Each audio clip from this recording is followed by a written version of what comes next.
Hello everyone, good morning, good afternoon, good evening to all of you. Welcome once again to this live analysis. Start करते हैं आज का session. Nifty bank Nifty देखोगे bullish है completely. थोड़ा सा और ऊपर स्पेस है, ज़्यादा स्पेस अब बचा नहीं है निफ्टी और बैंक निफ्टी में ऊपर जाने के लिए। रेजिस्टेंस को हिट करने वाले हैं, तो हो सकता है थोड़ा पॉज करे या फिर थोड़ा बहुत सेल ऑफ आ जाए। तो जो बायर बने हुए हैं वो थोड़ा ध्यान रखना। हाई लेवल पे थोड़ा सा और स्पेस है, ज़्यादा नहीं, निफ्टी और बैंक निफ्टी में। नेचुरल गैस, क्रूड ऑयल दोनों ही गैप अप ओपन हुए थे, साइडवे चला गया है। क्रूड ऑयल रेजिस्टेंस पे पहुंचने वाला है, नेचुरल गैस भी वापस। कोई डेटा तो है नहीं। 12:30 लंदन सेशन ओपन होगा, 5:30 New York session, 7 PM US market. US government still shut down है, तो कोई न्यूज़ वहाँ से है नहीं अभी। लेट्स सी प्लान क्या कर सकते हैं। नेचुरल गैस में देखेंगे तो नेचुरल गैस अपने परसों वाले रेजिस्टेंस पे आई थिंक।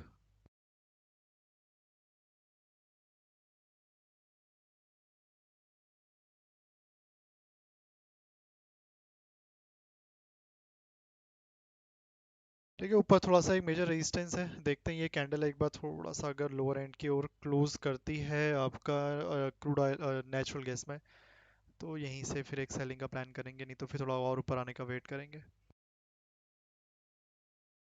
क्योंकि वो ऊपर वाला रेजिस्टेंस तो हिट कर चुका है, ट्रेस्ट कर चुका है, तो अब देखना पड़ेगा अभी भी होल्ड कर रहा है या फिर नहीं।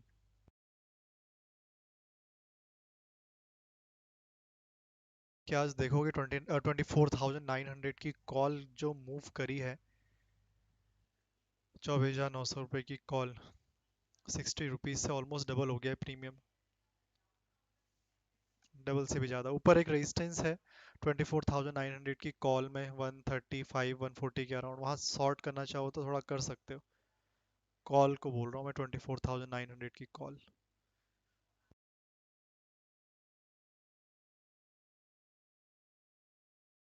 नीचे आता है तो 90 और 50 के अराउंड ही सपोर्ट है उसमें। थोड़ा सा स्पेस और है, लेट्स सी कि थोड़ा और ऊपर जाता है तो। ओके, कैंडल क्लोज हो गई है।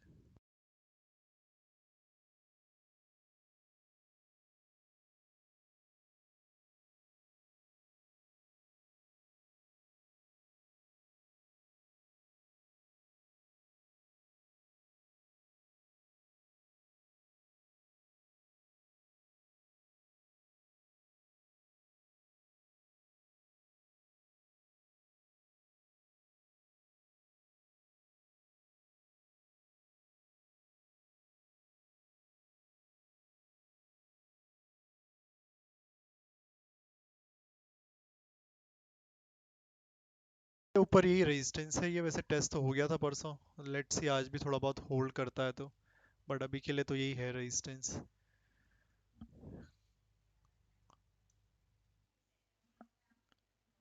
नेचुरल गैस में ओवरऑल देखोगे तो फर्स्ट टाइम जब सेलिंग आई थी अच्छा खासा सेल ऑफ आया था, लास्ट टाइम परसों सेल ऑफ आया था, हायर लो बना है। तो तीसरी बार है ये यहाँ पर प्राइस। इसके ऊपर भी देख लेते हैं।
ऊपर का लेवल ध्यान रखना, टेस्ट हो गया है एक दो बार, दो बार सॉरी, नेचुरल गैस में। ये थर्ड टाइम ही आएगा इस पर्टिकुलर जोन पे वापस से।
ठीक है, 24,900 की कॉल का ध्यान रखना और रेजिस्टेंस के काफ़ी करीब है।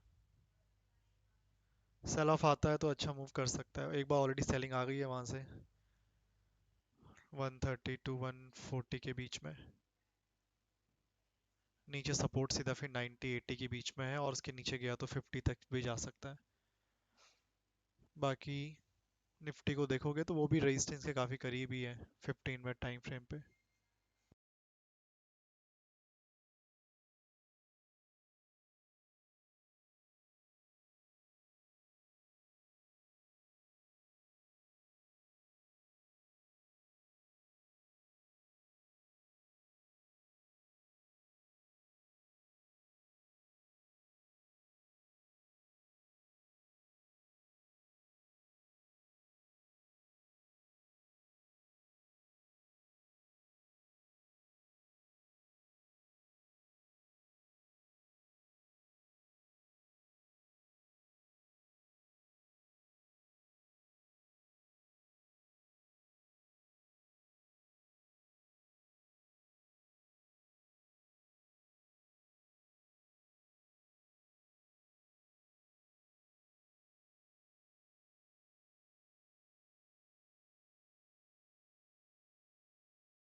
क्रूड ऑयल को भी देखोगे तो काफ़ी देर से रेंज के अंदर ही फंसा हुआ है।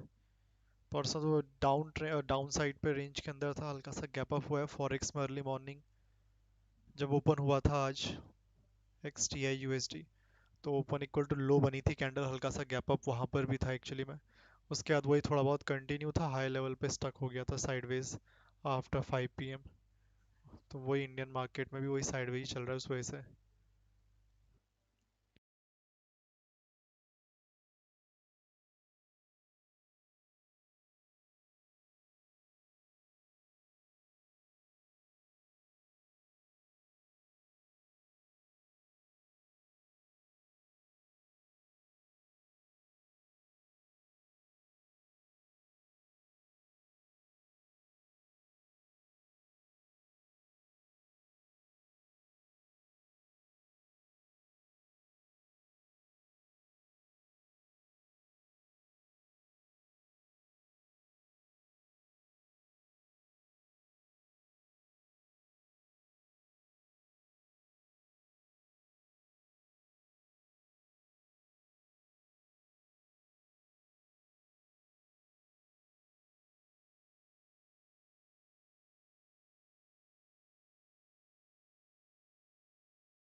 यहाँ पर एक सेलिंग का प्लान करेंगे नेचुरल गैस में।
पूरा रेजिस्टेंस जोन ही है ये, नेचुरल गैस में।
नेचुरल गैस में याद रखना इस रेजिस्टेंस को ऑलरेडी 2 बार टेस्ट कर चुका है, तीसरी बार आएगा प्राइस यहाँ पे।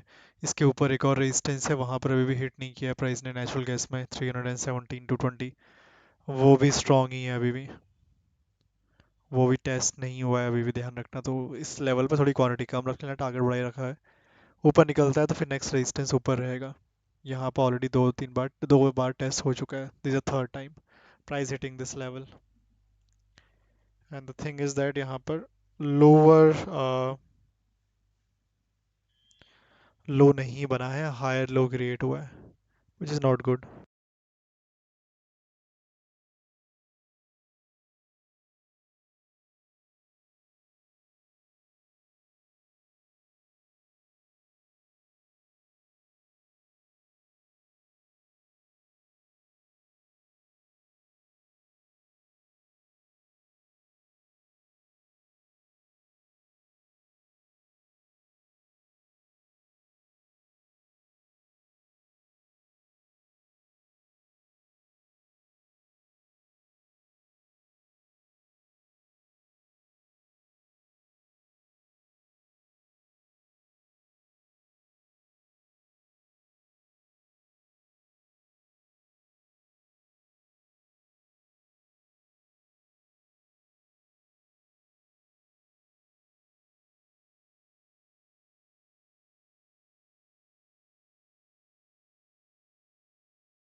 लगता है कुछ नेचुरल निफ्टी भी साइडवेज हो गया अब, रेजिस्टेंस को हिट करके।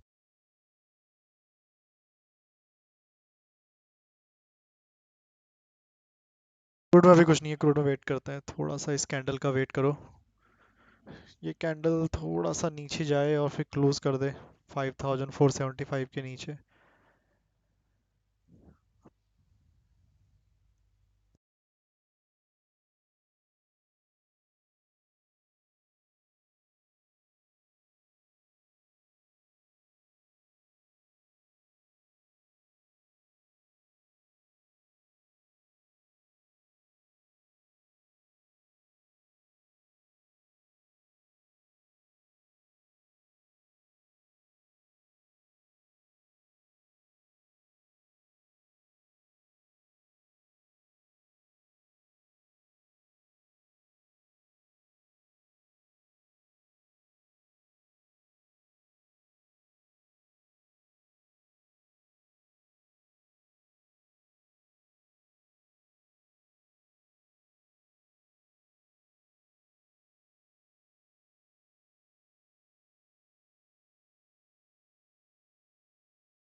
पॉइंट से रह गया है।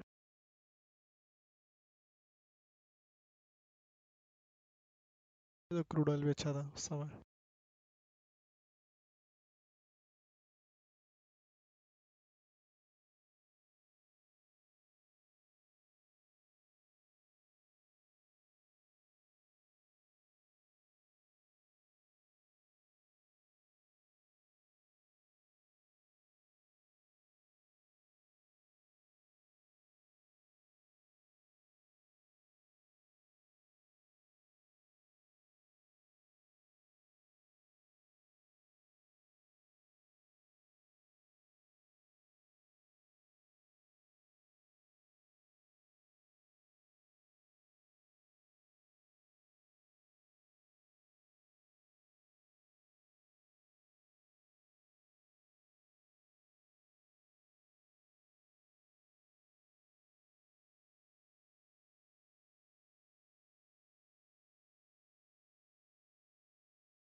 A powerful pitch can unlock transformative growth.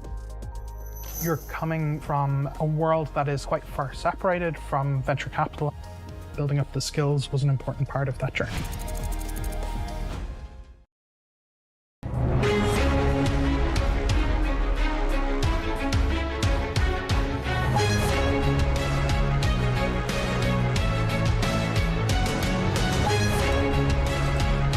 Newsmakers and market movers.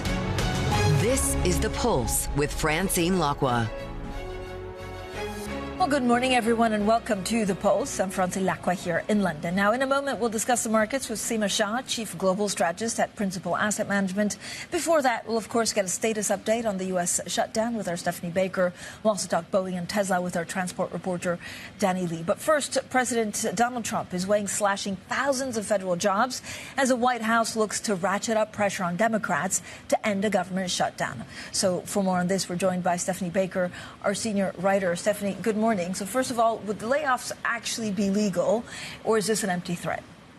Well, the layoffs would certainly be unprecedented, and many are arguing that they would be illegal. It would take a while to litigate that, potentially going all the way to the Supreme Court. But the threat is very real, and this shows the real risk of the Democrats blocking the continuing resolution and shutting the government down, that it hands Trump huge leeway to enact his agenda. And remember, Ross Vought, the OMB, the Office of Management and Budget leader, he worked for Heritage Foundation's Project 2025. So they're going to use this to try to push their agenda as far as they can, not only with layoffs, but potentially cutting funding to Democratic states. So who's blaming who? So is are the citizens blaming the Democrats or the Republicans, or a bit of both? I think it's early days, but there was a Washington Post poll that came out yesterday that said the majority of voters blame Trump and the Republicans. Now, that could shift as the shutdown drags out. But for the moment, the Democrats are winning the messaging wars, saying that they are fighting for American citizens' health care. The heart of this debate is the Democrats want to extend these extra subsidies for Obamacare. And without that, they're saying your premiums, your health care costs will double. And so far, they're winning that message. But, it's early days. Stephanie, thanks so much. Stephanie Baker there with the very latest on the shutdown. Bloomberg has also learned that Boeing, it's a mouthful, especially for a Friday. Bloomberg has learned Boeing's new aircraft is facing a significant delay and is now expected to enter commercial service in 2027 instead of next year. So what's holding up the 777X? It's already 6 years late. And how damaging are the delays for Boeing and its customers? This man will answer everything, of course, on this. Danny, thank you for joining us. Look, I mean, what exactly is happening with Boeing? And am I saying it correctly? It's the 777X, not 10, right? Yeah, 777X. It's the newest wide-body jet that Boeing is producing. And I think Kelly Ottberg, the Boeing CEO, kind of alluded last month to certification issues, a mountain of work that Boeing has got to get through in order to then get the ramp-up of production started and then handing over the new jets to customers. And so, therefore, we are going to see this timeline shifting according to our Bloomberg sources. So it's going to be from, instead of 2026, it's going to be 2027. Ultimately, even if there's a shift of maybe a couple of months or several months, this could cost Boeing up to $4 billion in extra accounting charges. And this is already a program that has racked up $11 billion of charges. So this is not great news for Kelly Ottberg, who has been brought in to try and get to the bottom of all the range of production, regulatory, financial and operational issues that Boeing has faced. So this is not great, considering he's been presiding now over Boeing over the last year and a bit more so. Danny, I mean, when you look at Tesla, this was also the big story yesterday, looking at exactly how Elon Musk is trying to turn the company around. It beat quarterly sales expectations, but the stock was down significantly. Yeah. I feel like there is a bit of a divergence between the EV performance, whether Tesla has been delivering record numbers for this particular last quarter. However, it is still against a backdrop of broader, weaker sales and a general weaker outlook. And a lot of these sales in that third quarter was brought forward because of the end of this US federal tax credit. And so, therefore, when investors look to the end of the year, there's probably not much more in the tank. But then if you're playing the long game, investors are looking towards AI, Optimus, robots and driverless cars. That will really fuel Tesla, because it's more than just a car company, as Elon Musk says. This is more about it being this leader in AI and whatnot for the years to come.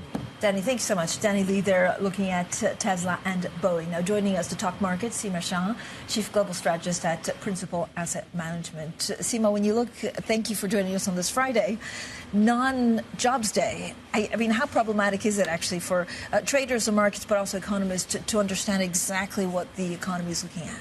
Hi, thanks for having me on. I think at any time that you're not going to get data, it's going to be a tough time to try and navigate the market dynamics. I think it's probably even worse right now because there's been so much going on. The Federal Reserve, as we know, is already almost struggling with the muddiness of the labour market data, given the various supply dynamics, even trying to consider how AI is coming in and maybe impacting the labour market. So this is unhelpful. It's going to be really important how long this extends for, not in terms of the economic impact, but simply in terms of the data, because we feel like we can get to the October Fed meeting. We think that they are very likely to cut rates even without the near-term data. But of course, as you go beyond that, then they're getting into a very large gap without that kind of data, and then December starts to become, I guess, a more questionable affair. So what do you think we're seeing in the U.S. economy, especially when it comes to, this fraught relationship between labor and inflation? Is it true that we shouldn't worry about inflation for the moment? I think that is to some extent. I mean, when we're looking at the broad economy, we're looking at all the various activity indicators. So aside from the labour market, things look okay. I mean, it's slowing. So we're not we're not seeing an acceleration, but certainly we're not talking about recessionary conditions.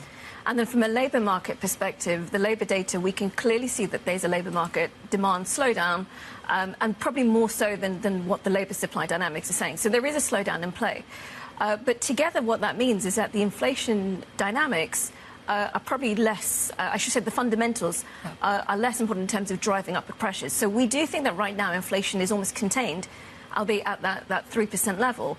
But this isn't the end of the fight. And I think from the Fed perspective, they're going to have to keep a really close eye. We know that from companies' perspectives, they maybe haven't been passing on price increases yet. But of course, as margin pressures become a little bit more impactful, then next year becomes a slightly different story. Seema, when you look at, for example, how much does it make more sense to go gradually? I don't know how many Fed cuts you're expecting, or why not go big and then see what happens? Well, I think the thing is that, look, as we said, the data is murky. You now have the shutdown stopping you from getting the labour market, the non-farm payrolls today.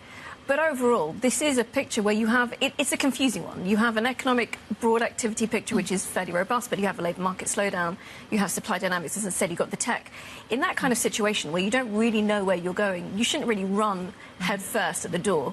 You should be maybe treading along. So from our perspective, 3 cuts at least takes you towards neutral.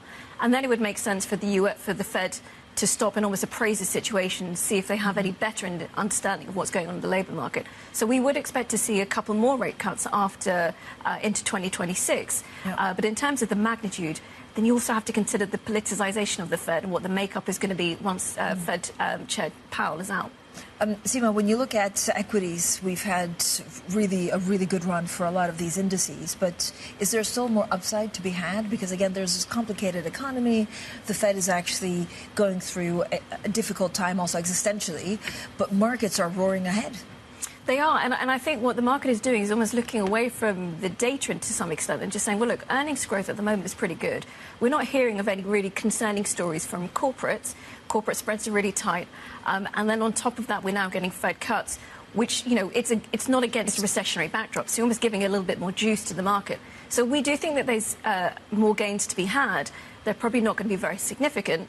And maybe they may be, at least in the near term, a little bit more focused on the tech side, because that tech capex trade is, aside from any of the macro conditions, a very macro agnostic.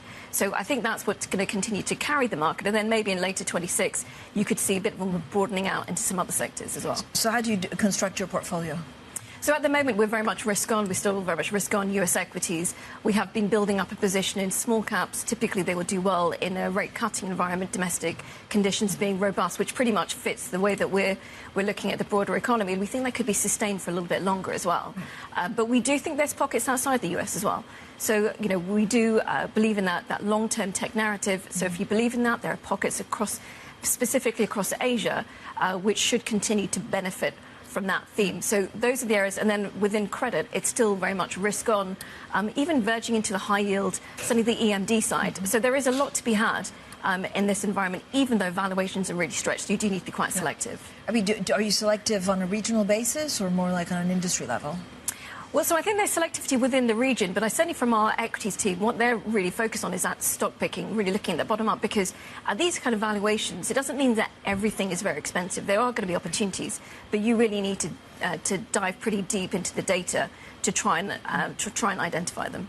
Are there other ways, if you don't have the jobs report and we don't actually know how long the shutdown's for? First, I mean, why is the market not sitting up and lifting maybe to how long, or the longer term implications of the shutdown? But also, too, is there other ways of tracking the economy, modeling it in ways because of AI that we hadn't thought about a couple of years ago?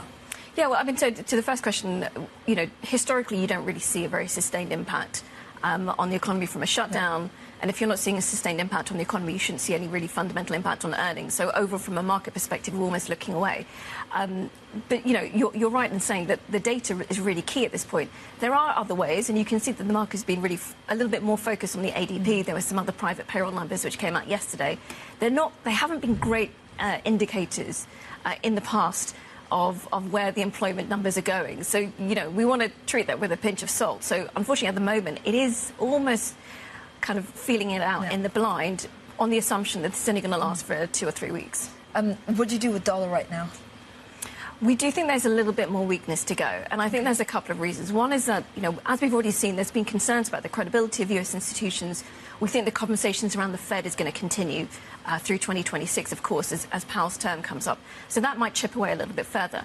But the other thing is interest rate differentials. As the Fed is just starting its rate cutting cycle, you're seeing the ECB almost coming to an end. You're seeing the Bank of Japan maybe nearing towards a rate hike. So you are seeing that kind of desynchronization, and that interest rate differential should put a little bit more weakness, at least downward pressure on the dollar. But we're not talking about a spiral. We're not talking about the loss of reserve currency status. This is more of just a continued erosion of that dollar. Seema, we also had a good conversation with the MPC member, Catherine Mann, and she was talking about actually her worries about inflation, which is sticky, especially in certain parts of the economy. Is it more difficult for the UK right now than other major economies? Yeah, it is. And I think the difference is that when we're looking at the ECB, when we're looking at the US, these aren't really structural factors. We're thinking about the cyclicals. For the UK, they have deeper structural factors, which I think is contributing to that sticky inflation picture. It can't just be resolved by a slight weakening in the labour market. So the Bank of England is unfortunately faced with this very, very difficult dilemma where you do have weakening growth. You have a labour market which is very likely to weaken. You have very sticky inflation with some forecasts showing a continued upward move over the coming months. And then, of course, you have this fiscal issue. So I think that they are very much probably the most difficult position of the major central banks right now. And so what does that mean for sterling? We would say that there's still a little bit more weakness to go, depending on how the Bank of England is really going to proceed. We do expect them to cut a little bit more. Even though they've paused for now, we do think they're going to have to cut rates a little bit further. And if you're looking at the broad strength of the UK, it probably doesn't spell great news for sterling. Seema, thank you so much for joining us. As always, Seema Shah there, Chief Global Strategist at Principal Asset Management. Coming up, the former Chatham House Chief Executive, Robin Niblett, joins us to discuss geopolitics, the U.S. shutdown, and the latest on the EU's response to Russia. That's next, and this is Bloomberg.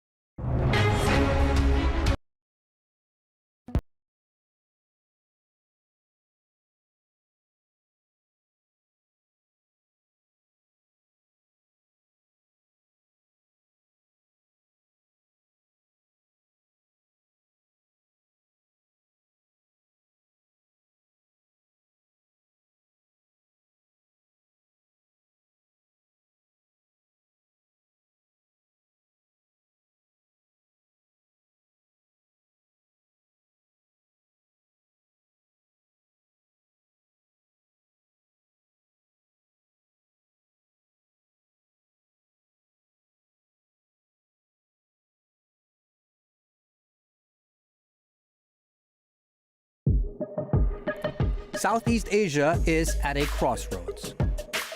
In a global power struggle over tech, trade, and influence, Will the region be able to chart its own course? Hear from top CEOs and key policymakers as they shape the region's economic future and redefine growth on their own terms. The Bloomberg Business Summit at ASEAN. Join us.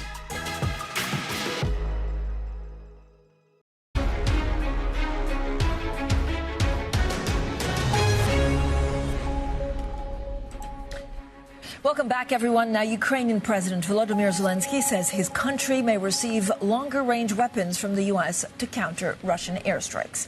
The comments came after he met with EU leaders in Copenhagen. Ukraine hopes to strengthen its position in any future ceasefire negotiations by conducting longer-range strikes on Russian military targets.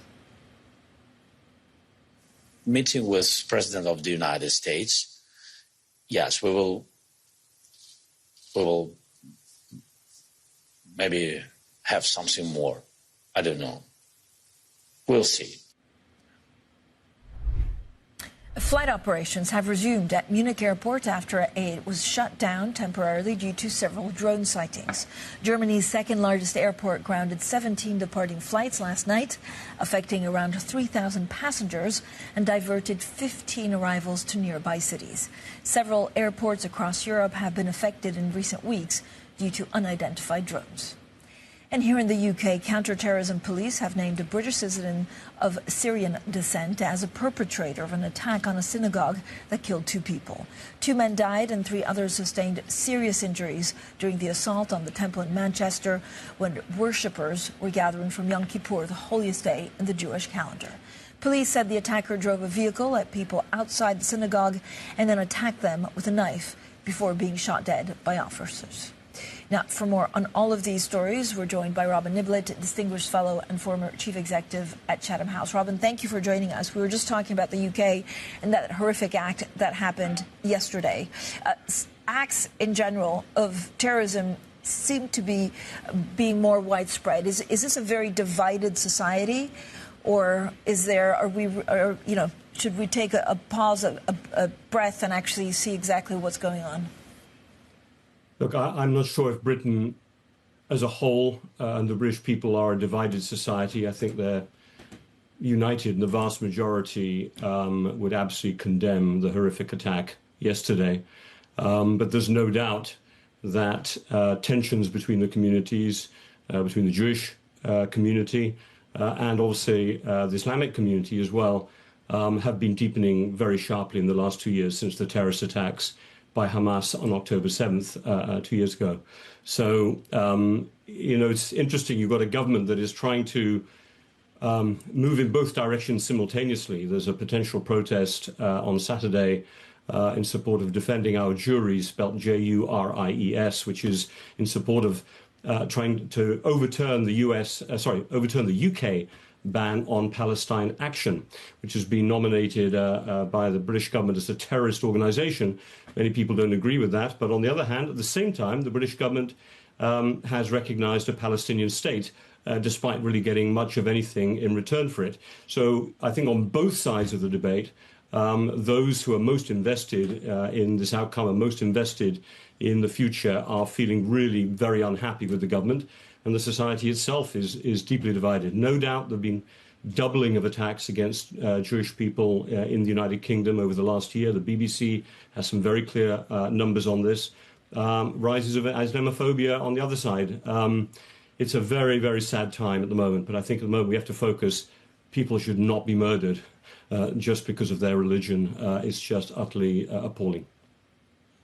Yeah, and Robin, as you say, the incident is really focusing, the attention on Britain's already strained community relations, its approach to combating terrorism and anti-Semitism. What can the Prime Minister and the government do today? Well, I think the first thing they have to work out is how can they simultaneously increase the security around synagogues and other places of Jewish worship and Jewish community, while at the same time having to police a large protest in London tomorrow on the other side of the agenda. And actually protests in support of Palestine went ahead in Manchester yesterday evening as well.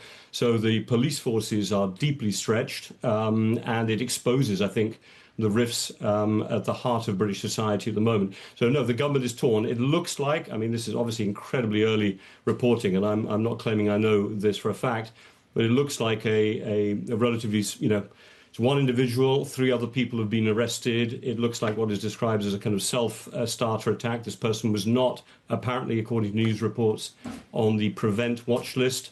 But it just reminds you how deep hate on social media, the kind of language around community relations can then provoke, for some people, this despicable act. Robin, and this is, of course, something that's being felt in many countries, including the US, including in France, including Germany and others. What does it mean for geopolitical relations? Look, I don't know. I think in the end, I think this, as I said, is a horrific attack in the United Kingdom. It has its echoes around other parts of Europe. It has its echoes in the United States as well. In the end, I feel it is running in parallel, if I may say so, to the geopolitics of the world. It's ironic that the Middle East is the one part of the world where I'd say both the United States, China, and probably even Russia would like to see progress and don't see it as an area of geopolitical division. So this really is an aspect of domestic politics for the United Kingdom, for the US, for other countries in Europe in particular.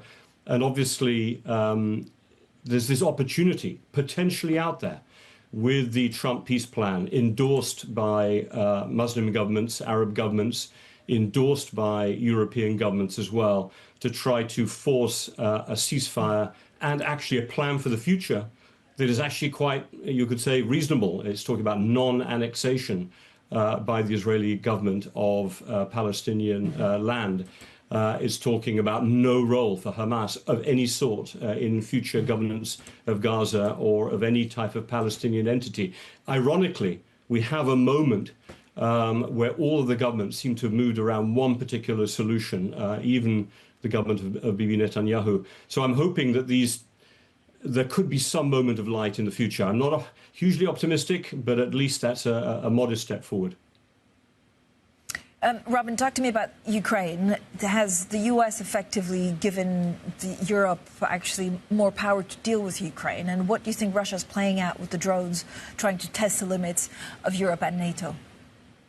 Look, I think it's the reflection of the fact that the United States under the Trump administration is not going to be involved in trying to drive proactively from the front seat a solution to the Russian invasion of Ukraine and the ongoing war there. I think it is interesting, the reports which your clip showed there, Keith Kellogg has noted this as well, that the US government is looking to provide long-range strike capability to the Ukrainian government. That's a big move if this turns out to be true. Tomahawk cruise missiles potentially. This comes at a time when the Ukrainian government, with its own long-range drones, has proved especially successful in the last 2 to 3 weeks in striking not just Russian oil refineries, but also production depots, port terminals. There's been a real drop in domestic access to petrol and refined petroleum products in Russia. There's now a ban on the export of petroleum products to the end of the year. Russia needs those oil exports to pay for the war. So it's a very interesting moment that to see the US government, in a way, from a distance, trying to help the Ukrainians do what they need to do, and then relying on the Europeans to pay for it. So I think the government of Vladimir Putin knows that the ball is being moved over to the Europeans, and they're trying to increase the pressure. They're saying, if you want to get involved in a long-term war with us, we have ways of making life really difficult for you. But, Robin, do you see actually more economic penalties towards Russia from both the US and the EU? I'm not sure about the US, because in the end, I think Donald Trump does not believe in sanctions. He's worried that sanctions are reducing the role and the influence of the dollar in the global economy. You can see China trying to build up alternative kind of payment systems and trading arrangements. So in a way, what he's been saying, is, hey, Europe, I'll put sanctions on, like I've done on India, tariffs on India. I'll do tariffs on China for supporting Russia, but you do it too. And the one thing we know is the Europeans are not going to impose tariffs on India, with which they're trying to do a trade deal, or on China, with which they're trying to manage a very complicated relationship of being opposed to Chinese support for Russia on Ukraine, but trying to keep open an economic relationship for exports, for green technology, for renewable energy. So that's not going to happen. Robin. The one thing that will happen, if I say very Robin. quickly, they are going to sanction them. Thank you. Robin Niblett there from former Chatham House. This is Bloomberg.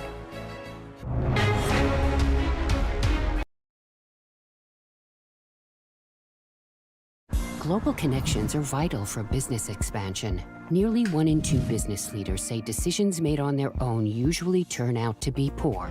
When we go into a new region, networks matter, experience matters. Culturally, there are a lot of differences from region to region.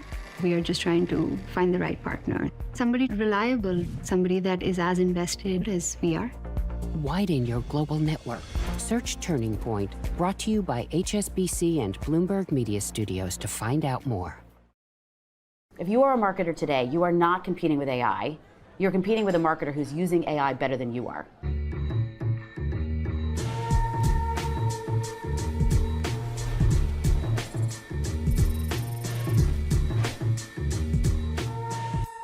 Consumer behavior is changing dramatically. They're scrolling, they're streaming, they're searching, they're shopping, they're making 35,000 decisions every day. AI is really what's going to enable someone to keep up with that pace of change. The future of advertising is here. I think generative AI is making a difference across the entire advertising journey, whether it is coming up with research briefs or insights or helping you generate creative. It's going to require us all to be leaning in, and I think we're going to see much better work as a result. What animates me today is this unmet opportunity and how the businesses can take advantage of what is going to be the most transformative technology shift of our lifetimes.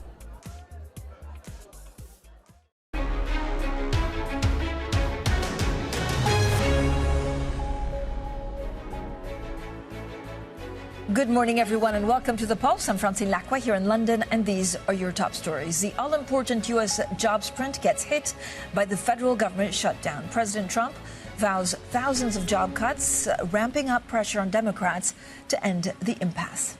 The global stock rally extends into a 6th day as optimism over AI lifts equities.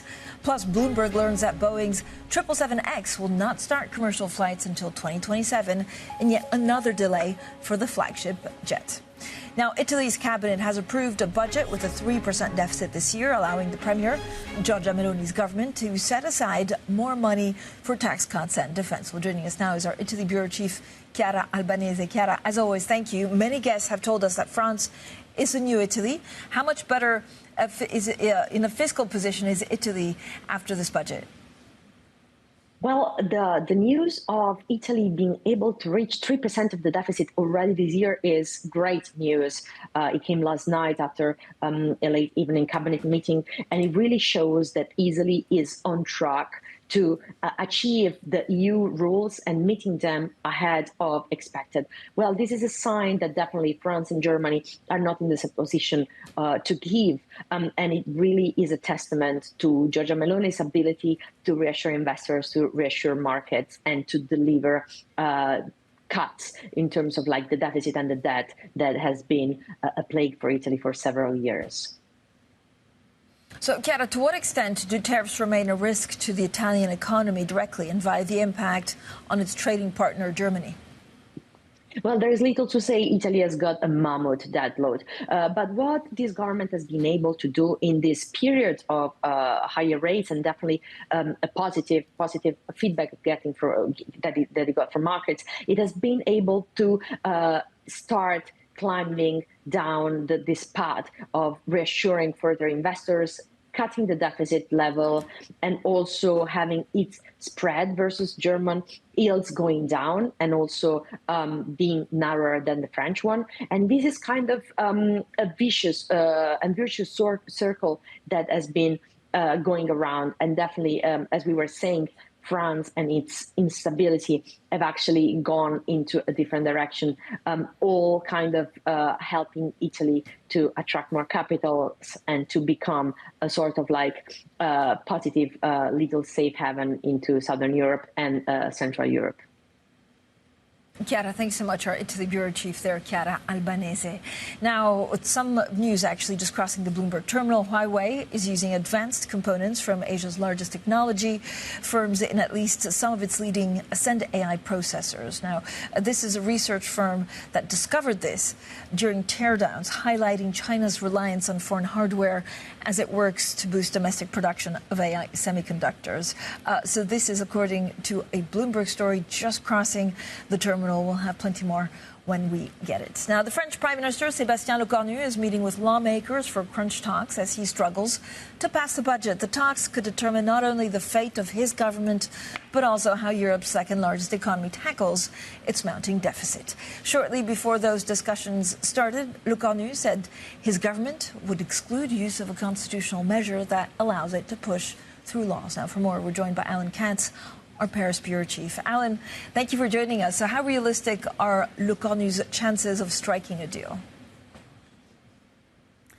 That's a really hard bet to make one way or the other. I mean, I guess it's not great. That said, 49.3, this constitutional measure that you just mentioned that France has used to push through a lot of things, budgets mainly, but also the very unpopular increase in the retirement age back in 2023, his announcement that his government would not use that is nevertheless, it's a real step towards some of the opposition parties who've made that sort of one of their rallying calls to not use that kind of measure anymore. What it does is it allows you to push through a law even when you don't have the votes in Parliament. And in theory, it would make parliamentarians much more powerful. Until now, the real power of Parliament has been like either you work with us or we can oust you in a no confidence motion.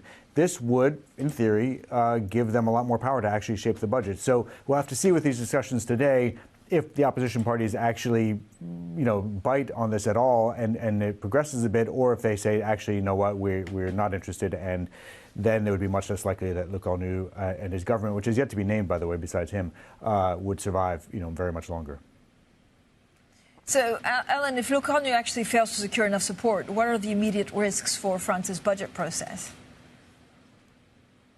So the immediate risk is that you just don't get a budget. So if this doesn't sort of go anywhere and Lecornu is ousted in the end, whether it's next week or sometime down the road, but then you'll have to sort of start from the beginning on a budget. And the way that the system works in France is that there's certain minimum amounts of time that a budget has to be debated in Parliament. So basically, to have a budget by the end of the year, it has to be submitted to Parliament by October 13th. And if Lecornu forms a government this weekend as expected, and if that government survives, at least initially, then you can start to have that debate.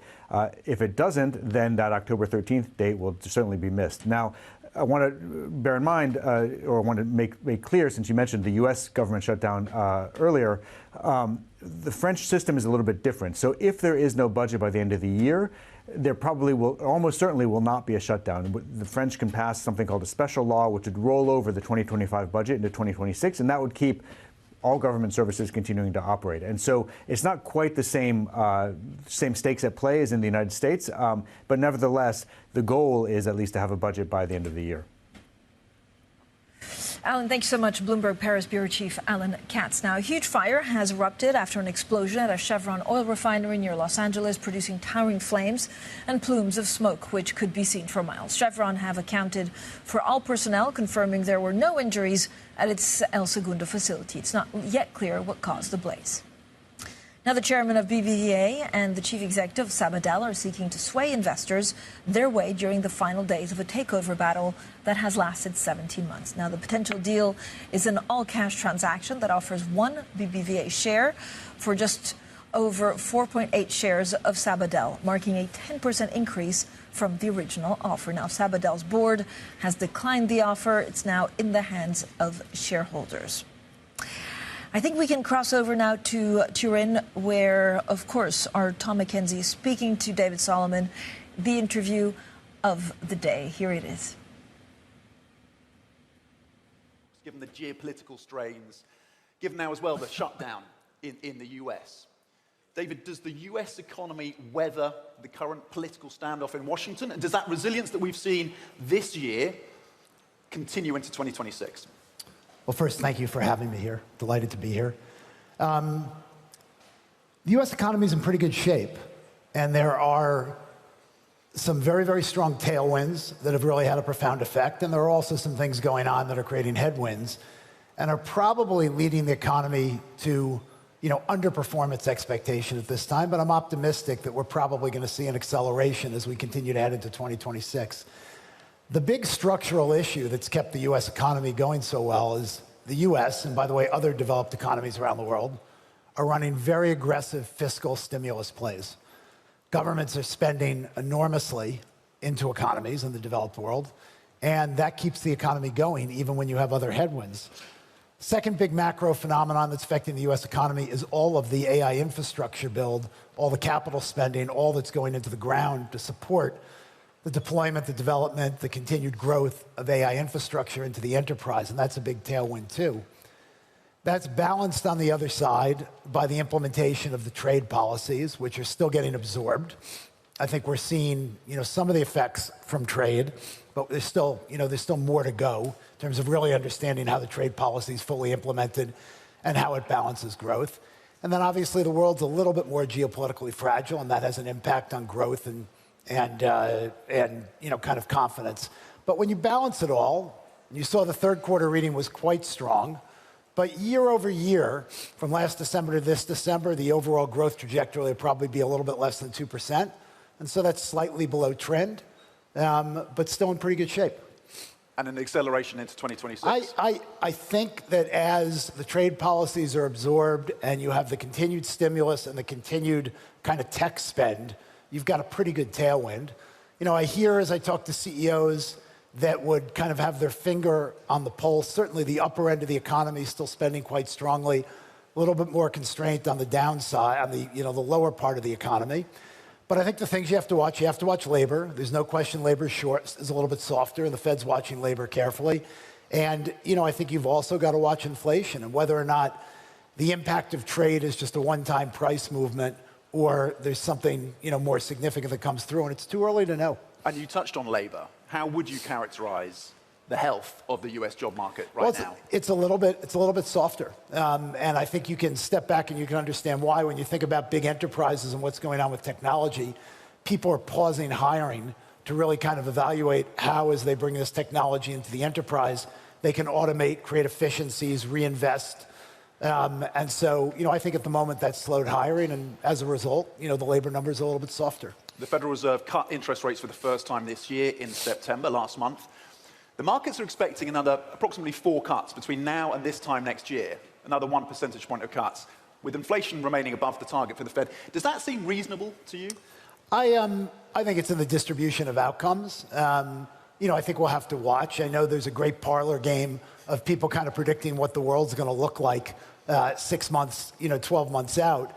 If you think about what the world looked like in April and where markets were in April and think about where they are today, I'd just be cautious. I think that I think that we've got competing forces between labor and inflation, and how they balance, which is still a little bit uncertain, will have an impact on whether we get one more cut or we get 2 or 3 more cuts.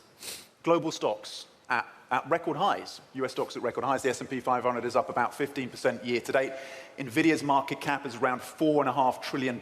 That's more than the entire market caps of France, UK, Germany, Italy combined. Does the market rally? Does this bull market, are you comfortable with this bull market given some of the concerns you flagged? Am I comfortable? I sleep very well. I'm not, I'm not going to bed every night worried about what will happen next. But markets run in cycles, and whenever we've historically had a significant acceleration in a new technology that creates a lot of capital formation and therefore lots of interesting new companies around it, you generally see the market run ahead of the potential because there are going to be winners and losers. There are going to be winners and losers. If you go back and you think about the internet, pick on Amazon. Amazon was one of many companies that was prosecuting that kind of opportunity. Many of the companies went away. Amazon became an incredible company. You're going to see a similar phenomenon here. I wouldn't be surprised if in the next 12 to 24 months we see a drawdown with respect to equity markets, but that shouldn't be surprising given the run we've had. But generally speaking, I think what's super exciting is the technology is expanding, new companies are being formed, and the potential of this technology deployed into the enterprise can be very, very powerful. And so it's an exciting time. And the market, the market looks forward. What does that mean for deal making? You've seen a pickup in deal making. What is the scale of the pickup that you expect to see? And what are you seeing in Europe? The pickup in deal making broadly is meaningful, but it's particularly accelerated in the US. And what's driving the pickup in deal making is a changed regulatory environment. So if you were thinking strategically and you wanted to really expand your scale or your competitive position in almost any industry, for the last 4 years in the United States, the answer was no from a regulatory perspective. It really wasn't what's the question, what could the answer be? The answer was no. And I think CEOs at this point imagine they're in an environment where you actually can get strategic transactions done to expand your competitive position. And so we obviously, inside Goldman Sachs, we have an early look at that activity and those dialogues. And I would say it's accelerated very significantly. If you just look at the facts in terms of what's public, we've obviously had a very significant M&A quarter. We had a $1 trillion M&A volume quarter this past quarter. And if you look at large cap M&A, meaning M&A for companies that are $10 billion or larger, it's up 100% year over year. So there is real momentum in the deal-making environment. I think you're going to see an acceleration of that into 26 for sure. And increasingly, CEOs are testing what the bounds are of their ability to enhance their competitive position or improve their scale and their lead, where they have a leading position in a variety of industries. Okay. And I think the regulatory environment is going to permit that at the moment. Okay, so it sounds like you're going to be very busy, you and the team, on deal making in 2026. What are your priorities, David, for Goldman and the franchise next year? Well, we don't really think about it, next year. Our priorities always start with the way we face and serve our clients. But in 2019, 2020, we laid a strategic plan out for the firm, and we've been executing against it for the last 6 or 7 years. And as you highlighted earlier in the discussion, we've created a lot of value because we've grown the firm. At the end of the day, as a public company, we have to grow. We might be a big, mature public company, but we have to grow. We have to grow. We have to grow our earnings. And to do that, you have to have a cogent plan where you're investing in different parts of the business. We have two big principal businesses, our investment banking and trading business, where I think there's little debate about our leadership position.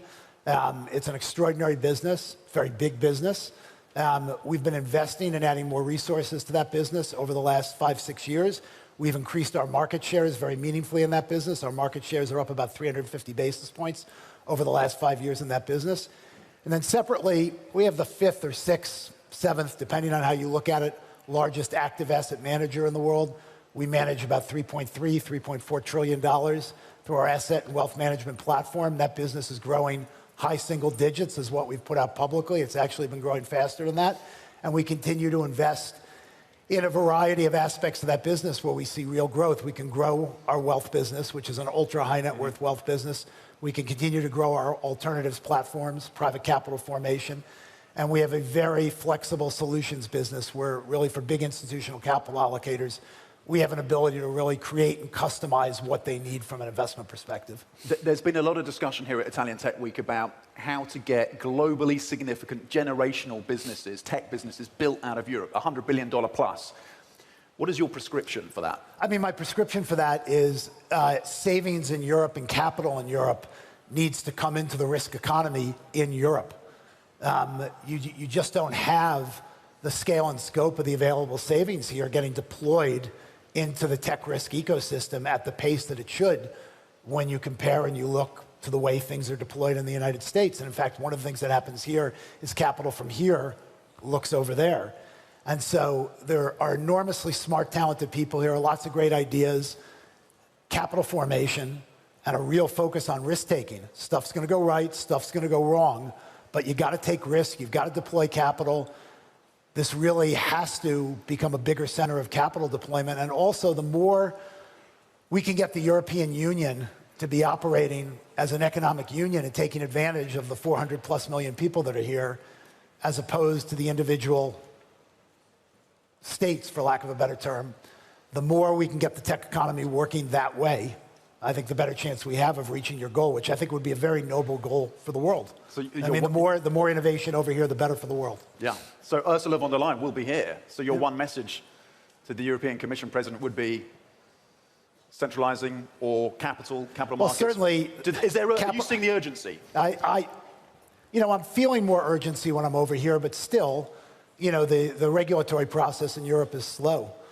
Capital Markets Union for sure, more encouragement of risk-taking in capital markets, trying to bring it all together, consolidation in the banking system instead of national champions in every market, consolidation in the exchange system instead of champions in every market.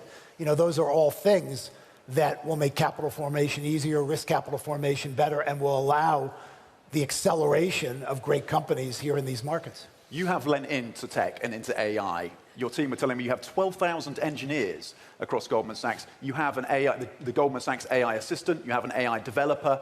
What parts of the business, and you've talked about some of them, whether it's wealth or asset management or trading or the consumer, what parts of the business at Goldman are going to be most transformed by AI? Well, I think, the business of work is getting transformed by AI broadly. And, we are, at our heart, we're a professional services firm. If you think about Goldman Sachs and the value it brings to its clients, its value is deployed really among three different things: people, capital, technology. And so if you think about AI, AI really allows smart, talented, driven, sophisticated people to be more productive, to touch more people, to have better information at their disposal, better analysis. I mean, this is a journey we've been on. This technology accelerates it, but when I started 42 years ago and I wanted to look at 5 different companies and think about how to compare the trading in 5 different companies, I had to go to the library, I had to go to the microfiche, I had to spend hours really thinking about how to put that comparison together. Obviously today, you can do it in a fraction of a second speaking into your phone. So this journey in providing tools to super productive people and giving them more capacity to serve their clients and to be more productive is obvious, and we've been working on all those tools as most enterprises have. I think the more interesting thing for enterprises broadly, and this isn't unique to Goldman Sachs, because the world is underpinned by technology. Coding is time-consuming, but this technology allows you to code with greater productivity and efficiency. So one great coder now, with a tool such as Cognition Labs Devon, for example, really creates massive coding capacity for one coder, as opposed to having 10, 20 people sit around for a few days. So big productivity there. And then, of course, when you think about operational systems in any business, the ability to accelerate automation and therefore drive more productivity, it's not just a cost exercise. It's actually about taking that productivity and having more capacity to reinvest in growth in your business. We'll spend $6 billion on technology this year. I would have liked to spend $8 billion. But I can't afford it because I've got to deliver returns. Yeah. But with this technology, my ability to spend more and invest more in growth and accelerate things that can grow our enterprise, it's more available to us. 5, 10 years' time, fewer jobs in banking as a result of AI? I don't think that's the right lens. I think there are places where the number of jobs, the actual jobs, will come down. But the lens I look at it is, I think we can continue to grow Goldman Sachs. I think we can continue to serve a wider slice of clients with these tools and these capabilities being integrated into the firm, changing our processes. The question, the way I would answer the question, if the firm was the same size and it didn't grow, we would certainly be operating with fewer people. But if the firm grows and you expand and you can invest in other areas for growth, we'll wind up with more jobs 10 years from now than we have today. Just as, by the way, we have in every step along the journey for the last 40 years, as technology has made us more productive. I don't think it's different this time. So just to be clear, you foresee more headcount in 5, 10 years' time? That's because I think we're going to be running a much bigger enterprise. Okay. Yeah. Do you worry about there's been some hand-wringing in terms of the investment? We've seen the hyperscalers, $350 billion in terms of capex and data centers and infrastructure, and the concern that the return on investment isn't being matched. That's not matching the revenue on the other side. Does that concern you, that mismatch? Well, sure. It concerns anybody that's deploying capital, but I think the journey's pretty clear, even though we're at the beginning of the movie, not the end of the movie. I guarantee you at the end of the movie, there'll be a bunch of winners and there'll be a bunch of losers. There'll be a bunch of capital that was deployed that ultimately delivered very attractive returns, and there'll be a lot of capital that was deployed that did not deliver returns. And you can go back in any super tech cycle or any big investment cycle, and that is the pattern you'll see. It's not different this time. We just don't know how that will play out. But it's very exciting to see these technologies get deployed. and the impact it's going to have, it allows productive people and productive businesses to be even more productive. And so people get very caught in this question of more or less. And, you know, I prefer a lens that says there are obviously things where we're going to have a lot fewer people. But I'd love to have the capacity to go get more people to spend time with clients. I'd love to have the capacity to invest in new businesses where I think we can affect clients, and we need people to do those things. So it's a give and take, and nobody stands still. To be clear, you're not worried about an AI bubble? You know, an AI bubble. I think that there will be a lot of capital that's deployed that will turn out to not deliver returns. And when that happens, okay, people won't feel good. Okay, if you know, I'm not going to use the word bubble because I don't know what the path will be, but I do know people are out on the risk curve because they're excited. And when they're excited, they tend to think about the good things that can go right, and they diminish the things you should be skeptical about that can go wrong. We're in one of those environments where people are out on the risk curve, and there'll be a reset. There'll be a check at some point. There'll be a drawdown. The extent of that will depend on how long this goes. By the way, if we were having this conversation in 1988, you would have been asking the same. 1998, you would have been asking the same question.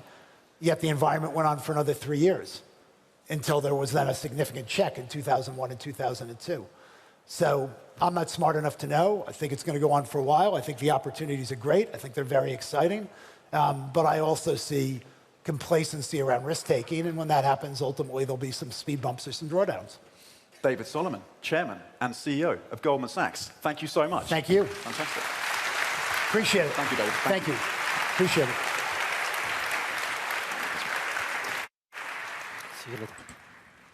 What a wonderful conversation. Also with, I have to say, a spinning set, not something that you see every day. Tom McKenzie there speaking with the Goldman Sachs Chief Executive David Solomon at Italian Tech Week. They talked about the Fed, they talked about tech, and some of course, the things that we should be watching out for. It's Friday, but we don't have jobs today. This is because of the U.S. government shutdown. Still great to look at the markets as always. A lot of the focus is, of course, on tech and the tech rally that we saw over the last couple of days. Now, the stocks rally seems to be hand in hand with what's going on with AI. This tech-fueled rally in global stocks continued as big-ticket artificial intelligence partnerships seem to be stoking more and more fresh optimism. It's also very clear that if you look at the directional pull of markets, investors wagering that billions pouring into the AI sector will translate into profits and extend gains in tech shares. I'm looking at the S&P futures are gaining some 0.2%. If you look at a gauge for Asian technology stocks, for example, they definitely led the charge with a new record as Hitachi teaming up with OpenAI on energy and related infrastructure, while Fujitsu, for example, expanded its collaboration with NVIDIA. Euro dollar 117.44, and then gold. I love looking at gold because it's usually very symptomatic of what exactly is going on. 3,864. Remember, it's headed for a 7th weekly advance. Oil also on track for its biggest weekly decline since late June. Let's also look at what's happening in Europe and quickly maybe U.S. futures. Europe is really following the direction of what happened in Asia and probably then what's happening in the U.S. later today. And then if you look at what we heard from the Treasury Secretary, Scott Bessent, he predicted a pretty big breakthrough in the next round of trade talks with China. So that's also something that we really need to keep an eye on. S&P futures, NASDAQ, the big ones to watch out for, getting some 0.3%. Up next, it's a Bloomberg Brief with Vonnie Quinn. This is Bloomberg.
Caroline, do we have any idea why this has happened?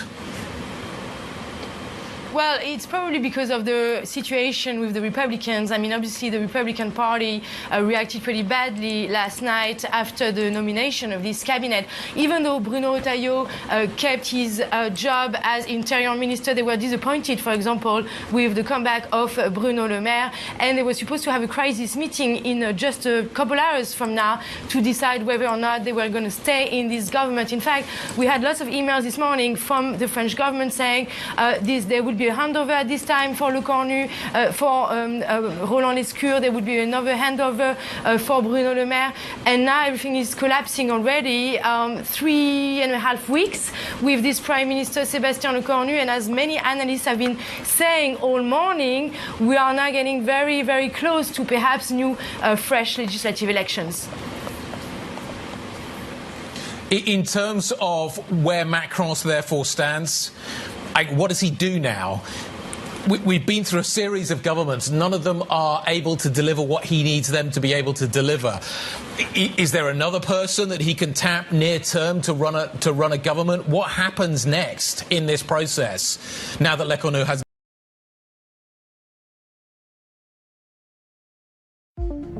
When the rest of the markets slow down, the futures market keeps moving. Did you know that CME Group S&P 500 and NASDAQ 100 futures trade nearly 24 hours with great liquidity? In the ETF markets, volume and liquidity lessens after 4 p.m. until the next morning. But with futures, you get trading opportunities both day and night. Learn more at cmegroup.com/equity-futures.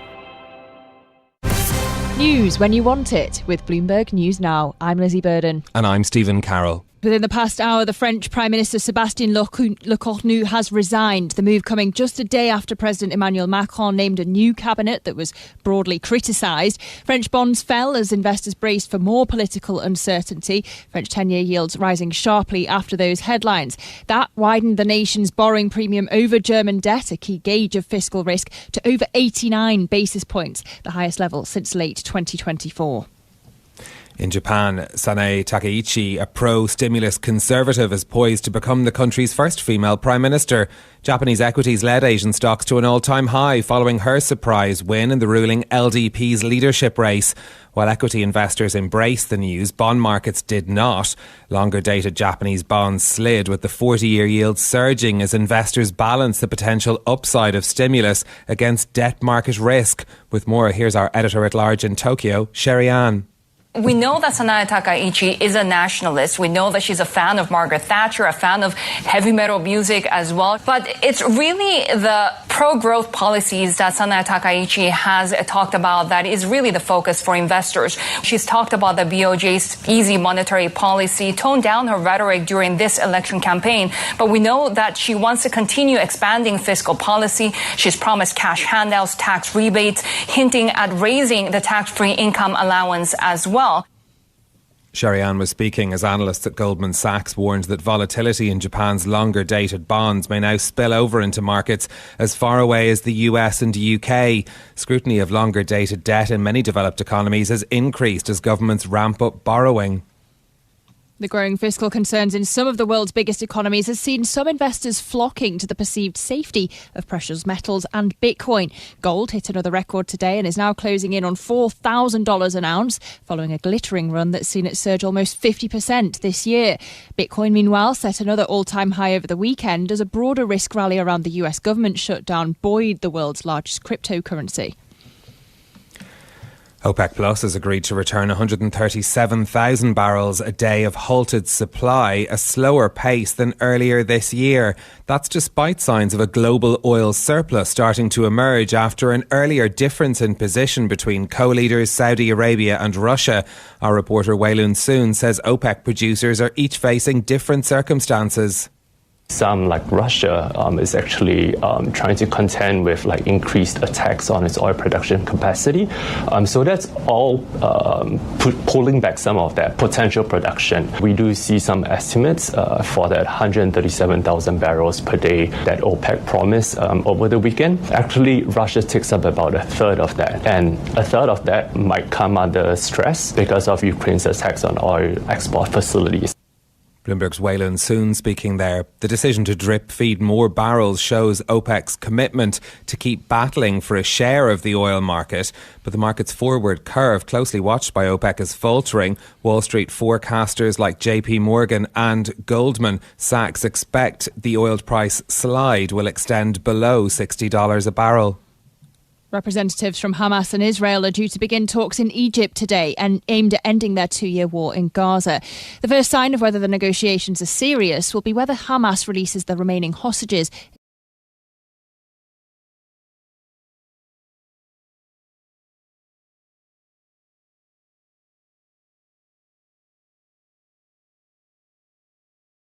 We are just trying to find the right partner. Somebody reliable, somebody that is as invested as we are.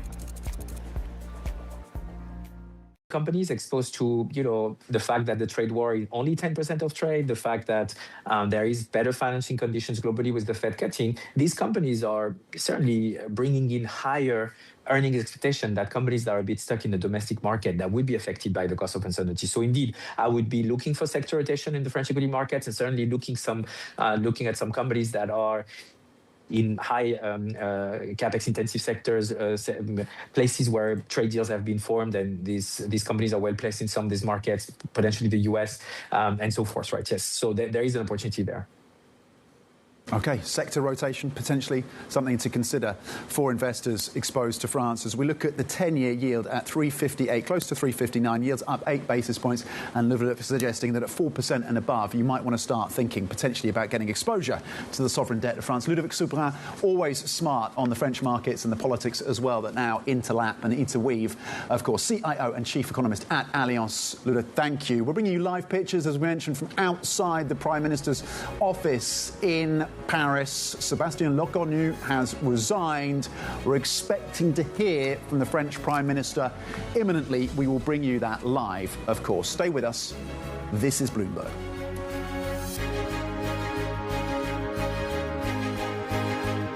Global connections are vital for business expansion. Nearly 1 in 2 business leaders say decisions made on their own usually turn out to be poor.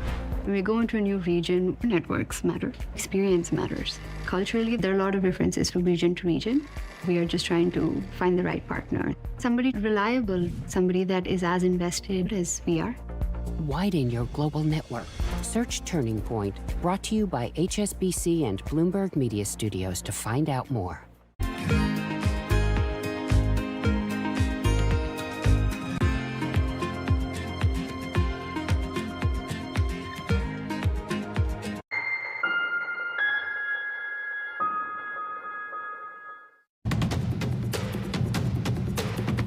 Bringing you up-to-the-minute news, technology news, geopolitical news, economic news, financial news. Bringing you the latest news in private markets whenever, and wherever it happens. In Washington, Beijing, Cape Town, South Africa, Las Vegas, Davos, Switzerland, Rio de Janeiro, Brazil, the south of France, and this is Bloomberg. Key investors, top executives, global innovators. Join me for in-depth conversations with the biggest newsmakers on the day's top stories. Insight with Haslinda Onen, only on Bloomberg. I'm David Weston. Join me each week on Wall Street Week for stories of capitalism from business, markets, economics, tech, and climate. We go on the road for a look at what lies behind the headlines of today and what will likely be the headlines tomorrow. We need more transparency. Oil and gas is still important. They said every citizen should be investing in the market. Accelerate progress in all fields of science. Watch Wall Street Week right here on Bloomberg. More than what you need to know, it's what you need to think about.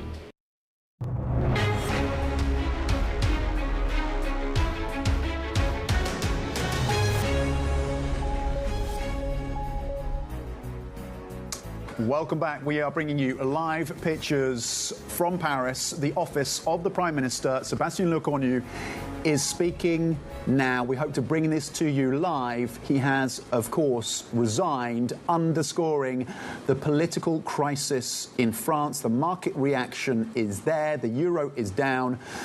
The sovereign debt of France is selling off, and the equity markets in France are down as well. The banks being badly hit. The French Prime Minister speaking. Will bring you the lines as they cross. We've been hearing as well from Marine Le Pen of National Rally calling on Macron, the president, to dissolve the National Assembly. Clearly, this is one potential scenario for France right now. Elections could be in the cards. Nothing has been confirmed on that front, but clearly that is a potential scenario. Others, of course, have called for the resignation of the president himself. Previously, Macron has insisted he will serve out his full term. We are seeing and bring you live pictures of the outgoing Prime Minister, Monsieur Le Cornu, of course, the third Prime Minister in recent times under Macron, of course. He called those snap elections, and France has not been able to pull itself out of political crisis since then. French sovereign debt selling off, yields up 8 basis points on the benchmark 10-year at 3.59. Let's bring in Bloomberg's Caroline Connard on the ground for us in Paris, no doubt listening in as well to the French Prime Minister. So we'll ask for Caroline to juggle this act. Caroline, talk us through what we've been hearing from the Prime Minister and the rationale for him standing down. Well, I'd love to hear what he's saying at the moment, currently speaking. I didn't have the return of his speech currently happening at the Prime Minister's office in Matignon. He's probably trying to explain exactly what brought his very sudden resignation this morning, less than 24 hours after detailing his cabinet last night, a cabinet that was widely seen as a provocation by the opposition parties, but not only, also within his own camp. The Republicans appearing very upset last night, for example, with the return of Bruno Le Maire as defense minister, and they are maintaining their crisis meeting later this morning to decide what's coming next. Of course, what's coming next pretty much depends on what President Macron is going to do. He has 3 scenarios. We're kind of back to square one. One scenario is to name, again, another prime minister, the 6th prime minister in less than 2 years, perhaps opening to the center-left, the Socialist Party, who have been saying many times that they want to join the government.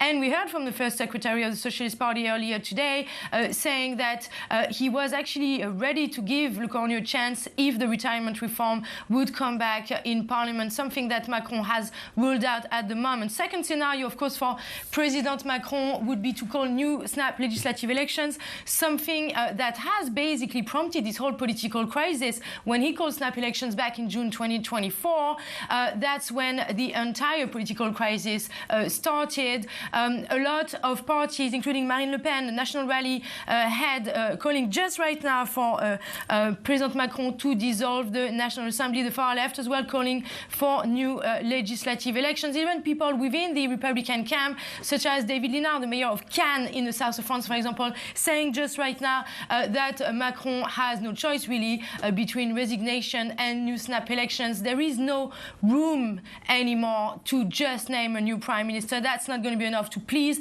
public opinion, to please the oppositions. The only issue, Tom, is that new snap legislative elections would probably create a similar fragmented parliament into 3 blocks. OK, Bloomberg's Caroline Connard in Paris. Caroline, thank you for that update. We see the French Prime Minister, of course, outgoing Prime Minister Sébastien Lecornu, continuing, of course, to speak outside his office in the French capital. We'll hope to bring you some lines from that when we can get them. For the moment, let's bring in, though, Bloomberg's senior EMEA market strategist, Michael Masika. And Michael, we're seeing that significant sell-off across French equities and French banks really coming under pressure today. How do you see the equity story in France evolving in the days ahead? Well, the reaction is the knee-jerk one. Like, you have more uncertainty building. You sell the market, you sell pretty much everything. Banks are being hit harder, and that makes a lot of sense because they've also been the best performers this year, not just in France, but everywhere in Europe. So you want to reduce your exposure to the country. They expose domestically, you sell those. It's kind of like expected. Now, you see there's also other companies that are being sold like pretty heavily, like LVMH, for example, those they have very, very little exposure to the French domestic market. So it's kind of like just reducing your portfolio exposure to the country in general. And that's what's been happening for like a year now. I mean, the CAC is trailing the rest of the markets. French domestic stocks are trailing the rest of the markets. It's just an ongoing situation. And we could have more of that over the next few months until that uncertainty kind of clears out, if it does. Okay, and I want to get your forward view as well. But let's just meditate a little bit on what you said around the bank. So maybe there's some profit-taking when it comes to French banks. They perform very well. Ludovic Soubrin of Allianz saying that he would suggest and recommend a rotation, maybe out of domestically focused French stocks into those international names. And you named LVMH as one of them. So that could be a move that we see, a rotation into some of those internationally exposed French names. Yes, definitely. If you look at the performance of French domestically exposed stocks, they've been performing extremely well this year, just like the rest of domestically exposed European peers, because that's been the theme in Europe this year. It's like domestic exposure more than the international one. Why? Because you have the tariffs, you have China uncertainty, US uncertainty, and all of that pushed investors to invest massively into the domestic economy. And also in Europe, you have fiscal stimulus, you have the interest rates that are very low, much lower than in the rest of the world and in the US, for example. So the domestic exposure was like the main theme. So now you have obviously some kind of switch starting, and after like such a strong outperformance, you will have a rotation, yes. And you highlighted the fact that French stocks have been laggards. Does that story continue to turn in 2026? What do we need to see a budget passed, new elections? What gives French stocks the ability to catch up with their European peers? You have two things. First, the uncertainty is unlikely to dissipate. The problem is, even if there's a snap election called now, it's very, very unlikely that we get a very clear parliament. Like where is going to be the majority? It's very tricky. So we might have more uncertainty on that front. What you could have is investors starting to buy dips, just because French stocks are now undervalued compared to their European peers. They have some of them have a very good exposure, and that investor would want. So you could have a bit of that as well. Michael, fantastic. Thank you for your views and your insights. Of course, Bloomberg Senior EMEA Market Strategist Michael Masika. We're going to leave you with live pictures. In fact, the outgoing French Prime Minister Sébastien Lecornu has just returned to his office. He's just walked back indoors, having addressed the media. We continue to keep across this story for you. French stocks are down. This is Bloomberg.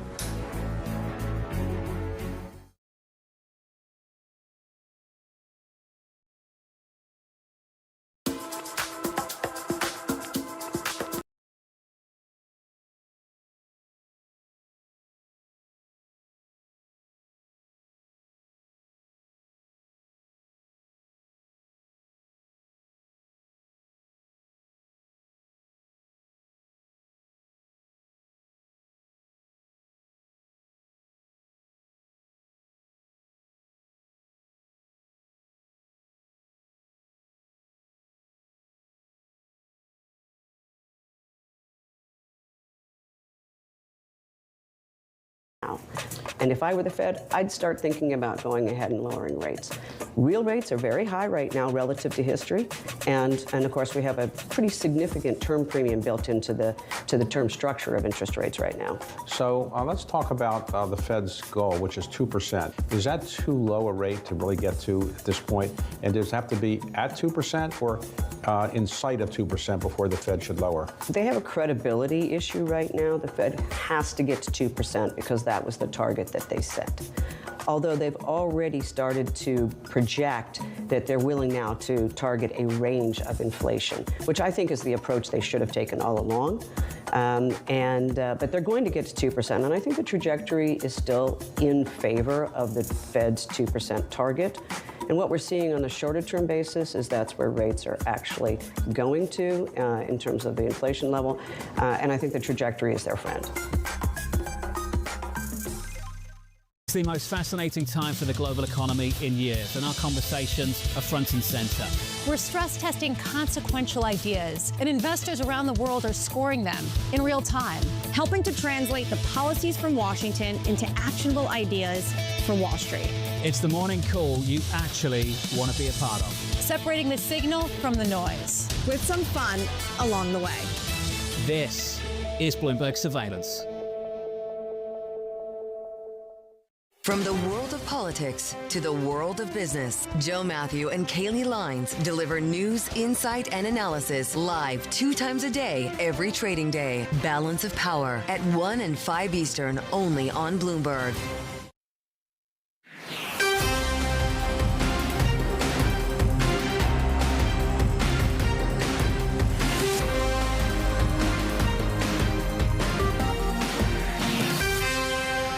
It's 5 a.m. in New York City. Good morning. I'm Bonnie Quinn with your Bloomberg Brief. Here's what you need to know. Layoff risk. Federal workers go to court as U.S. government agencies prepare to take action on firing plans. Global bond jitters. Yields are climbing as the French Prime Minister resigns, and Japan is set for a new leader. And Boeing signals an output hike for its 737 MAX jets as early as October. So remember, we finished with records last week. The S&P up more than 1%. Same for the Nasdaq. Well, it looks like we are pointed higher once again this week. Russell, Nasdaq 100, S&P all higher. The action might be elsewhere, though. Let's look at the bond universe, because we are seeing bonds sell off around the world. Not quite as significant here in the United States. Nevertheless, we are seeing a move lower in yields. 4.75 on the 30-year. The 2-year is up to 3.57, so a little bit of curve flattening there. If we look around the world, though, that's where the action is. In the last hour and 15 minutes, you had the French Prime Minister resign, Le Cornu, after a cabinet was named that was basically the same as the old cabinet.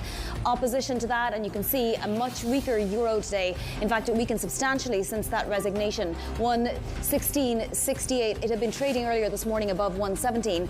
And then in Japan, Takaichi is said to be the next LDP leader and the presumptive new Prime Minister. And that has the yen weakening by 2% today, even though we thought it had been at least partially priced in. The yen trading well above 150. Let's get over to London now. Some individual movers to watch. And Valerie Teitel. Valerie, good morning.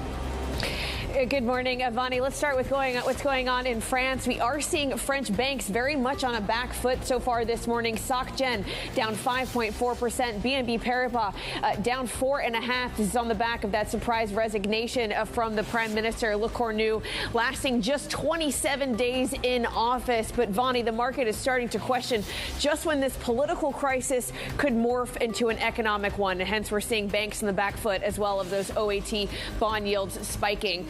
Well, we have an eye on French politics. We also have to keep an eye on what the White House is up to. A Reuters report that the U.S. is eyeing an equity stake in critical minerals. We're seeing critical metals jump 77% in pre-market trade.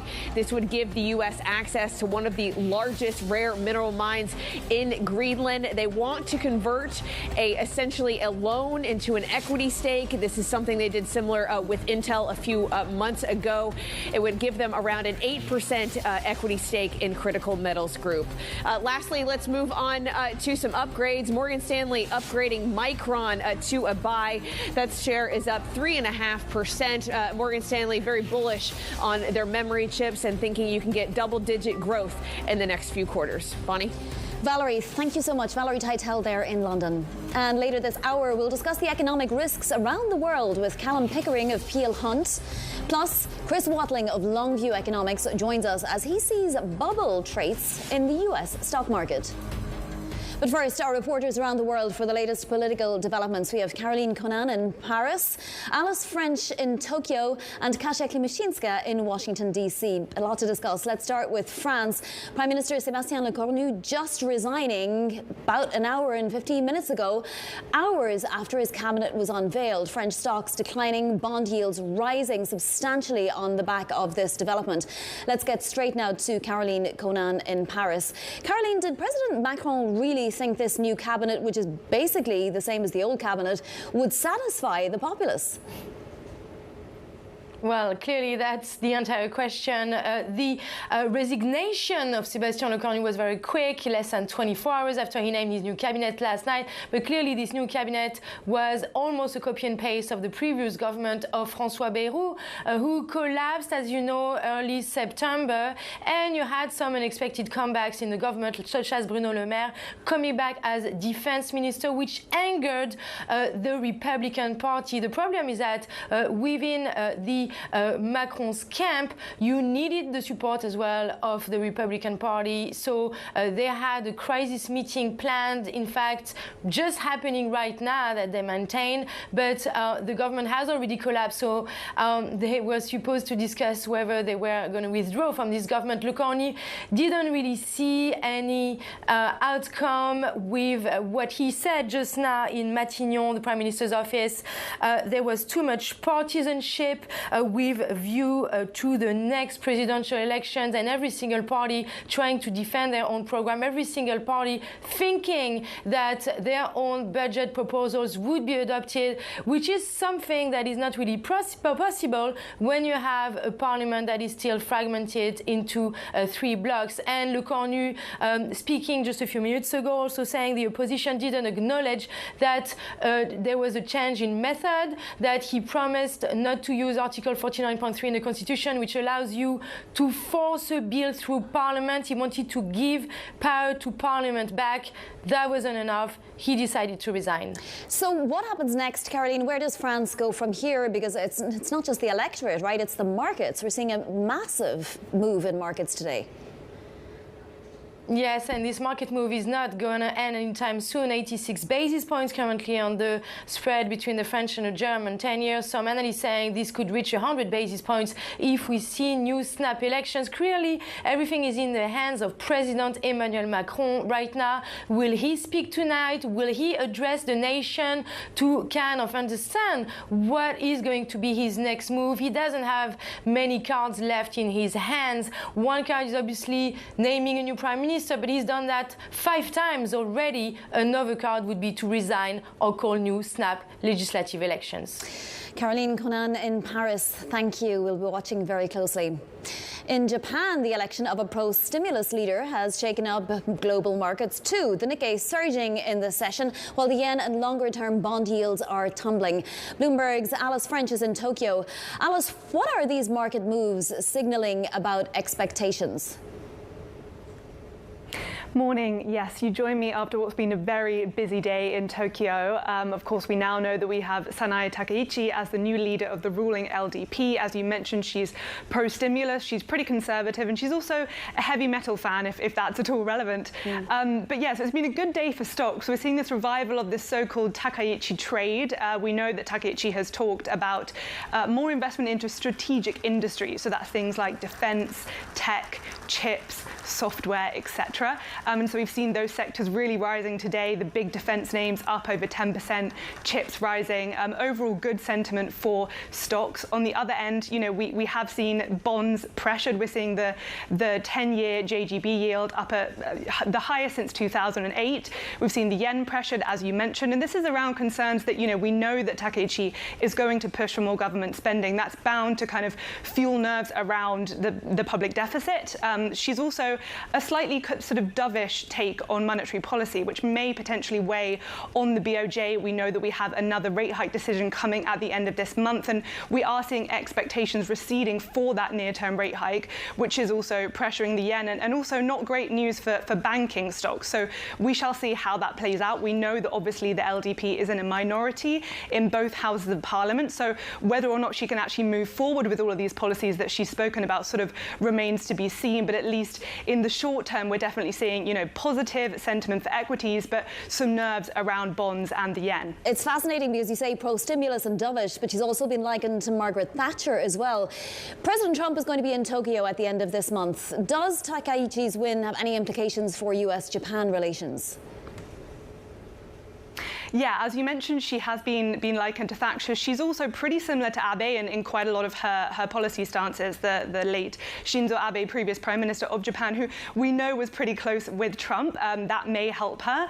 But yeah, we're expecting Trump in town just before Halloween. And we know that during her campaign, Takaichi had, mentioned that if the US-Japan trade deal that was agreed back in July, if it's implemented and it doesn't really benefit Japan or it doesn't go particularly smoothly, she might consider renegotiation. Now, that may not go down well with Trump, so we'll have to see how that goes. But it's going to be a really big first job for her as Prime Minister, we assume.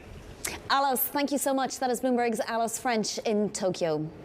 And back in the US then, the government is into its 6th day of a shutdown now. Unions representing hundreds of thousands of federal workers have gone to court to try and block mass firings by the Trump administration, which could start coming later today. For more, I'm joined by Bloomberg's Kasia Klimaszinska, who leads our breaking news coverage in Washington. So Kasia, where does this legal challenge leave the risk of mass layoffs? Hello. As you mentioned, we are now in the 6th day of this shutdown that started on October 1st because lawmakers couldn't agree on how to fund the government going forward. So all the non-essential operations of the government are halted, and those workers are concerned that they may lose their jobs permanently because around October 1st, President Trump said so. He threatened that he will look at the agencies that don't align their mission with the views of this administration might see cuts. There's about 650,000 employees of the federal government that are now staying at home and not receiving pay. And so they use their union to ask a judge to make sure that Trump doesn't make any of those cuts permanent. The unions argue that there's basically no law that would allow for such a thing, that the lapse in funding is just temporary and really shouldn't lead to any permanent changes at those agencies. Also, over the weekend, unfortunately, we didn't see any progress between the two sides. So between Democrats and Republicans, they were just trading accusations, but there was no progress towards reopening the government. Well, elsewhere, talks between Israel and Hamas begin today to discuss the US's peace plan for Gaza. What do we know about the state of diplomacy in the Middle East right now? So we had this fascinating report from Axios. We know that President Trump presented a 20-point plan for the Middle East. He hosted Prime Minister Benjamin Netanyahu of Israel here at the White House last Monday. And then on Friday, Hamas came back with this kind of yes, but response. So Trump got on the phone with Bibi again. And according to Axios, he kind of snapped back at Netanyahu when Netanyahu wasn't entirely pleased with Hamas's response. Trump said, this is a win, take it. So today, the two sides, Hamas and Israel, are negotiating via intermediaries. The representatives of the U.S. are there as well, including Trump's envoy, Steve Witkoff, and his son-in-law, Jared Kushner. All right, Kasia, thank you so much. That is Bloomberg's Kasia Klimaszinska in Washington. Now to other top stories trending on the terminal this morning. Boeing is said to be preparing suppliers for increased production of its 737 MAX planes as early as this month. Sources say the plane maker may make 42 jets a month. Boeing's monthly rate had been capped at 38 last year after a near catastrophic incident. Shares of Aston Martin are falling after paring back its outlook for a second time this year, citing the impact of US tariffs and broader economic challenges. The company now expects sales to fall by a mid to high single-digit percentage this year and no longer anticipates positive cash flow during the second half. And sources say Stellantis is planning to invest about $10 billion in the U.S. The investments could be funneled into plants in states such as Illinois and Michigan and may include fresh investments into Dodge and possibly the Chrysler brand. It's preparing the announcement while lobbying the Trump administration in recent days to waive or soften a possible 25% tariff. Coming up, more on the political spillover effect of the shutdown with Callum Pickering of Peel Hunt. That's next. This is Bloomberg.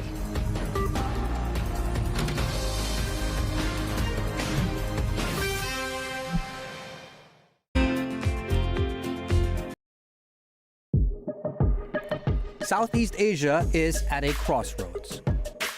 In a global power struggle over tech, trade, and influence. Will the region be able to chart its own course? Hear from top CEOs and key policymakers as they shape the region's economic future and redefine growth on their own terms. The Bloomberg Business Summit at ASEAN. Join us.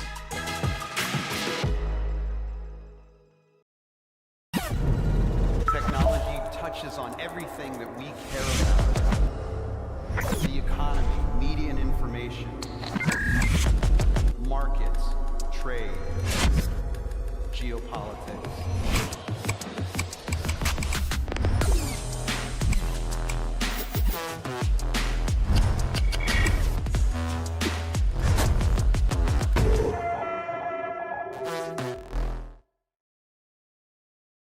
Europe. New episode Friday, only on Bloomberg Television. We're at the epicenter of a global realignment on a scale not seen for decades. At the intersection between markets, economics and geopolitics, a forum for sophisticated conversation. This is Bloomberg Surveillance. Bringing you up-to-the-minute global news whenever and wherever it happens. I'm Jumana Bersachi Zahran, and this is Bloomberg. People ask me all the time, what is the key to being a really good investor? And I tell them it's to surround yourself with and work with the best investors you can find. On Bloomberg Wealth, I'm going to take you to meet the greatest investors in the world, the people that I would like to have managing my money. I don't think there's a bubble in private credit. I do think that there is the potential of some dislocation in that market, and I think that there could be some accidents because we've put so much money out so quickly.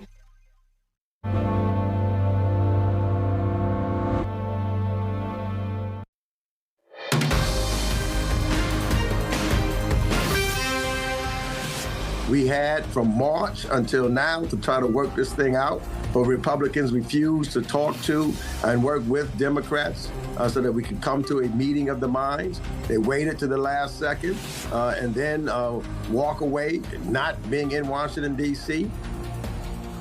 U.S. government shutdown then extending into a sixth day. Federal workers asking a U.S. judge to immediately block any mass firings threatened by the Trump administration.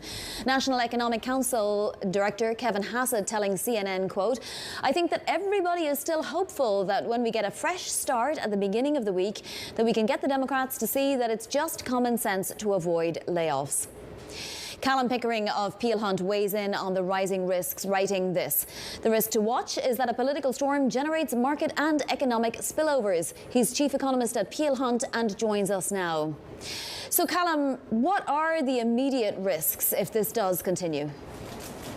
Well, I think the first point to note here is that the base case that government shutdowns add to uncertainty, reduce confidence, and put downside risks to growth, I think that still plays out.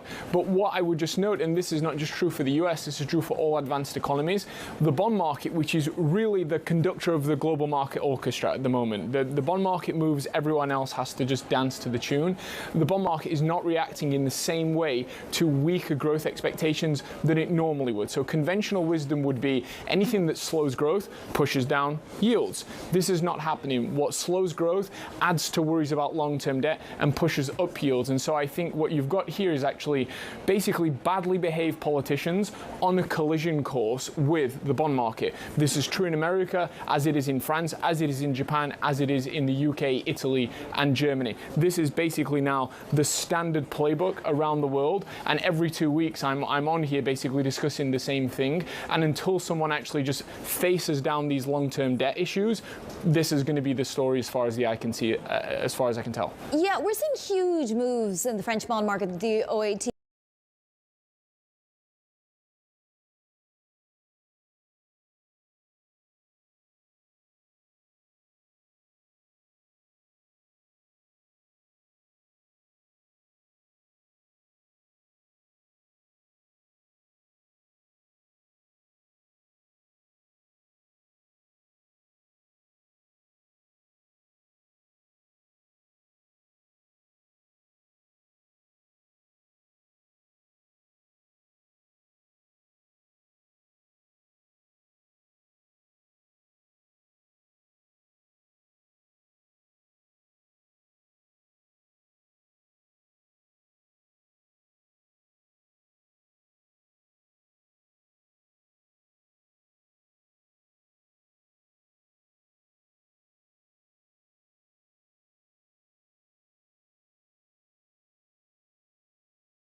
When the rest of the markets slow down, the futures market keeps moving. Did you know that CME Group S&P 500 and NASDAQ 100 futures trade nearly 24 hours with great liquidity? In the ETF markets, volume and liquidity lessens after 4 p.m. until the next morning. But with futures, you get trading opportunities both day and night. Learn more at cmegroup.com/equity-futures. News when you want it with Bloomberg News Now. I'm Lizzie Burden. And I'm Stephen Carroll. Within the past hour, the French Prime Minister Sébastien Lecornu has resigned. The move coming just a day after President Emmanuel Macron named a new cabinet that was broadly criticised. French bonds fell as investors braced for more political uncertainty. French 10-year yields rising sharply after those headlines. That widened the nation's borrowing premium over German debt, a key gauge of fiscal risk, to over 89 basis points, the highest level since late 2024. In Japan, Sanae Takaichi, a pro-stimulus conservative, is poised to become the country's first female prime minister. Japanese equities led Asian stocks to an all-time high following her surprise win in the ruling LDP's leadership race. While equity investors embraced the news, bond markets did not. Longer-dated Japanese bonds slid, with the 40-year yield surging as investors balance the potential upside of stimulus against debt market risk. With more, here's our editor-at-large in Tokyo, Sherry Ann. We know that Sanae Takaichi is a nationalist. We know that she's a fan of Margaret Thatcher, a fan of heavy metal music as well. But it's really the pro-growth policies that Sanae Takaichi has talked about that is really the focus for investors. She's talked about the BOJ's easy monetary policy, toned down her rhetoric during this election campaign. But we know that she wants to continue expanding fiscal policy. She's promised cash handouts, tax rebates, hinting at raising the tax-free income allowance as well. Sherry Ann was speaking as analysts at Goldman Sachs warned that volatility in Japan's longer-dated bonds may now spill over into markets as far away as the US and UK. Scrutiny of longer-dated debt in many developed economies has increased as governments ramp up borrowing. The growing fiscal concerns in some of the world's biggest economies has seen some investors flocking to the perceived safety of precious metals and Bitcoin. Gold hit another record today and is now closing in on $4,000 an ounce, following a glittering run that's seen it surge almost 50% this year. Bitcoin, meanwhile, set another all-time high over the weekend as a broader risk rally around the US government shutdown buoyed the world's largest cryptocurrency. OPEC Plus has agreed to return 137,000 barrels a day of halted supply, a slower pace than earlier this year. That's despite signs of a global oil surplus starting to emerge after an earlier difference in position between co-leaders Saudi Arabia and Russia. Our reporter Waylun Soon says OPEC producers are each facing different circumstances. Some, like Russia, is actually trying to contend with increased attacks on its oil production capacity. So that's all pulling back some of that potential production. We do see some estimates for that 137,000 barrels per day that OPEC promised over the weekend. Actually, Russia takes up about a third of that. And a third of that might come under stress because of Ukraine's attacks on oil export facilities. Bloomberg's Waylun Soon speaking there. The decision to drip feed more barrels shows OPEC's commitment to keep battling for a share of the oil market. But the market's forward curve, closely watched by OPEC, is faltering. Wall Street forecasters like JP Morgan and Goldman Sachs expect the oil price slide will extend below $60 a barrel. Representatives from Hamas and Israel are due to begin talks in Egypt today and aimed at ending their 2-year war in Gaza. The first sign of whether the negotiations are serious will be whether Hamas releases the remaining hostages in return for Israel releasing Palestinian prisoners. The US president has laid out a 20-point plan to end the hostilities, and he's talking up the prospects of a deal. They've been fighting for a plan for years. We get the hostages back almost immediately. Negotiations are going on right now. Will probably take a couple of days, and people are very happy about it. Now, despite his upbeat tone, Donald Trump has also made it clear that he's losing patience with both Hamas and Israel. Axios is reporting that the US president called Israel's Benjamin Netanyahu over the weekend to discuss Hamas's apparent willingness to release the hostages. But the Israeli Prime Minister complained that the offer was meaningless. Trump, according to the report, snapped at Netanyahu for being negative and added, "This is a win, take it." And those are your top stories. On the markets, the CAC 40 down 2% this morning. The 10-year French government yield up 6 basis points to 3.57% at an 87 basis point spread over the 10-year German yield. The euro 7/10 weaker against the dollar at 116.62. The Bloomberg Dollar Spot Index 0.5% stronger, and we're continuing to see weakness in the yen after the leadership election for the LDP over the weekend there. So the Japanese yen 1.9% weaker against the dollar, hovering around 150 there. That's news when you want it with Bloomberg News Now. I'm Stephen Carroll. And I'm Lizzie Burden, and this is Bloomberg. When the rest of the markets slow down, the futures market keeps moving. Did you know that CME Group S&P 500 and NASDAQ 100 futures trade nearly 24 hours with great liquidity? In the ETF markets, volume and liquidity lessens after 4 p.m. until the next morning. But with futures, you get trading opportunities both day and night. Learn more at cmegroup.com/equity futures. There are two kinds of people in the world. People who think about climate change and people who are doing something about it. On the Zero podcast, we talk to both kinds of people. People you've heard of, like Bill Gates. I'm looking at what the world has to do to get to zero, not using climate as a moral crusade. And the creative minds you haven't heard of yet. It is serious stuff, but never doom and gloom. I am Akshat Rati. Listen to Zero every Thursday from Bloomberg Podcasts on Apple, Spotify, or anywhere else you get your podcasts.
Caroline, Okay. do we have any idea why this has happened? Well, it's probably because of the situation with the Republicans. I mean, obviously, the Republican Party reacted pretty badly last night after the nomination of this cabinet. Even though Bruno Retailleau kept his job as Interior Minister, they were disappointed, for example, with the comeback of Bruno Le Maire. And they were supposed to have a crisis meeting in just a couple hours from now to decide whether or not they were going to stay in this government. In fact, we had lots of emails this morning from the French government saying there would be a handover at this time for Le Cornu, for Roland Lescure. There would be another handover for Bruno Le Maire. And now everything is collapsing already. 3.5 weeks with this Prime Minister, Sébastien Le Cornu. And as many analysts have been saying all morning, we are now getting very, very close to perhaps new fresh legislative elections. In terms of where Macron therefore stands, what does he do now? We've been through a series of governments. None of them are able to deliver what he needs them to be able to deliver. Is there another person that he can tap near term to run a government? What happens next in this process now that Le Cornu has gone? It's a very tough question right now. Obviously, he still hasn't tried the centre-left option, which is what Olivier Faure, the first secretary of the Socialist Party, has been calling. And Olivier Faure was just on the radio on France Inter just an hour ago saying that he was not necessarily going to make Le Cornu collapse this week unless there was a comeback of the debate on the retirement reform in Parliament. So that's kind of one last option, but clearly we could also head towards fresh presidential elections. That's another option. Of course, something that the National Rally and the far left have been calling. It's very unclear at this stage what options are remaining for President Macron. His popularity is at a record low. 16% of positive opinion, I think, was the latest poll last week. So clearly within his own camp, it's almost impossible for him to keep any sort of coalition together, even with the center-right. So the options appear to be very, very limited. The only issue, of course, and that's also what political analysts have been telling us this morning, is that even if there are fresh legislative elections planned over the next few weeks, they will probably lead to a similar fragmented parliament, with possibly the National Rally gaining seats and becoming the biggest bloc in parliament, but no majority in parliament still. So the options again are very limited for President Macron, and perhaps this idea of fresh legislative elections and perhaps even a resignation of President Macron are going to come back on the tables over the next few hours.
Indian market is going to close crude oil को देखोगे overall bullish ही लग रहा है अभी भी कोई इसमें trade है नहीं क्रूड ऑयल में कल से दो तीन न्यूज़ कंटिन्यूसली आ रही थी कि क्रूड ऑयल का प्राइस डाउन जाएगा याद होगा आप लोगों को दो तीन बड़े फंड हाउस ने कहा था डाउन जाएगा बट अपना मुझे लग रहा है बाई करके बैठे हुए सब लोग कल ही न्यूज़ आई थी क्रूड ऑयल के प्राइस $60 से भी नीचे जा सकते हैं कंटिन्यूसली परसों से यहाँ पर मोमेंटम आया आज सीधा गैप अप कराया ट्रैप करा के मुझे लग रहा है परसों सबको और अभी भी वही कंटिन्यू मोमेंटम ही आ रहा है तो सिर्फ न्यूज़ के बेसिस पे सेल करके मत बैठ जाना। बहुत सारे लोग मुझे लग रहा है न्यूज़ के बेसिस पे सेल करके बैठ जाएंगे, नहीं तो कि जेपी मॉर्गन ने कहा है क्रूड ऑयल का प्राइस $60 तक जाएगा, तो अभी तो और नीचे जाना चाहिए, 5,000 के भी नीचे जाएगा।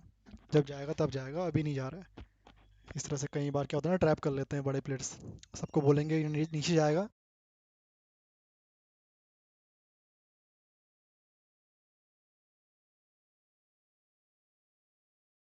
अपना बाई करके फिर दूसरों को सेल करा देते हैं ट्रैप करने के लिए। कोई ट्रेड है नहीं, अभी बनेगा तो देखते हैं।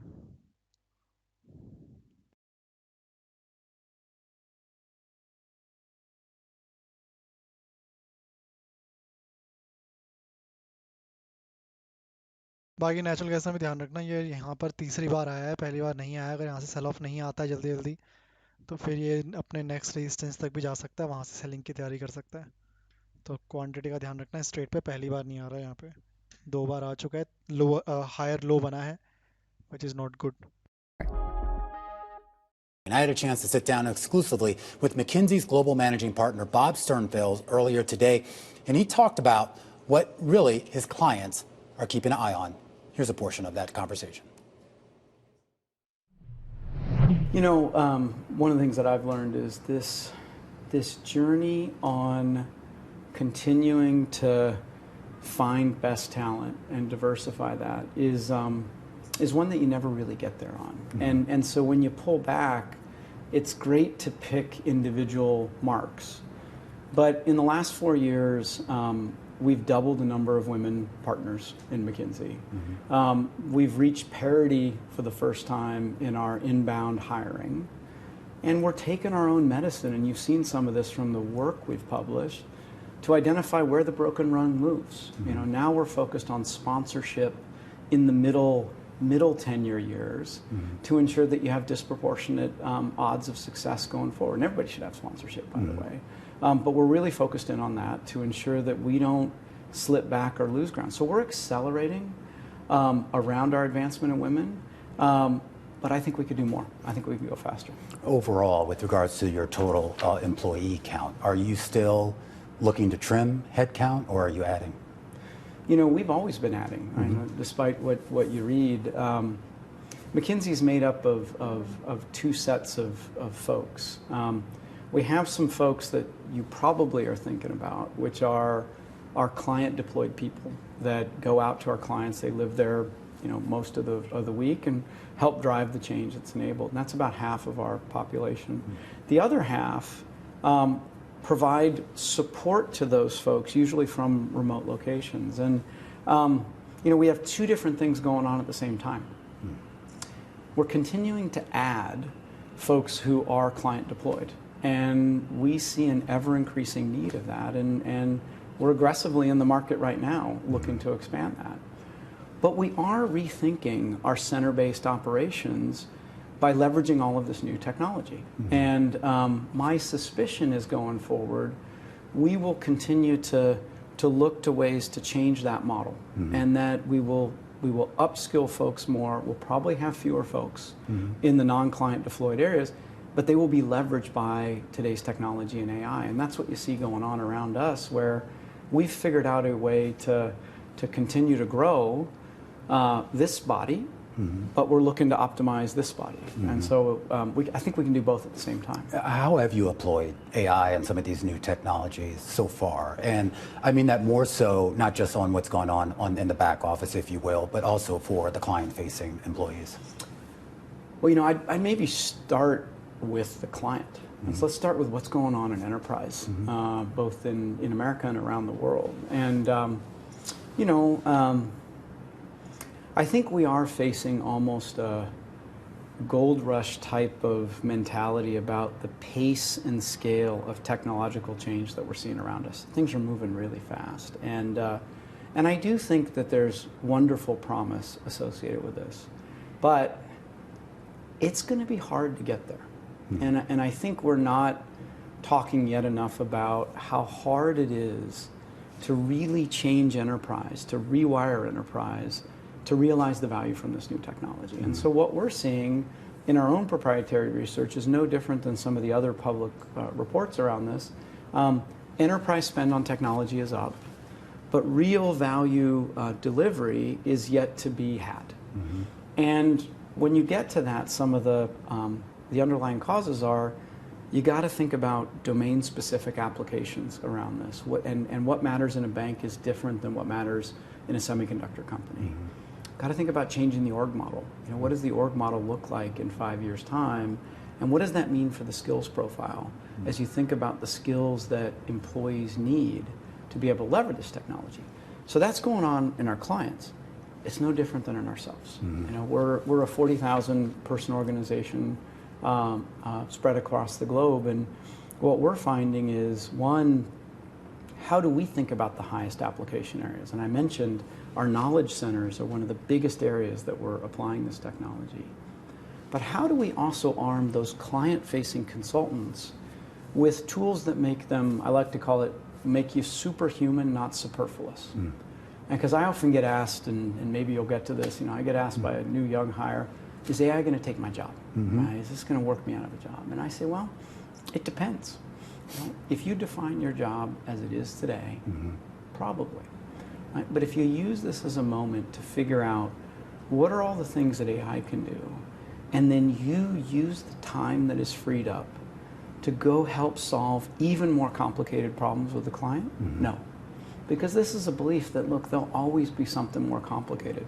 There'll always be something more aspirational that our clients want to tackle. And so we're on this race to figure out, how do you redesign work as you arm people with these new and amazing tools? How much is this discussion of AI dominating the requests that you're getting from clients for help right now?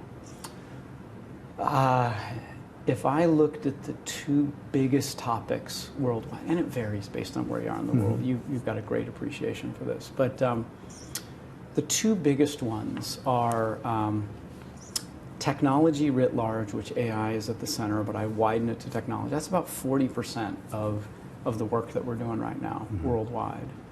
I'd say quickly followed with, in some way, shape, or form, how do I make my organization more resilient, given everything that's going on in the world? And a belief that resilience is going to matter because I will withstand future shocks. So I need to innovate with this technology, but I need to make myself resilient at the same time. Can you help me with both of those? Are clients generally constructive about current conditions right now, not just here in the United States, but around the globe? I mean, there's been a lot of geopolitical shocks, obviously a lot when it comes to various policies coming out of the US government as well as Europe and now over in Asia. Are they comfortable with where we're going? I think the role of a CEO is not necessarily to ever be comfortable and in any context. And if you're an investor and you find a really comfortable CEO, that may tell you something, right? And so there is this idea, I think, a role of a CEO is at one point is to be aspirational. How do you set an aspiration for change? And back to the technology point, I think you do see a lot of excitement that, although it may be hard, the potential for these new technologies to transform who I am exists. Drug discovery, radically shortening the cycle times, amazing customer experience, you name it, right? But on the other, that the world is getting to be a more volatile place on any dimension. You talk about a bit of government policy, but it's not the only variable in this. How are the economies performing, the role of government, demographic change that you haven't dealt with, you kind of name it. And so a belief that I need to change my organization model to be able to do two things at the same time. And I like sports, right? I can't just play defense. If I just play defense, I'll be able to withstand the shocks, but I'll come out average. I can't just play offense. If I play offense, I might win, but I might blow myself up. So how do I play offense and defense at the same time with a recognition that I'm going to have more things thrown at me going forward as a matter of course, that things won't go back to normal, that we're in a new normal now. It's and a how new do I normal. navigate through this? It's also a bit of a chaotic normal, and I'm wondering if that's actually helped McKinsey's business. The first thing I would say is I think that idea of more chaotic depends on where in the world you sit. if you talk with CEOs in Brazil, they might say, to your point, it's been chaotic for a long time. And we just have the muscle to navigate through, whether it's inflation, whether it's a pandemic, et cetera. Like, this is the normal of operating as a CEO in Brazil. I think it is a bit different operating in the US and in Europe. And so that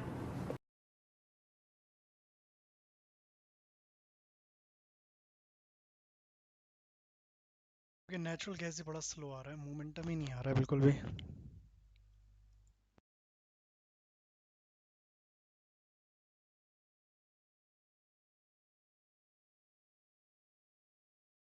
Indian market भी होने वाला है close. Nifty bank Nifty देखोगे आज पूरा bullish ही था, second half में sideway चला गया, भले ही 12 बजे के बाद कुछ हुआ नहीं है नहीं निफ्टी में। बैंक निफ्टी तो खैर साइडवे था, निफ्टी थोड़ा बहुत फिर भी ऊपर गया था, सुपर बुलिश।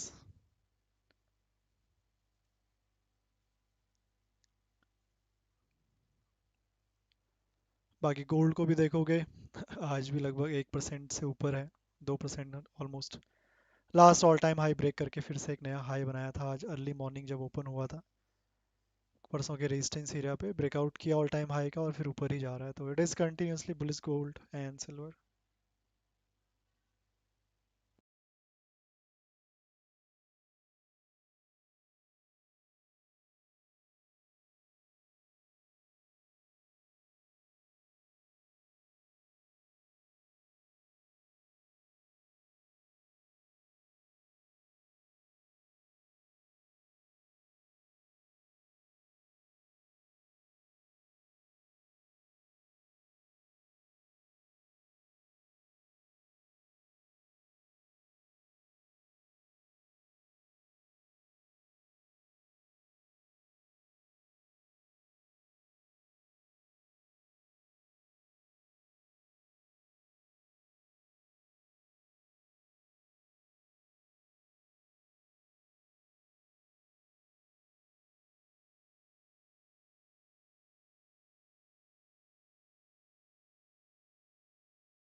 नेचुरल गैस फटाफट आ जाए तो बढ़िया, जितना देर लगाएगा उतनी बड़ी प्रॉब्लम, क्योंकि जिस हिसाब से आ रहा है ना, अगर बड़ी कैंडल नहीं बनी तो ये जितने सेलर यहाँ पर बैठे हुए हैं थोड़ा बहुत नीचे लेके आके फिर ऊपर की ओर कैंडल बना देंगे, नहीं तो।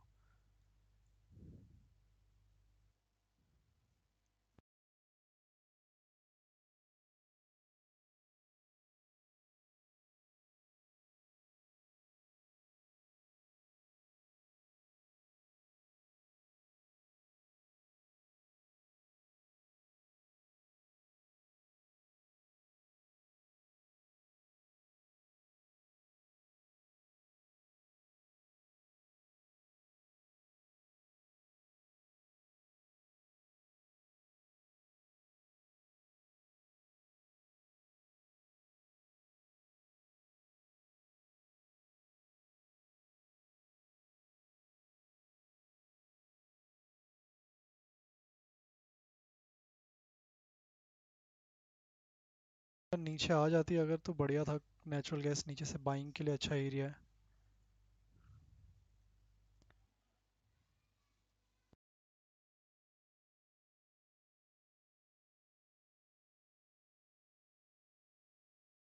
पर 297 के आसपास ही बाई कर लेंगे, नहीं तो वहाँ पर भी एक एरिया ऑफ इंटरेस्ट है मार्केट में।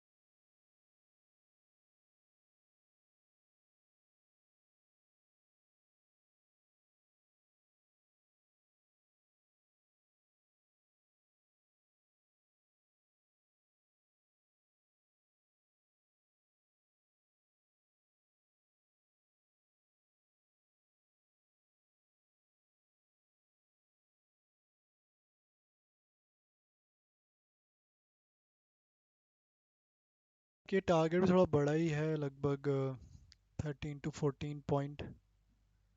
बेस्ट के सिनेरियो है कि कैंडल सीधा क्लोज करे बड़ी बना के नीचे आ जाए, फिर नीचे से बाइंग आके फिर ब्रेकआउट करके नेक्स्ट रेजिस्टेंस तक जाए। बेस्ट के सिनेरियो।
क्रूड में अभी कुछ नहीं बन रहा है उसमें। हायर टाइम फ्रेम पे देखोगे वो भी रेंज के अंदर ही है, ऐसा नहीं है रेंज के बाहर निकल गया।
आगे मुझे 572740 वहीं दिख रहा है एक मेजर रेजिस्टेंस क्रूड का। बीच में तो कोई रेजिस्टेंस हो ही नहीं कर रहा है। मोस्ट प्रोबेबली कोई सपोर्ट होगा, ब्रेकडाउन हुआ होगा, अदरवाइज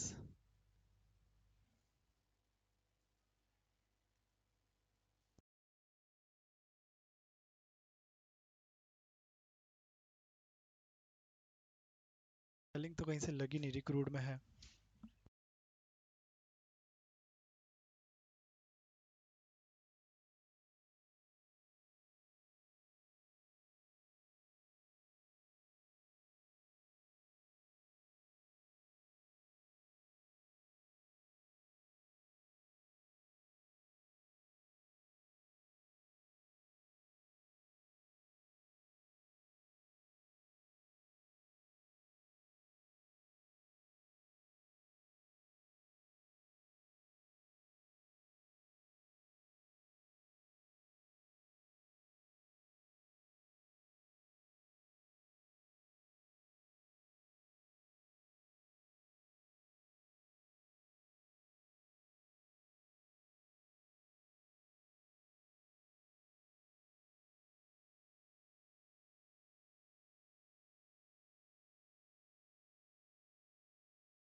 तो ये गिर जाए सेलिंग में क्रूड ऑयल, या तो ऊपर ही चला जाए इस लेवल के एटलीस्ट।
ठीक है, देखो नीचे क्रूड में सपोर्ट जरूर है एक, बट वहां तक आने के लिए गिरना तो पड़ेगा इसको। जहाँ पर अभी है रेजिस्टेंस है, बट इतने बार टेस्ट हो गया, अब फटाफट से या तो ब्रेक कर देता, नया रेजिस्टेंस बना देता। नीचे 5400 टू 420 अच्छा सपोर्ट है, वहाँ मिलता है अगर प्राइस 15 मिनट में। This is a resistance as well, ये भी रेजिस्टेंस ही है, बट ये टेस्ट हो गया बहुत बार अब। यहाँ पर नहीं, इससे पहले भी हो चुका है, ध्यान रखना। एक बार कितने बार टेस्ट हुआ ये?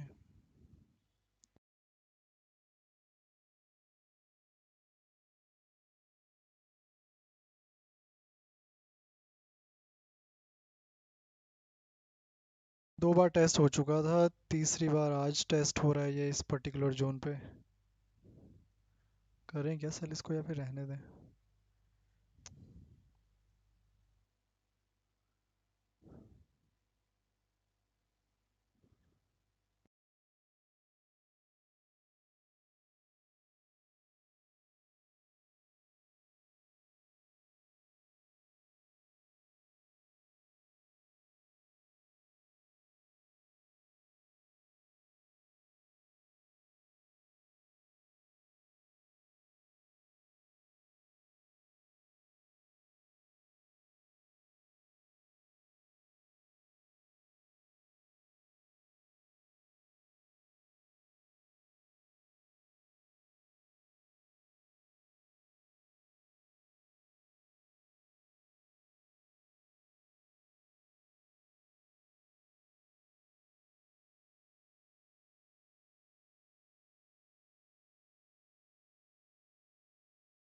ये ऊपर का रेजिस्टेंस है जो मेजर रेजिस्टेंस है अभी के लिए, 5640 650।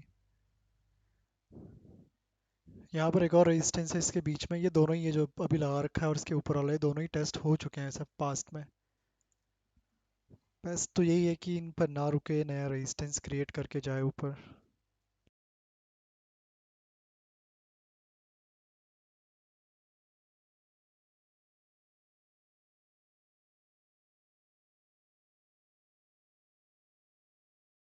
जो लेवल एक बार टेस्ट हो गया उस पर फिर से मल्टीपल टाइम टेस्ट हो गया, उस पर बार बार सेल करना भी सही नहीं लगता, इवन दो सेलिंग या बाइंग वहां से आ जाती है कई बार, बट वो फिर रिस्क ही लेवल हो जाते हैं।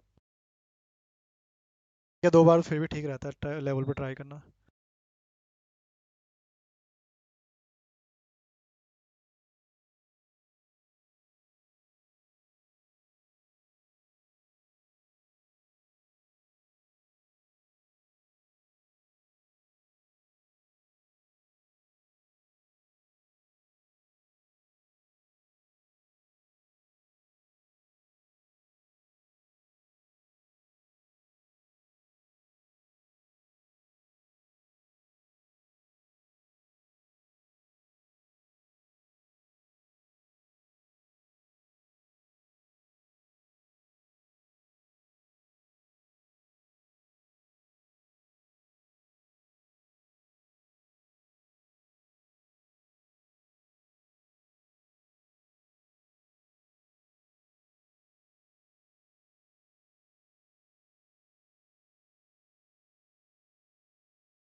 OPEC Plus forecast to deliver only half of November's planned output hike, market talk.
Oil market focus on declining spare capacity amid OPEC Plus production constraint.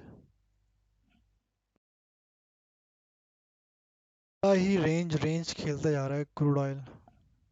ये वापस एक रेंज बना दिया मैंने, ऊपर का रेजिस्टेंस हटा दिया, रेंज बना दिया है market right now in this range. So upper side पे मेरे अकॉर्डिंग तो बेस्ट है कि यहाँ तक जाए, इसके ऊपर प्रॉपर क्लोजिंग आए और फिर नीचे आए और फिर हम बाई करें यहाँ पे।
भी करते रहो guys. जिन लोगों ने like नहीं किया stream को, don't forget to like the stream.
When the rest of the markets slow down, the futures market keeps moving. Did you know that CME Group S&P 500 and NASDAQ 100 futures trade nearly 24 hours with great liquidity?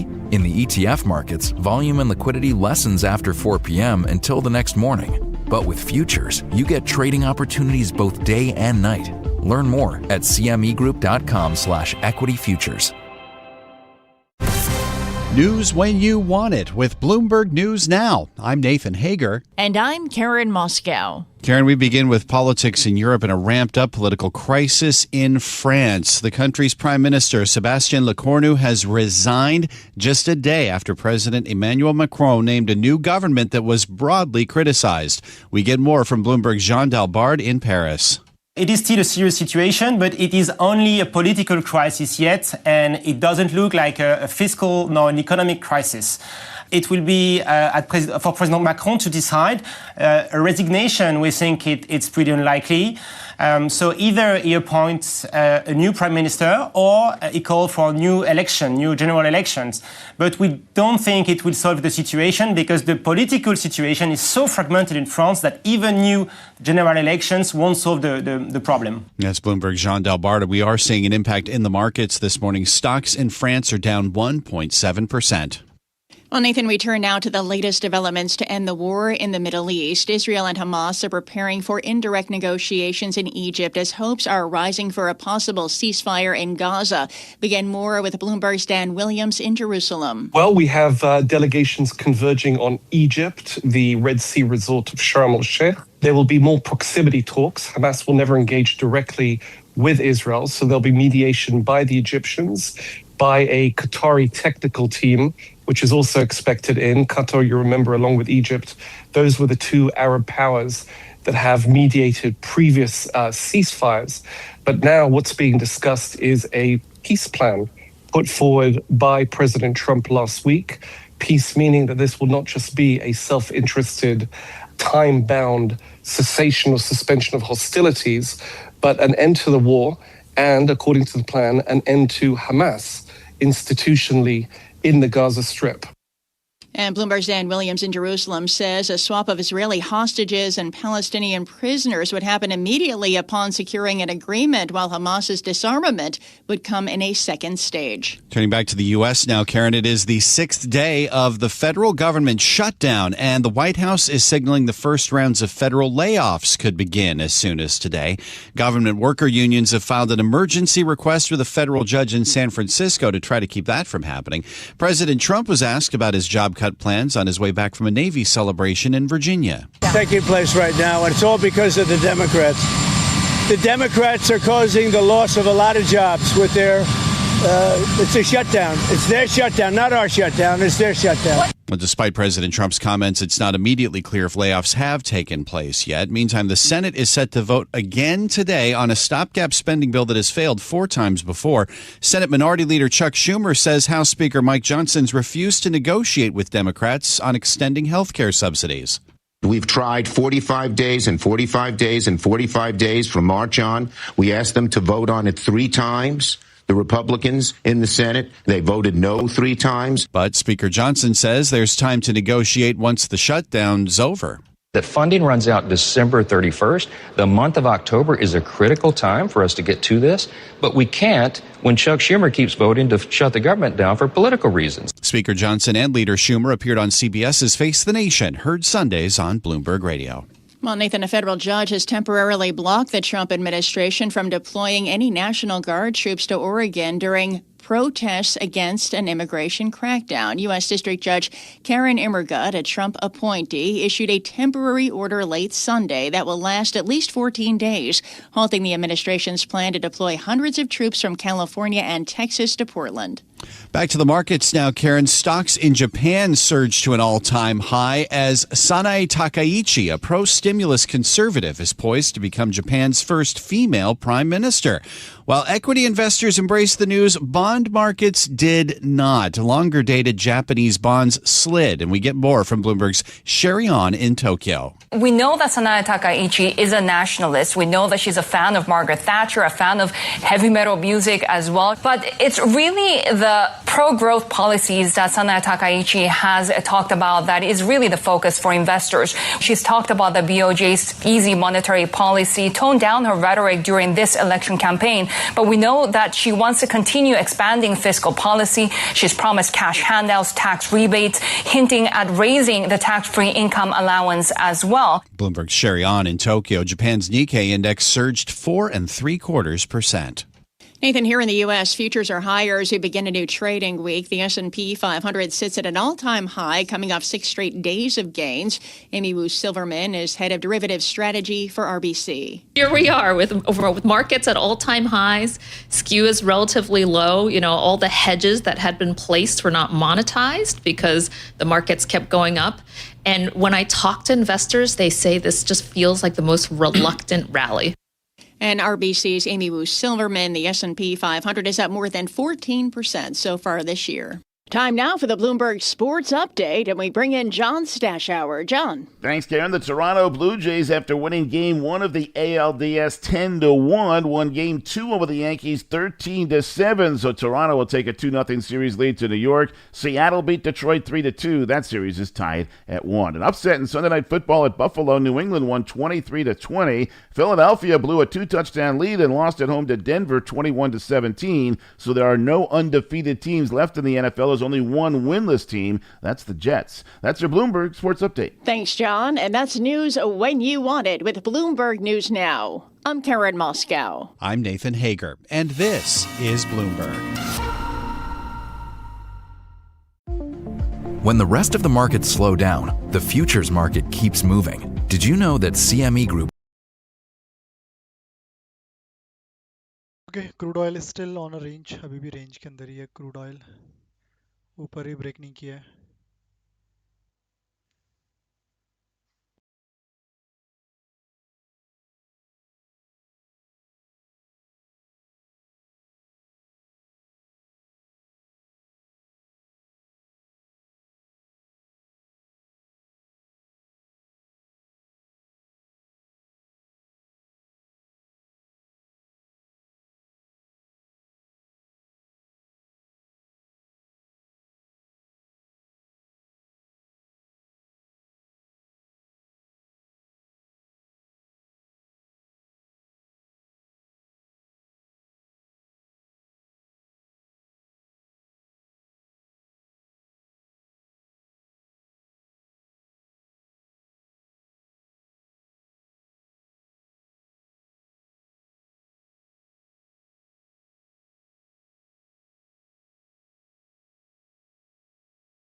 यहाँ पर काफ़ी देर से रुक रहा है। अब crude oil या तो ब्रेकआउट करे, लेवल के ऊपर जाए, या फिर नीचे ही आ जाए। बहुत देर से साइडवेज है। पहले भी 2 बार यहाँ पर टेस्ट हो चुका है, नीचे भी नहीं जा रहा है, वो अलग बात है, रेंज के अंदर है। ऊपर अभी भी एक जो रेजिस्टेंस लगाया है वो काफ़ी स्ट्रांग है, 5632 563040 के अराउंड, बट वो काफ़ी दूर है, वहाँ तक पता नहीं कब जाएगा। तो एक लास्ट यहाँ से ट्राई करते हैं, क्योंकि इसमें कोई सपोर्ट भी नहीं बन रहा है नीचे। रेंज है वो बात अलग है, या तो कोई सपोर्ट ही बना देता।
ठीक है, ये ट्रेड प्लान करना, इसमें कुछ कर नहीं सकते, अदरवाइज थोड़ा सा रिस्की है, बट और कुछ ऑप्शन भी नहीं है इसमें।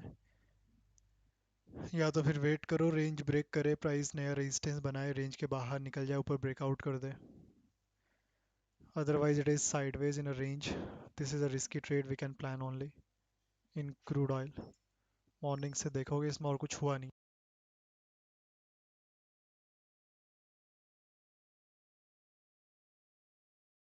तो प्लान कर रहे हो तो एक ही प्लान कर सकते हो, अदरवाइज और इसमें कुछ बन नहीं रहा है। मेजर सपोर्ट रेजिस्टेंस काफ़ी दूर है, वहाँ तक आएगा तब आएगा, अदरवाइज कोई नए सपोर्ट रेजिस्टेंस बनेंगे तो उनको ट्राई करना। ये प्लान कर रहे हो तो थोड़ा सा रिस्क की साइड पे है, उतना ही रिस्क लेना जितना ले सकते हो। It is still on range. बाकी 5 होने वाला है, 5 PM, 5:30 न्यूयॉर्क सेशन की ओपनिंग होती है, तो हो सकता है उसके बाद थोड़ा मूव कर जाए। अभी तक तो ब्रेकआउट हो जाना चाहिए था इससे क्रूड ऑयल को।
गैस में भी अपना एस एल स्ट्रिक रख लेना, काफ़ी देर हो गई है। मॉर्निंग पे रेजिस्टेंस एरिया पे अराउंड 12 बजे के आसपास आया था, 5 बज गया, कुछ आया ही नहीं सेल ऑफ इतना कुछ।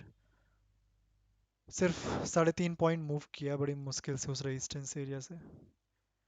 ये भी मैंने ऐसा बताया, पहली बार नहीं आया रेजिस्टेंस एरिया पे, तीसरी बार आ रहा था। पहली बार एक बार सेलिंग आ गई थी, अच्छी खासी लो बनाया था। दूसरी बार परसों आया था, हाई लो बनाया था। ये थर्ड टाइम सेलिंग है यहाँ पर जो आई है आपकी क्रूड ऑयल में, नेचुरल गैस में, माफ़ करना। अगर इस बार भी बड़ा लोअर लो नहीं बनता है, इस लेवल के नीचे नहीं जाता है, तो फिर ये इजीली ब्रेकआउट कर जाएगा। तो थोड़ा सा ऐसा रिस्ट्रिक्ट रख लेना इसमें भी, नेचुरल गैस के ट्रेड में अब।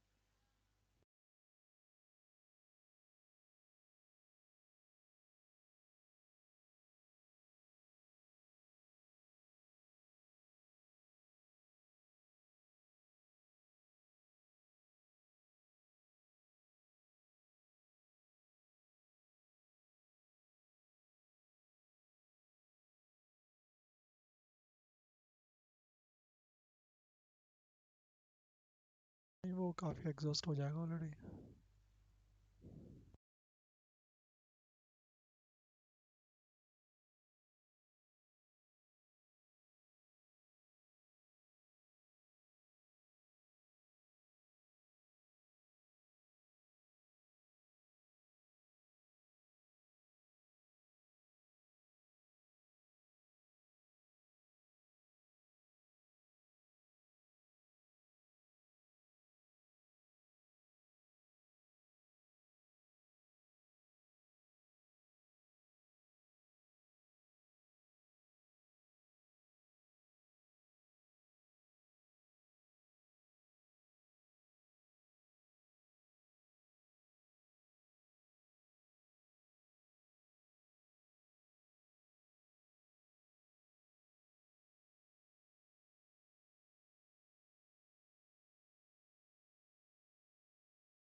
उस दिन मार्केट ओपन हुआ था उसके बाद।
5 PM हो चुका है, आधा घंटा और है न्यूयॉर्क सेशन की ओपनिंग में, सिर्फ 30 मिनट रह गए। 5:30 इंडियन टाइम के अकॉर्डिंग न्यूयॉर्क सेशन की ओपनिंग रहेगी।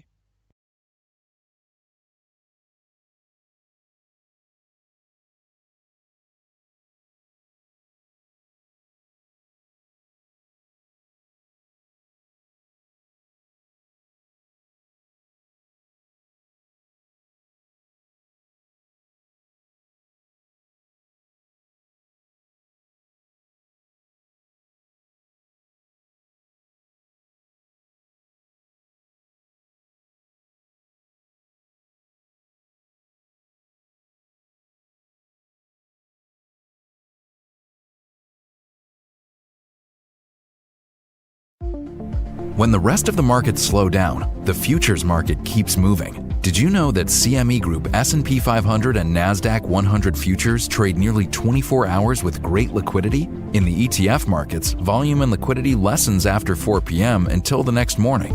But with futures, you get trading opportunities both day and night. Learn more at cmegroup.com/equity-futures. News when you want it with Bloomberg News Now. I'm Nathan Hager. And I'm Karen Moscow. Karen, we begin with a political crisis in France. The country's prime minister has resigned. Let's get the very latest live with Bloomberg's Stephen Carroll. Stephen, good morning. Good morning, Nathan and Karen. After less than a month, France needs another new Prime Minister. Sébastien Lecornu, a close ally of French President Emmanuel Macron, resigned just hours after his cabinet was announced. He said that he had made some progress with other parties on negotiating a budget, but not enough to reach a compromise on tax and spending plans that would be able to pass in the fractured parliament. So what happens now, Stephen? It's up to President Macron to make a decision. He faces the same series of choices he did a month ago. Pick a new Prime Minister, call fresh elections to the National Assembly, or even resign himself.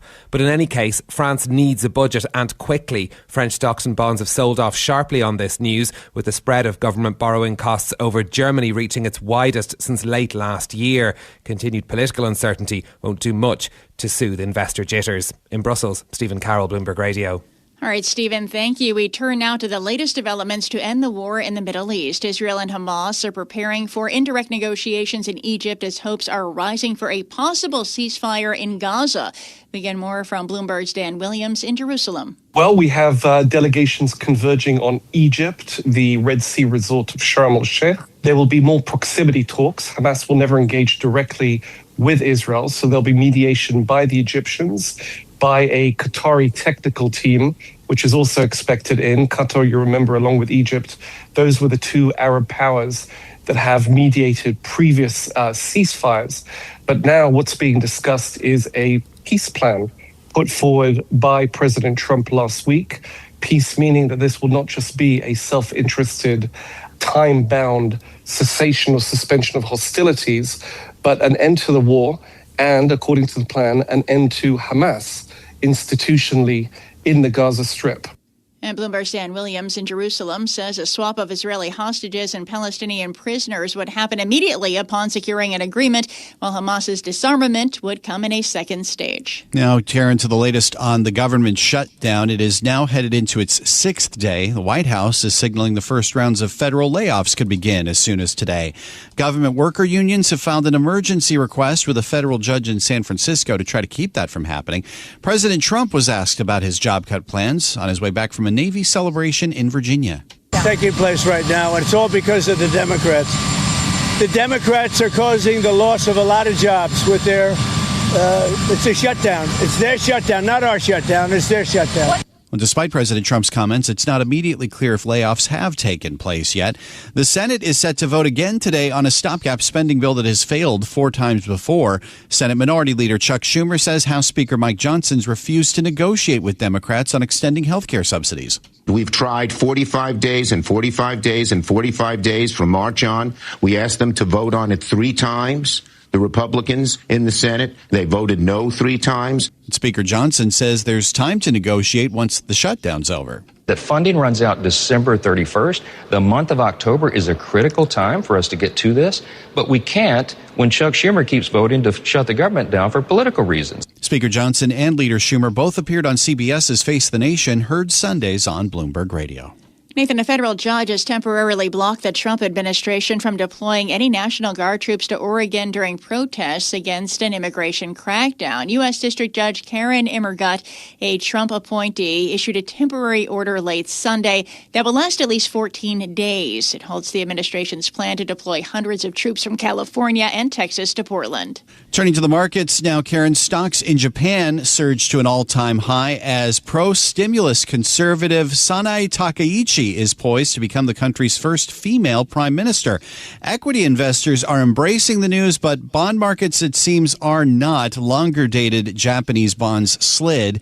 We get more from Bloomberg's Sherry On in Tokyo. We know that Sanae Takaichi is a nationalist. We know that she's a fan of Margaret Thatcher, a fan of heavy metal music as well. But it's really the pro-growth policies that Sanae Takaichi has talked about that is really the focus for investors. She's talked about the BOJ's easy monetary policy, toned down her rhetoric during this election campaign. But we know that she wants to continue expanding fiscal policy. She's promised cash handouts, tax rebates, hinting at raising the tax-free income allowance as well. It's Bloomberg's Sherry On in Tokyo. Japan's Nikkei surged 4.75%. Here in the U.S., Nathan, futures, they are higher as we begin a new trading week. The S&P 500 sits at an all-time high, coming off 6 straight days of gains. And Amy Wu Silverman is head of derivatives strategy for RBC. Here we are with markets at all-time highs. Skew is relatively low. You know, all the hedges that had been placed were not monetized because the markets kept going up. And when I talk to investors, they say this just feels like the most reluctant rally. RBC's Amy Wu Silverman. The S&P 500 is up more than 14% so far this year. Time now for the Bloomberg Sports Update, and we bring in John Stashower. John. Thanks, Karen. The Toronto Blue Jays, after winning Game 1 of the ALDS 10-1, won Game 2 over the Yankees 13-7. So Toronto will take a 2-0 series lead to New York. Seattle beat Detroit 3-2. That series is tied at 1. An upset in Sunday Night Football at Buffalo. New England won 23-20. Philadelphia blew a 2-touchdown lead and lost at home to Denver 21-17. So there are no undefeated teams left in the NFL. There's only one winless team. That's the Jets. That's your Bloomberg Sports Update. Thanks, John. And that's news when you want it with Bloomberg News Now. I'm Karen Moscow. I'm Nathan Hager, and this is Bloomberg. When the rest of the markets slow down, the futures market keeps moving. Did you know that CME Group S&P 500 and NASDAQ 100 futures trade nearly 24 hours with great liquidity?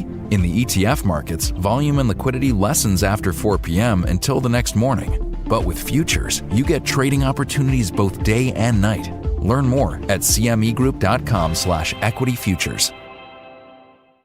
Bloomberg Daybreak is your best way to get informed first thing in the morning, right in your podcast feed. Hi, I'm Karen Moscow. And I'm Nathan Hager. Each morning, we're up early putting together the latest episode of Bloomberg Daybreak U.S. Edition. It's your daily 15-minute podcast on the latest in global news, politics, and international relations. Listen to the Bloomberg Daybreak U.S. Edition podcast each morning for the stories that matter with the context you need. Find us on Apple, Spotify, or anywhere you listen.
Caroline, Okay. do we have any idea why this has happened? Well, it's probably because of the situation with the Republicans. I mean, obviously, the Republican Party reacted pretty badly last night after the nomination of this cabinet. Even though Bruno Retailleau kept his job as Interior Minister, they were disappointed, for example, with the comeback of Bruno Le Maire. And they were supposed to have a crisis meeting in just a couple hours from now to decide whether or not they were going to stay in this government. In fact, we had lots of emails this morning from the French government saying there would be a handover at this time for Le Cornu, for Roland Lescure. There would be another handover for Bruno Le Maire. And now everything is collapsing already. 3.5 weeks with this Prime Minister, Sébastien Le Cornu. And as many analysts have been saying all morning, we are now getting very, very close to perhaps new fresh legislative elections. In terms of where Macron therefore stands, what does he do now? We've been through a series of governments. None of them are able to deliver what he needs them to be able to deliver. Is there another person that he can tap near term to run a government? What happens next in this process now that Le Cornu has gone? It's a very tough question right now. Obviously, he still hasn't tried the center-left option, which is what Olivier Faure, the first secretary of the Socialist Party, has been calling. And Olivier Faure was just on the radio on France Inter just an hour ago saying that he was not necessarily going to make Le Cornu collapse this week unless there was a comeback of the debate on the retirement reform in Parliament. So that's kind of one last option, but clearly we could also head towards fresh presidential elections. That's another option. Of course, something that the National Rally and the far left have been calling. It's very unclear at this stage what options are remaining for President Macron. His popularity is at a record low. 16% of positive opinion, I think, was the latest poll last week. So clearly within his own camp, it's almost impossible for him to keep any sort of coalition together, even with the center-right.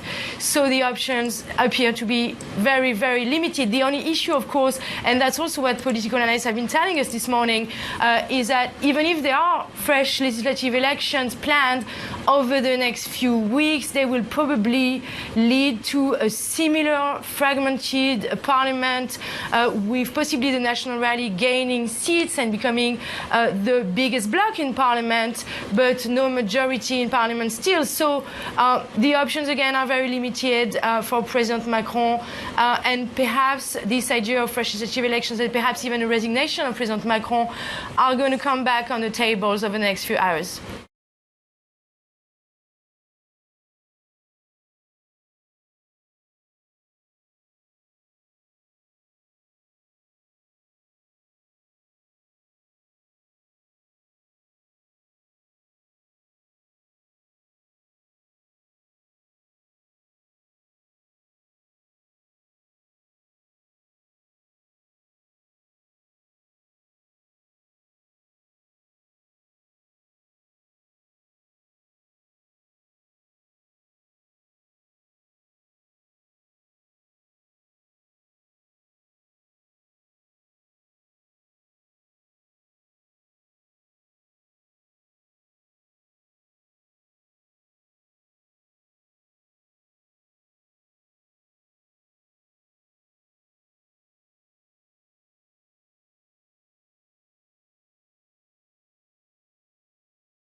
Guys natural gas इसका target होने वाला है, यहाँ पर book कर लेना natural gas को, ठीक है। Book the profit in a natural gas.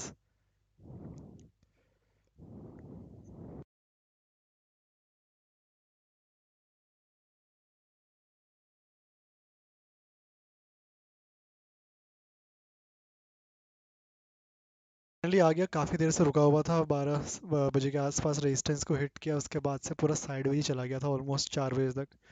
अभी मोमेंटम आया है 430 450 के बाद, तो यहाँ पर प्रॉफिट बुक करना है। यहाँ से देखते हैं बाइंग का ट्रेड वापस, अच्छा मूव मिला है नेचुरल गैस में। यूएस मार्केट भी ओपन होने वाला है 7 PM पे, तो देखते हैं। बाकी न्यूयॉर्क सेशन ऑलरेडी ओपन है, कोई डेटा तो है नहीं, तो क्रूड ऑयल में ऐसी कोई न्यूज़ तो नहीं है। सार फॉल कहाँ है यार, वो सार फॉल कहाँ कहते हैं उसको?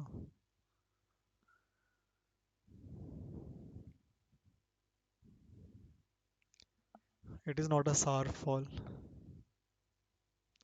नॉर्मल मोमेंटम है,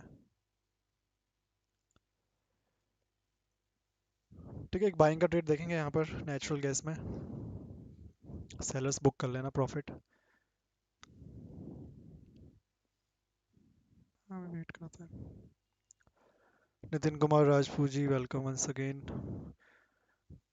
क्रूड ऑयल में ट्रेड बताओ। क्रूड ऑयल में अभी कोई नया ट्रेड नहीं है, ऊपर से सेल किया हुआ है तो बुक कर लिया होगा, आई होप सो।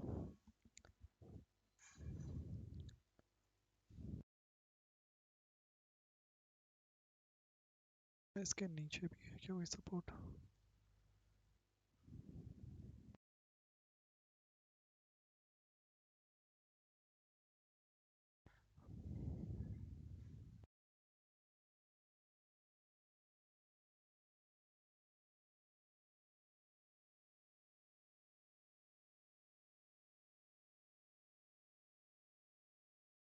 लाइक भी करते रहो गाइस, जिन लोगों ने लाइक नहीं किया, don't forget to like the stream.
Thirty minute का टाइम फ्रेम।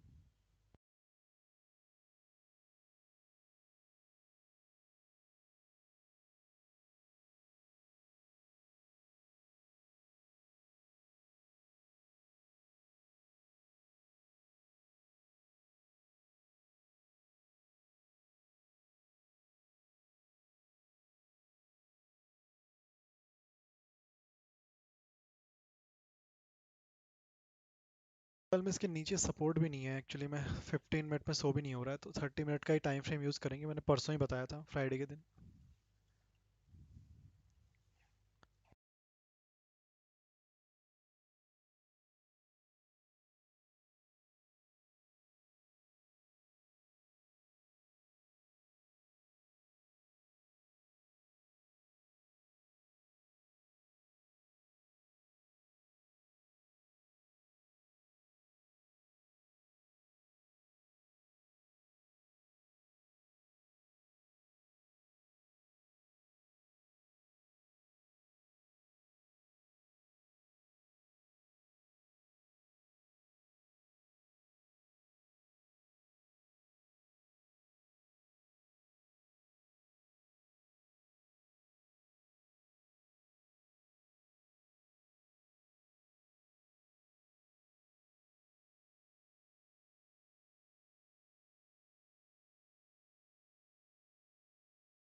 क्रूड ऑयल में ऊपर जाता है तो सेल कर सकते हो वापस से, बाय मत करना अभी।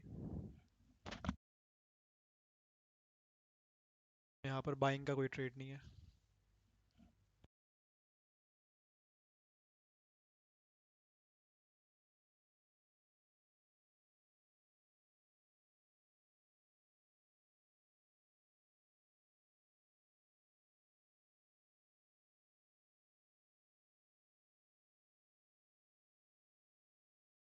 नीचे आएगा तब बाय प्लान करना।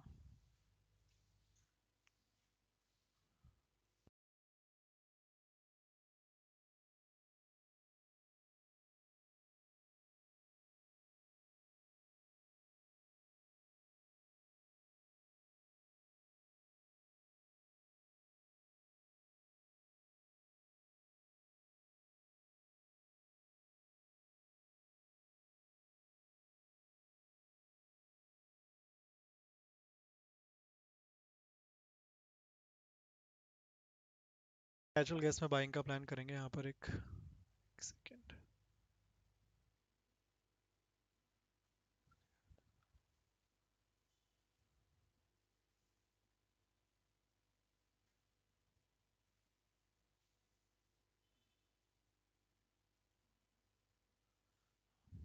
हाँ उतना इनफ है।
यहाँ से एक बाइंग का प्लान करना नेचुरल गैस में 7 PM होगा तो अब यूएस मार्केट ओपन होगा, फिर देखते हैं थोड़ा मोमेंटम।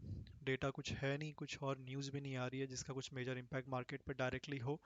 ओपेक की न्यूज़ थी, क्रूड ऑयल पे थोड़ा बहुत उसका इम्पैक्ट हुआ था, बट और कुछ खास न्यूज़ है नहीं। फ्रांस में गवर्नमेंट, वहाँ पर जो उनके प्राइम मिनिस्टर थे उन्होंने रिजाइन कर दिया, तो वहाँ की गवर्नमेंट भी टपल हो गई है फिर से। उसके अलावा देखोगे तो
Eli Lilly to invest $1 billion in contract manufacturing। अच्छा ये, if I'm not wrong, obesity drugs बनाने वाली कंपनी है Eli Lilly। He is going to invest $1 billion in India for manufacturing।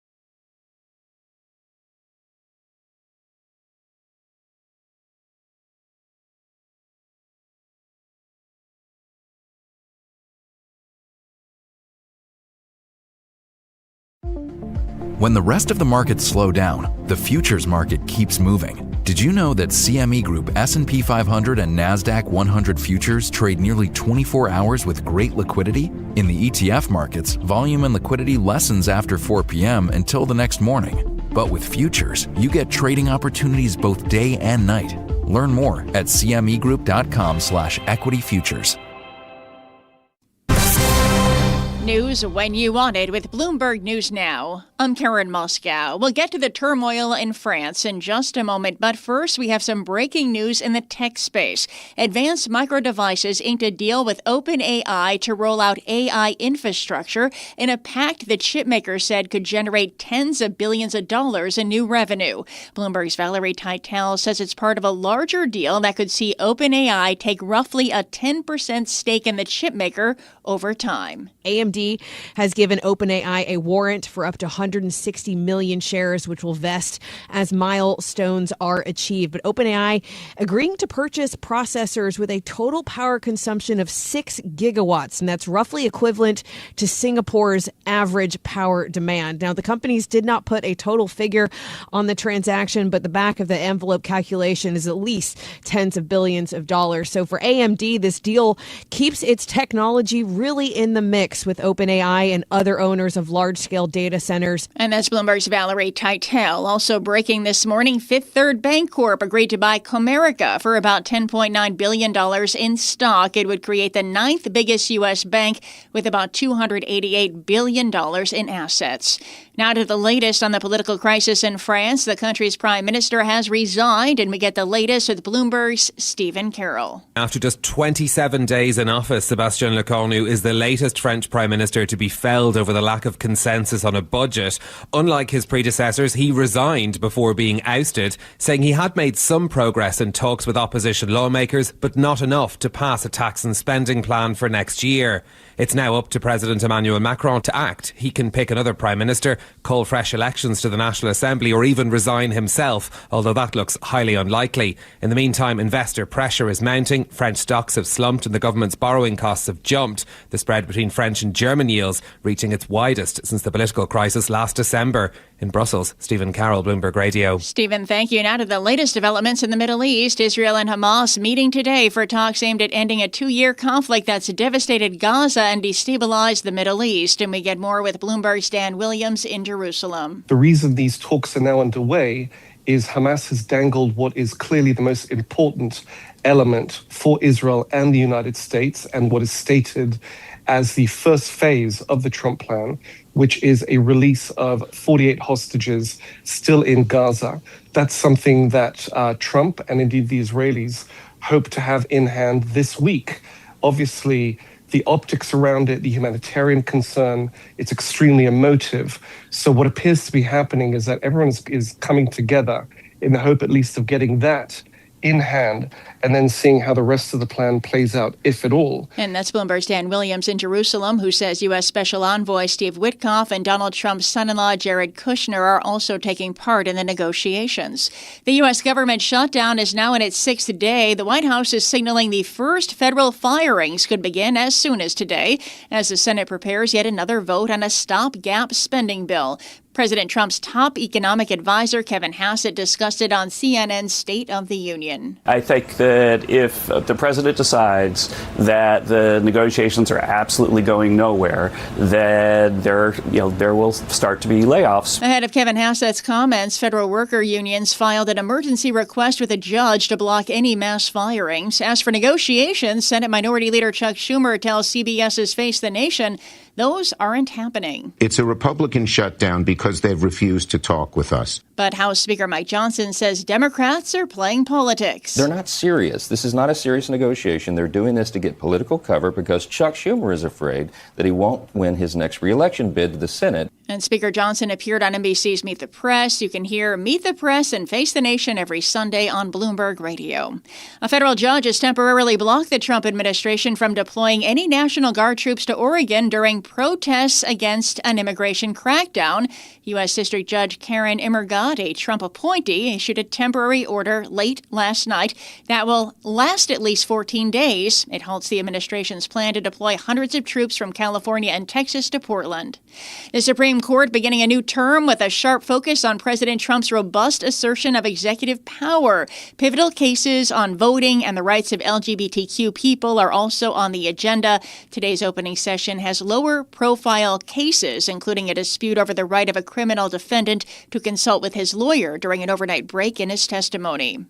In company news, Boeing may soon be increasing its manufacturing output. Bloomberg News has learned Boeing is guiding suppliers that 737 MAX output could reach a 42-jet monthly tempo as early as October. Mary E. Brunkow, Fred Ramsdell, and Dr. Shimon Sakaguchi won the Nobel Prize in Medicine. That was for their discoveries concerning peripheral immune tolerance. U.S. stock index futures on the rise this morning. Investors are betting that a resilient economy and Federal Reserve easing will continue to support corporate earnings and the boom in artificial intelligence spending. S&P futures up 0.3%, Dow futures up 0.2%, NASDAQ futures up 0.6%, and the 10-year Treasury yield at 4.15%. That's news when you want it with Bloomberg News Now. I'm Karen Moscow, and this is Bloomberg. When the rest of the markets slow down, the futures market keeps moving. Did you know that CME Group S&P 500 and NASDAQ 100 futures trade nearly 24 hours with great liquidity? In the ETF markets, volume and liquidity lessens after 4 p.m. until the next morning. But with futures, you get trading opportunities both day and night. Learn more at cmegroup.com/equity futures. There are two kinds of people in the world. People who think about climate change and people who are doing something about it. On the Zero podcast, we talk to both kinds of people. People you've heard of, like Bill Gates. I'm looking at what the world has to do to get to zero, not using climate as a moral crusade. And the creative minds you haven't heard of yet. It is serious stuff, but never doom and gloom. I am Akshat Rati. Listen to Zero every Thursday from Bloomberg Podcasts on Apple, Spotify, or anywhere else you get your podcasts.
A powerful pitch can unlock transformative growth.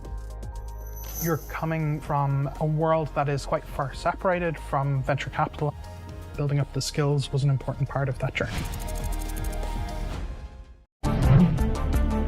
私は今回、自民党の景色を I'm hoping to change the scenery for the LDP a little. If we face something against national interest, I believe it's important to clearly express our position within the framework of the Japan and US agreement. At this point, I have no intention of overturning any agreements that we've made so far. Sanae Takaichi, the pro-stimulus hardline conservative, poised to become Japan's first female prime minister, says she will honor the hard-fought trade deal with the U.S. Live from Singapore, this is Insight with Haslina Amin, where we dive deeper into the stories that matter with crucial context and sharp analysis. Asian stocks climbed to a record led by Japan, with the Nikkei 225 index surging to an all-time high on the prospect of a pro-spending prime minister. Monday, Japan's head of equity investment, Hiromi Ishihara, and Japan's Foresight's Tobias Harris will be joining us with their outlook for markets and politics under a more right-leaning government. Meantime, Indian equity markets are entering a crucial period, with IPO proceeds in October expected to surpass a record $5 billion. Bajaj Finserv's Group President for Investments, Lakshmi Iyer, joins us with her assessment of how this massive rush for cash could impact the markets.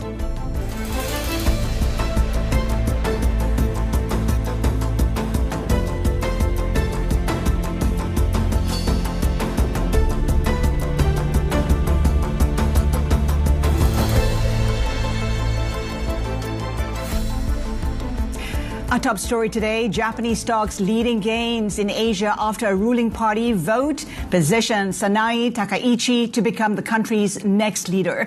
The Nikkei 225 index jumped to an all-time high and the 40-year yield surged while the yen slid against other major currencies and hit a record low versus the euro. Takaichi's win signals that the Liberal Democratic Party is betting on a swing back to the right to attract the younger voters who have flocked to smaller populist outfits. For more on this, let's bring in Bloomberg, the Asia trade anchor, Sherry Yan in Tokyo. Sherry, tell us more about Sanae Takaichi. I mean, what do we make of her ascent to the top?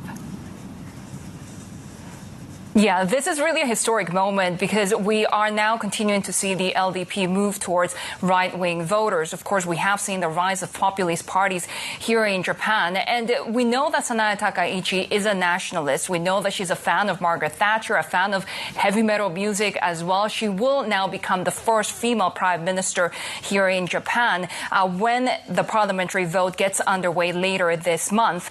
But it's really the pro-growth policies that Sanae Takaichi has talked about that is really the focus for investors. Will we see a return of Abenomics? Remember, she's a student of former Prime Minister Shinzo Abe, who was her mentor, and she's talked about the BOJ's easy monetary policy, toned down her rhetoric during this election campaign. But we know that she wants to continue expanding fiscal policy. She's promised cash handouts, tax rebates, hinting at raising the tax-free income allowance as well.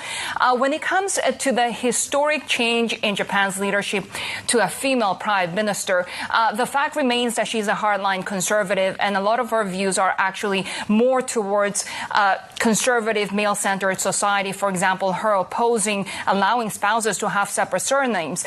We are now hearing from local media, FNN, that Takaichi is eyeing record number of women in cabinet. And of course, that's the key focus right now, the makeup of the next cabinet, which will take place in the next few days.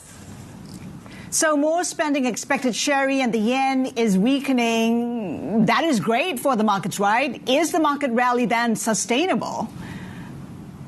Yeah, we are seeing a huge upside when it comes to Japanese stocks. These trades, called now the Takaichi trades, a weaker Japanese yen on expectation that the BOJ will delay the rate hikes. Of course, we are now seeing pricing in the markets having come down from an expectation of an 80% rise in rates this month down to, or 60% before the LDP election, down to 20% that the BOJ will actually move in October. And given the expectations of the Bank of Japan delaying that rate hike, we We are seeing the Japanese yen, as you say, reaching new lows, especially against a euro record low.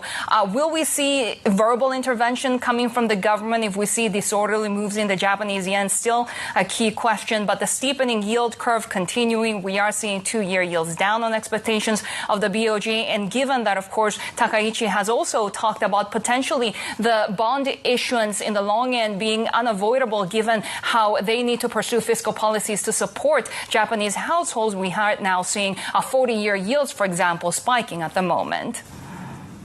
Of course, all eyes on the BOJ and what it does. Sherry, what does her win mean for diplomacy? Reports suggesting that President Trump may soon visit Japan, and she has, less than 2 weeks perhaps to prepare for that.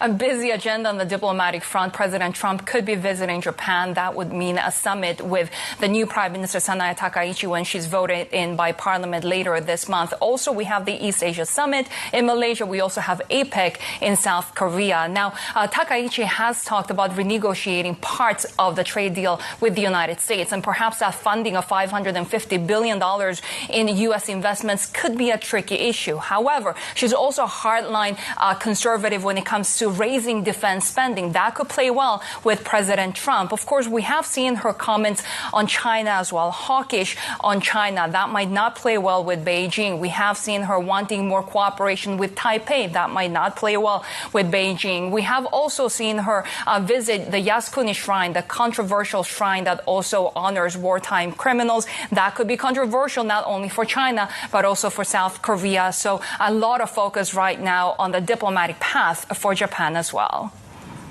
Sherry Ann, we thank you so much for your insights there. Bloomberg, the Asia Trade Co-anchor Sherry Ann, coming to us from Tokyo. Let's get perspective from Amundi Japan's head of equity investment, Hiromi Ishihara, and Tobias Harris, founder and principal at Japan Foresight. Tobias, let's start with you. How are you reading the situation? We know that Takaichi inherits, a lot of intractable challenges, including a very fractured LDP. She absolutely has a very full plate and really a competing set of jobs, trying to unify the party, trying to modernize the party, trying to bring voters back because the party's vote has really declined sharply over the last several national elections. And then, of course, navigate some challenging economic issues as we've already been talking about on this hour. And then, of course, also really a challenging global environment and a regional environment. And so all of those, I think, are waiting for her. It could be another 10 days or so possibly. We saw the Constitutional Democrats this morning talking about possible delays and when the Diet would actually select the next prime minister. So there's really there's going to be a lag here. There's going to really be a window really where we're trying to figure out what exactly she's going to do. Of course, what parties are going to be in government even. And I think this is a major question that's going to really influence the direction of policy. And as of right now, we really don't actually know what the agenda is going to look like once she actually takes office. We do not know the agenda, Tobias. What should be top of the agenda? Well, I think the consensus we saw during the LDP leadership election was, in the near term, figuring out the right form of economic stimulus. And of course, there's a lot of different ideas within the LDP about the right way to do that. Takaichi's fiscal dovishness is by no means the consensus position. Right now you have, a relatively hawkish government under Prime Minister Ishiba still in office and that will still be responsible for the time being. But you have plenty of other people within the LDP who are opposed, for example, to cutting consumption taxes, something that Takaichi has said at least is an option that is on the table, if not in the immediate term. She's definitely more open to deficit spending, something that we heard other LDP candidates not necessarily open to. So there's a lot of division still within the LDP on these questions, even though she's going to, of course, claim a mandate and say that the party can move in that direction or should move in that direction. Hiromi, of course, Takaichi's win rippling through the markets. What else are you expecting from the days ahead? The yen weakening to a record level. How much more weakness do we expect? So the market right now running pretty much as Takaichi win actually not priced in before the election. But right now, I think it would take. It's gonna be the rally will be short-lived because we haven't seen exactly what type of policies she can implement, and then also as she needs to form the coalition with other parties.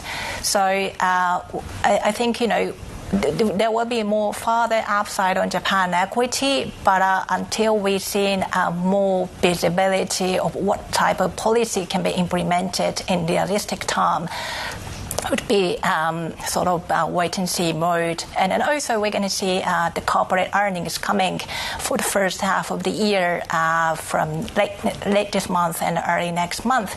And that would be also the key to observe the Japan equity market. But Hiromi, she is known to be pro-stimulus. Surely that is good for equities, so you should be buying. Yeah, indeed. But then, as I said, that she needs to form the coalition with the other party. And also, as she mentioned, that she would be more responsible pro-stimulus policy. So as we have some certain, we have to manage the volatility of currency. As we know, we expect that the BOJ actually going to slow down the rate increase pace. So to manage the balance between the currency volatility and inflation, as well as implementing economic growth, is really tricky job, I think.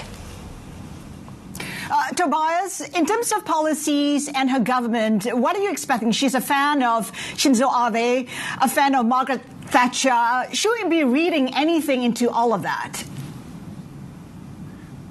What it really tells you, this really is a break from the previous two LDP-led governments. She's very different than Prime Minister Ishiba, very different from his predecessor, former Prime Minister Kishida. This really is a swing back in the direction of what I would call Abeism, which is really an emphasis on national strength, national power, really building up the Japanese state's ability to defend the people in all sorts of ways. So that's military power. She talks, of course, a lot about economic security, lots of discussion about food security, lots of different challenges, and ultimately that the Japanese government and the Japanese state needs to be strong enough to meet those challenges. And of course, the Japanese economy has to be strong enough so that Japan can afford to pay for the things it needs to do to defend itself, to secure its interests.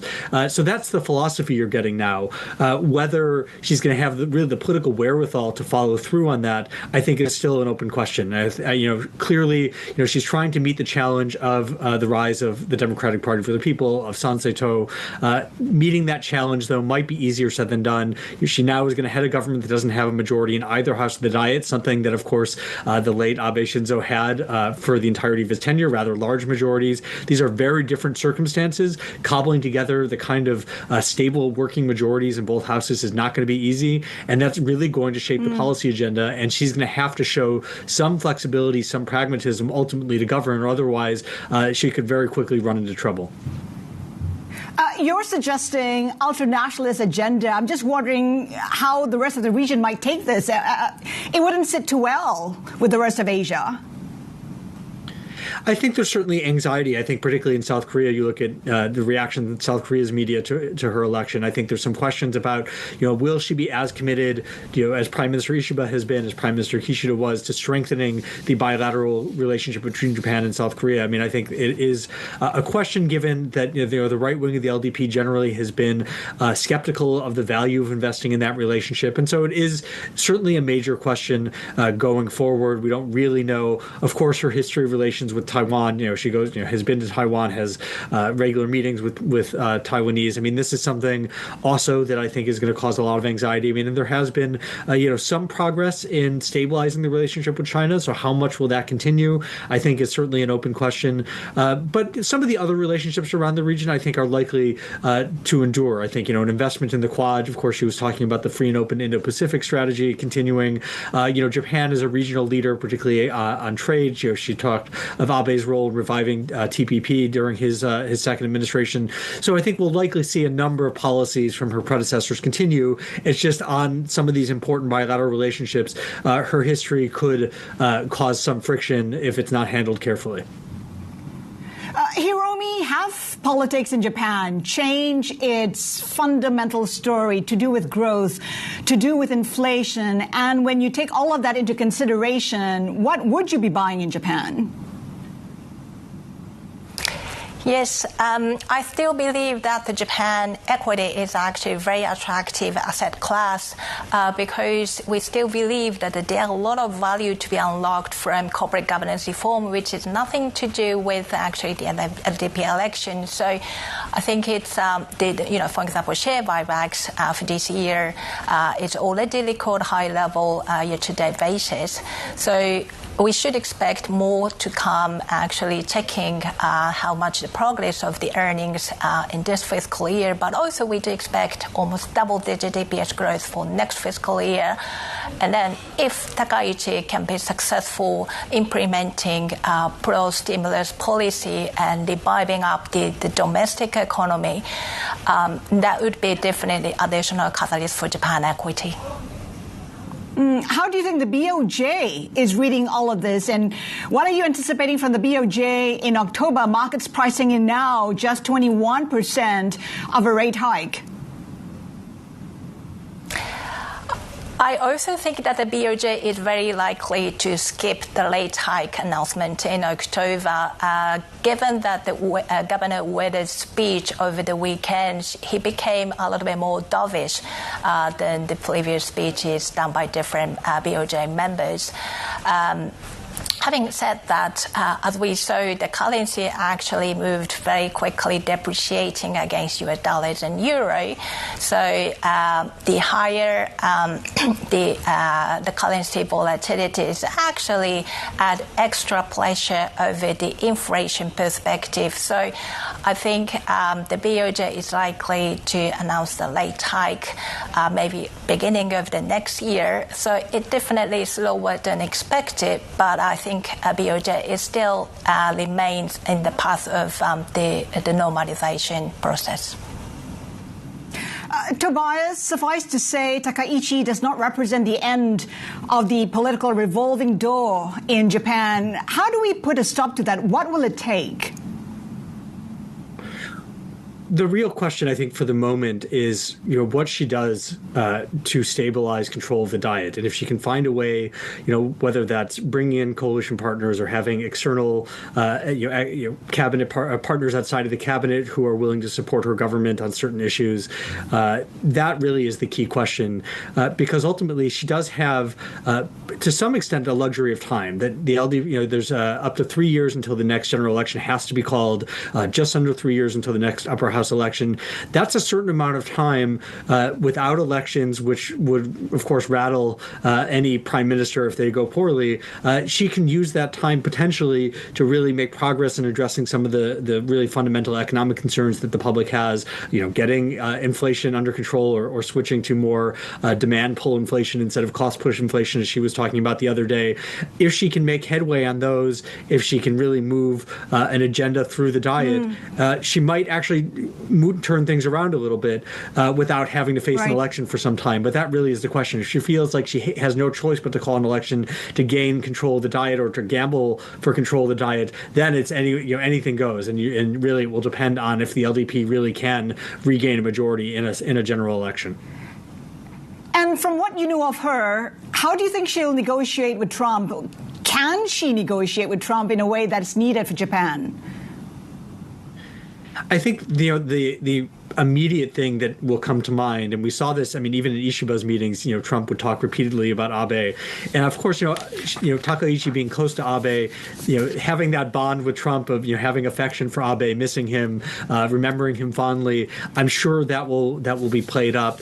How far that goes, it's unclear, but I'm sure that will be part of the discussions and her presenting herself as carrying his legacy forward, being committed, to his political vision, and and sharing certain maybe ideological points in common with the president will also, I think, figure. I think in all of this discussion, though, I mean, I think watching that yen chart, I mean, I think we have to keep in mind that if the yen weakens too much against the dollar, that becomes a friction point potentially with the United States. And we've seen at various points in time over the last several months, the United States expressing concern about the direction of the Japanese yen and being overly weak, and that could become a live issue again if this trend continues.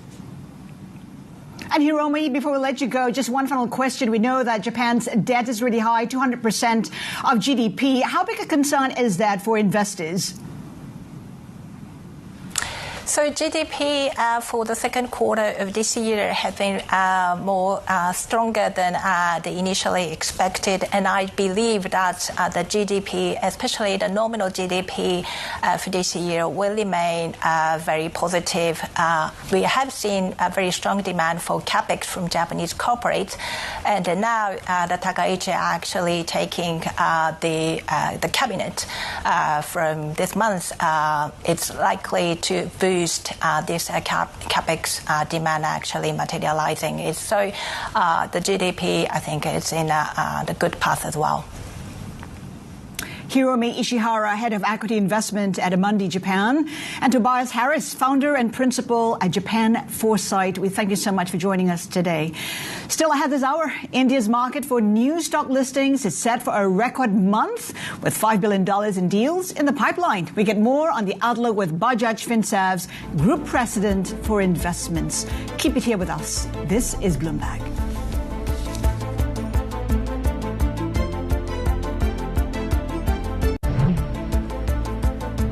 Welcome back. Around the late 70s, Vietnam was actually the poorest country in the world by GDP per capita. See where it is right now. New Vietnam is all about youthful energy, it's about reinvention, and it's about determination. The private sector is going to be the key driver. There will be a lot of startups coming to the market to seek for new funding. The best thing is to feel it and see it. You're watching Insights.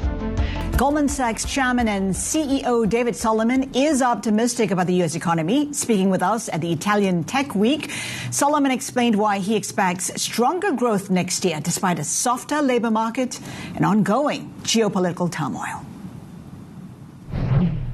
The U.S. economy is in pretty good shape, and there are some very, very strong tailwinds that have really had a profound effect, and there are also some things going on that are creating headwinds and are probably leading the economy to, underperform its expectation at this time. But I'm optimistic that we're probably going to see an acceleration as we continue to head into 2026.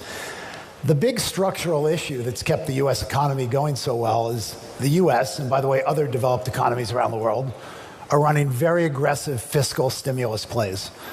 Governments are spending enormously into economies in the developed world, and that keeps the economy going even when you have other headwinds. Second big macro phenomenon that's affecting the U.S. economy is all of the AI infrastructure build, all the capital spending, all that's going into the ground to support the deployment, the development, the continued growth of AI infrastructure into the enterprise, and that's a big tailwind too. That's balanced on the other side by the implementation of the trade policies, which are still getting absorbed. I think we're seeing, some of the effects from trade, but there's still more to go in terms of really understanding how the trade policy is fully implemented and how it balances growth. And then obviously the world's a little bit more geopolitically fragile, and that has an impact on growth and kind of confidence. But when you balance it all, and you saw the third quarter reading was quite strong, but year over year, from last December to this December, the overall growth trajectory will probably be a little bit less than 2%. And so that's slightly below trend, but still in pretty good shape. And an acceleration into 2026? I think that as the trade policies are absorbed and you have the continued stimulus and the continued kind of tech spend, you've got a pretty good tailwind. I hear as I talk to CEOs that would kind of have their finger on the pulse. Certainly the upper end of the economy is still spending quite strongly, a little bit more constraint on the downside, on the lower part of the economy. But I think the things you have to watch labor. There's no question labor is a little bit softer, and the Fed's watching labor carefully. And, I think you've also got to watch inflation and whether or not the impact of trade is just a one-time price movement or there's something, more significant that comes through, and it's too early to know. Pretty funky camera work there. Goldman Sachs Chairman and CEO David Solomon speaking with our very own Tom McKenzie. Coming up, I'll look at India's booming IPO market with deals worth $5 billion on tap this month. More with Bajaj Old's investment management next. Keep it here with us. This is Bloomberg.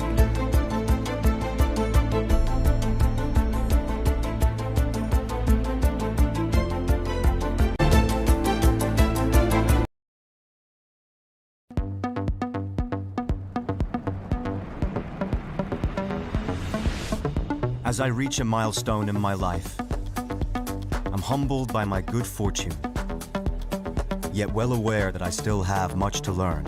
And if I stay true to myself and follow my instincts, my legacy will be looked on kindly by my friends, my family, and hopefully generations to come.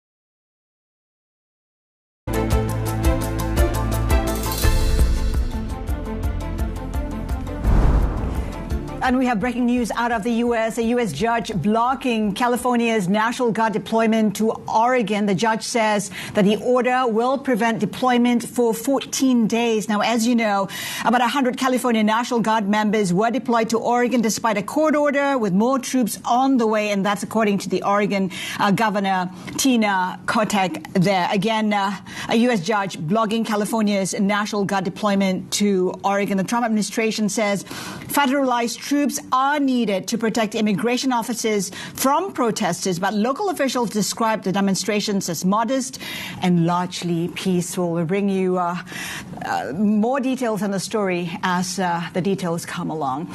Meantime, India's booming IPO market is set to hit a major milestone this month with a series of deals expected to cross a record $5 billion in total value. The two deals are worth at least $1 billion, led by Tata Capital's debut. That's set to be the biggest this year for India.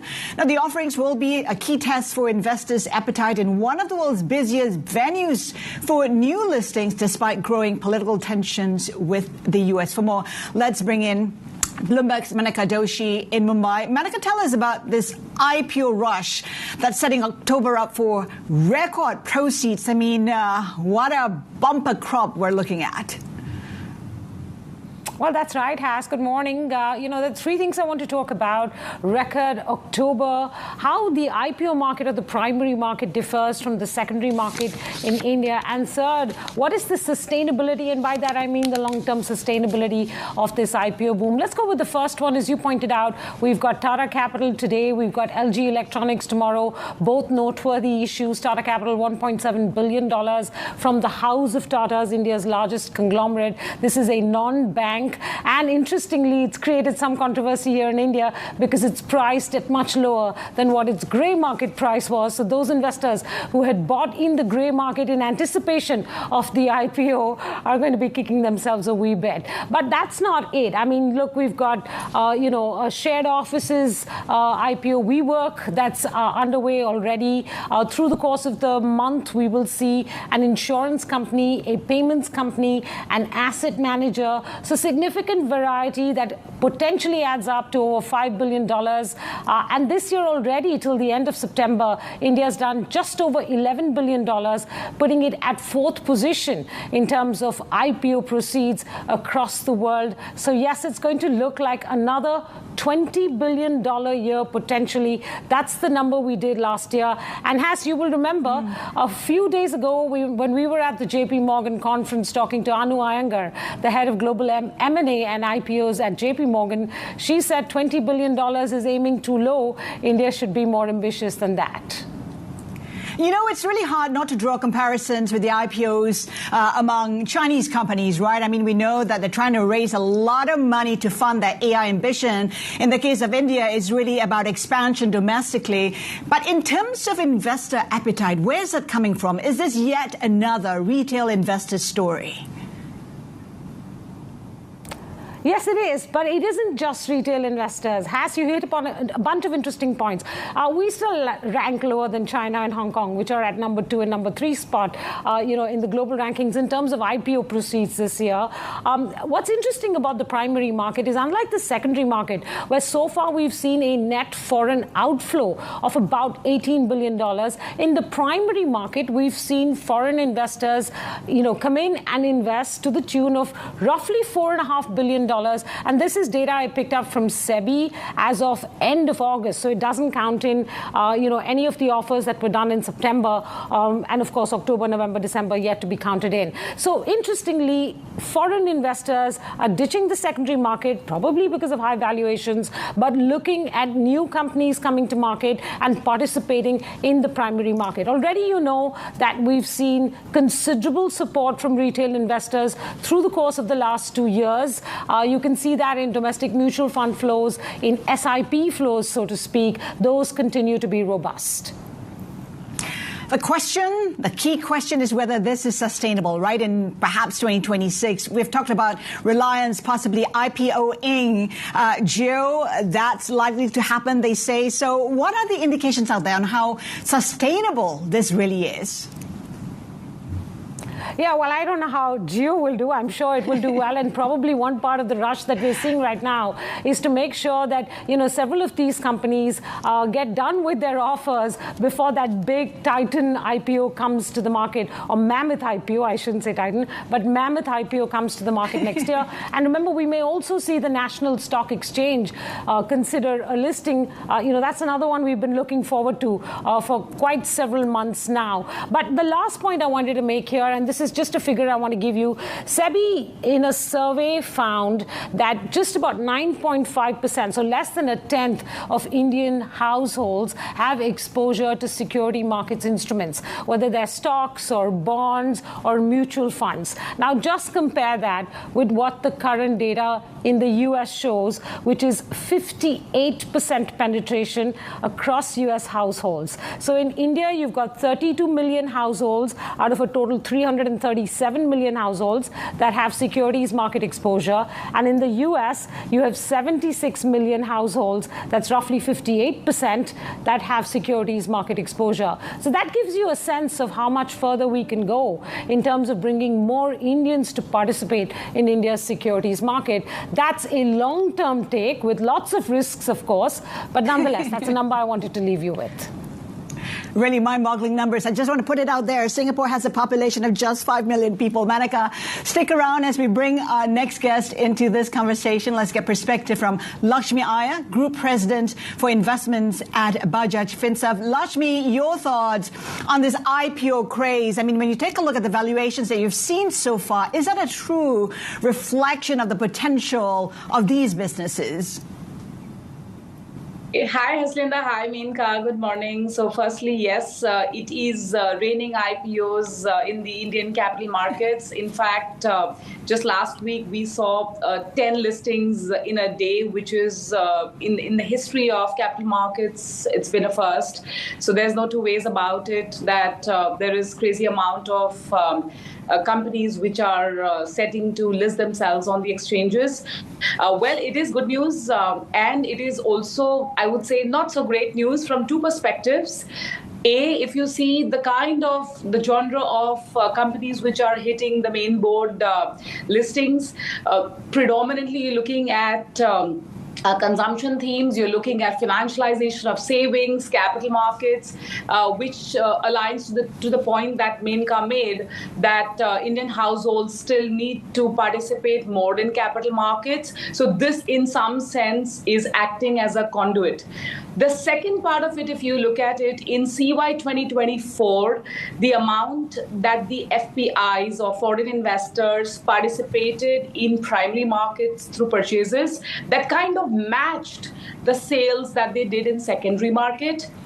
If you look at CY 2025 till date right now, that number that they've purchased in primary market is just 1/5 that of the amount they've sold, net sold in secondaries market. So I think there is a supply-demand mismatch which is clearly kicking in. And historically, we've seen when the frenzy of IPOs happen, markets tend to saturate. So I think that's going to be a critical watch point going forward. Lakshmi, that's an interesting perspective you bring, that last year we saw a lot more foreign participation in the primary market. This year it's positive, but it's waning. Do you think that's because this is a very unusual year because of the trade wars, all the geopolitical shifts, and that by next year we might see foreign investors come back in bigger volume to at least the primary market, if not the secondary market, where valuations have been a significant concern? Absolutely. I completely agree with your point, Menka, because we believe that even tactically, the FPIs are sitting quite short on the market right now in India. And if you look at FY 2027, the valuations are looking okay, if not extremely cheap or extremely expensive. And given the fact that we are seeing a lot of consumption-related thrust happening in India, I think that momentum, even if the tactical selling stops by the foreign investors, and this, mind you, in the last 10 years is the highest amount of net selling they have done. So if you kind of see all of that and a mean reversion theory were to be true, doesn't look like their selling could continue in the same pace that we've seen in the past few months. I'm just wondering, Lakshmi, why would foreign investors be coming back to the Indian market? We saw an exodus of $15 billion, and with, Indian stocks trading at a premium versus Chinese stocks and other emerging markets, there's more value to be had elsewhere, not the Indian market. So what's driving that optimism? A couple of points, Aslinda, and if I would, allude to the RBI monetary policy, which just recently concluded, we are looking at a significantly benign inflation and a much higher growth rate compared to the rest of the world. I think that's a very, very, very big positive, point number one. Point number two is that the recent GSE rationalization that we have seen is clearly going to accrue approximately 2 trillion rupees as a consumption spend in the overall economy, which will clearly pump prime. And lastly, if you look at the dovish undertone that the policy had, is positive both from capital market standpoint as well as interest rate standpoint. And lowering of interest rates, it tends to give a catalyst to the overall growth factors. These are points clearly which foreign investors cannot ignore for too long. So while there be net buyers in bonds, it's a matter of time that we see some selling pressure abate, and going into CY 2026, some kind of buying has to resume is what our view is. Lakshmi, given all the factors that you mentioned, should India actually be viewed separately from the emerging market basket? Well, that's, I think, too premature to conclude. We are a dominant part of the emerging market pack, but probably you could have two parts to the emerging market and keep the higher growth markets in, probably a separate basket. And India clearly seems to be that force to reckon with. There are near-term challenges, but clearly, if you look at the medium to long term, we are entering into the earnings seasons right now, and all doesn't look as bad as what it was probably 2 or 3 quarters back. So looks like I think the clouds are still there in the sky, but the clouds are kind of getting weaned out gradually. And I think it's going to be more of a patient game for investors to make money from the current levels in the markets. Lakshmi, the really solid support that this market has gotten, both secondary and primary, has come from retail investors, domestic institutions. I want to get your read on how sustainable you think this is. And then I also want to bring you some interesting SEBI data from last week on penetration, especially in the alternates market, and what you make of that. But first, how sustainable is the domestic institution and retail support? So, Menka, if you look at the avenues available for Indian investors, especially the retail investors, gold has been an exceptional student of the year 1, 2, 3, and I think God knows for next couple of years at least. Point number one. Point number two is that traditional mode of investments are yielding very measly returns, not even able to beat inflation, which is a reality even today. So what is the choice for the retail investor who is having disposable income? And I think that's how the capital market conduit is becoming a natural port of call, and in that process increase the household penetration into the capital markets of our equities. So I think even though you might see maybe a simmering down or sort of thing, but it's not a trend that is likely to stop anytime soon. In fact, our view is that this number is only going to enhance as more and more cities beyond the top 10, top 12 cities actually come into the investment fold. Talk to me a little bit about that. I imagine, Lakshmi, part of this new role that you've undertaken over the last few months is to be able to reach households that otherwise had no securities market exposure or had very little securities market exposure. And the SEBI data seems to suggest it's just 9.5% or less than a tenth of India's households that either own stocks, bonds, mutual funds, or some such investment instrument. What are you doing to be able to reach a new class of investors? So I'd say, Menka, this class of investor was always available. It is just about tapping the right segment, the right market. If you see the next breed of wealth creation, wealth generation is not really restricted to the top 4 or 8 key metros in the country. It is actually going beyond the top 10 destinations or the top 10 cities or the metros in the country. And I think that is, as we call them, the tier 2, tier 3 cities. So clearly in the last couple of months, those early days for me, kind of scan through not just the top 1 or 2 cities in India, but the other key cities where there is appetite for taking risk, point number 1, the longevity to be able to park monies for longer time, and 3, participate in this booming, I would say, India-centric wealth creation process. And mind you, these investors do not at this point in time even want to look beyond India because they have so less of India. So I think that is a very beautiful untapped or relatively less tapped market, I'd say, for the next leg of our growth plans. And Lakshmi, speaking of appetite, a lot of that appetite also depends on what the RBI does. It did say that it is willing to go on an easing cycle. How low do you think the RBI can go? Well, if you look at how the markets are pricing in right now, Haslinda, it's looking like at least 2 more rate cuts over the next 2 to 3 quarters, probably 1 in December and 1 more if the data permits before the financial year ends in India. So we're looking at least a 25 basis point of rate cut. And mind you, US has just started its rate easing regime, and that is also a very supportive factor for India, just apart from Indian domestic macros, which certainly are on the uptick. Lakshmi, the biggest risk for the market then, since there's so much optimism out there? Well, I'd say that two risks, obviously, and you alluded to it right at the start of our conversation, which is the tariff scenario, which still continues to baffle us. Things are still in a fluid situation. That's point number 1, the biggest risk. The second risk is what if foreign investors continue to show their back into India, which they have done, as I said, the largest net sales in the last 10, 11 years. I think these two are the biggest risks from an Indian macro perspective or domestic inward-looking perspective. Clearly, the tailwinds are favoring and much higher than the headwinds right now.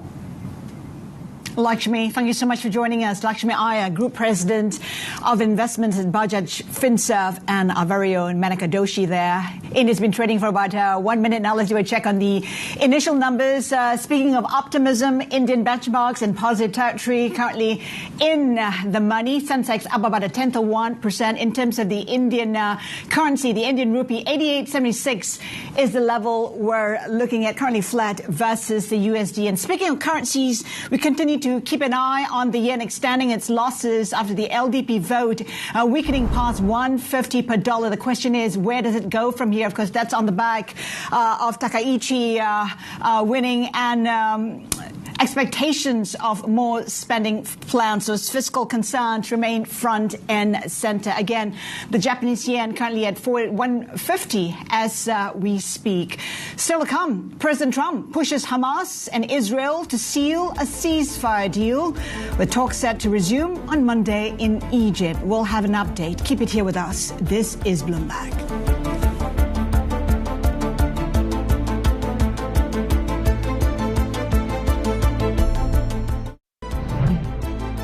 We had some very good meetings. The countries of the world, a lot of the countries surrounding Israel, frankly, Muslim, Arab, and many others have had great meetings with Hamas, and it looks like it's working. President Trump speaking about the latest talks with Hamas. Now, this comes as Trump is pushing Israel and Hamas to agree to a deal to end the war in Gaza. The two sides are set for mediated talks beginning Monday in Egypt. Hamas has agreed to release the last of the Israeli hostages, while signaling the rest of the U.S. peace plan is subject to negotiation. The first piece of it, which was very clear from the letter and Hamas's response, is they have agreed to the president's hostage release framework. And what needs to happen now, and they acknowledge in the letter in their responses, there now needs to be meetings which are occurring even as I speak to you now, and hopefully will be finalized very quickly on the logistics of that. What that means is, who goes in to get them? Is it Red Cross? When do they show up, et cetera? What place are they going to be? And the conditions have to be created for that to happen. You can't have bombs going off and fighting going on in the middle of this exchange. Let's get more with Bloomberg Horizons Middle East and Africa anchor Jumana Basachi. Ju, Hamas responded to the 20-point Gaza plan on Friday. What was in that response, and how has it been received by Israel? Yeah, so the response came very late on Friday evening, and of course, the clock was ticking. President Trump had signaled that he would like to see a response from Hamas. It came through Friday, where they signaled that they embraced elements of the plan, namely the release of hostages in exchange for prisoners, an immediate end to the war, so long as field conditions are met. And that is, quote unquote, a very important part of the comment that they put out, because it does signal that they would like to see IDF withdrawal from key parts of the Gaza Strip. But then also they seem to accept the idea that future governance of Gaza will be handed over to a committee of apolitical Palestinians. However, there are key omissions from their response, namely no mention of disarmament, which has been a key criterion for Israel. But then also they have said that they would like to be part of the discussion surrounding the future of the Gaza Strip, which has been a bit of a deal breaker when it comes to prior negotiations in the past. So still a lot of daybreak between the two sides. But the fact that they have signaled for the first time since the beginning of this war, which started 2 years ago, almost 2 years ago, that they're willing to release all of the hostages, both dead and alive, is a step in the right direction. And indeed, over the weekend, the Israeli Prime Minister Netanyahu did say that they are on the brink of a great achievement. And he did signal that they may be willing to accept the full disarmament of Hamas until after the hostages have been released. But then he goes on to add that they can do it either diplomatically via this 20-point plan or militarily. And what we know now is that mediators are in Egypt today. Steve Witkoff is there. Jared Kushner is there, the son-in-law of President Trump, alongside representatives from both Hamas and Israel to continue these discussions. And President Trump urging negotiators to move fast. He seems pretty keen to get this over the line. What role exactly has he played in getting both sides back to the negotiating table? Well, absolutely instrumental. And what has become apparent over the past week is President Trump's patience is running thin on both sides. There's reporting over the weekend that he snapped at the Israeli Prime Minister Netanyahu, saying that this is an amazing chance. He has to take it or leave it. And also, he may be thinking about, this is speculation on our part, but on October 10, there will be an announcement about the new Nobel Peace Prize winner for this year. He's obviously been angling for that. That happens in a couple of days' time. But it is very apparent that he would like to see an end of this war. He's been listening to some of the key Gulf allies in the region. That meeting that he had with the Arab leaders on the sidelines of the UN General Assembly seemed to have influenced the way they structured that 20-point plan. And therefore, it has become pretty apparent that Trump would like to see this happen, and also putting more and more pressure on Israel to reduce the intensity of the ongoing strikes that are taking place in Gaza as well.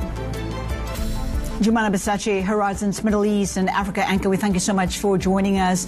Before we go, here's a look at our show tomorrow. We'll be live at the Global FinTech Fest in Mumbai. Kalya Naraman Rajaraman, chairperson of the International Financial Services Centers Authority, will be joining us exclusively to discuss India's growth outlook. That is it for Insight. Keep it here with us. This is Bloomberg.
Guys US market तो open हो गया है, थोड़ा बहुत momentum ज़्यादा भी नहीं आ रहा है.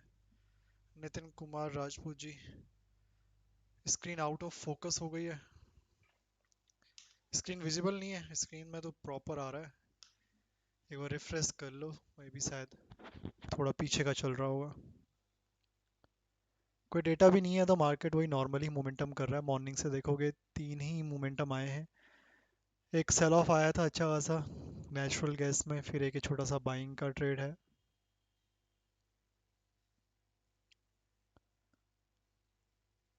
क्रूड ऑयल में भी देखोगे तो काफ़ी देर मॉर्निंग पे साइडवेज ही था. रेजिस्टेंस एरिया पे एक रिस्की ट्रेड लगाया था थोड़ा बहुत उसमें, फिर एक यहाँ से बाइंग का ट्रेड है. ऊपर निकलता है तो फिर नेक्स्ट रेजिस्टेंस 5620 625 के अप्रॉक्सीमेटली देखने के लिए मिलेगा.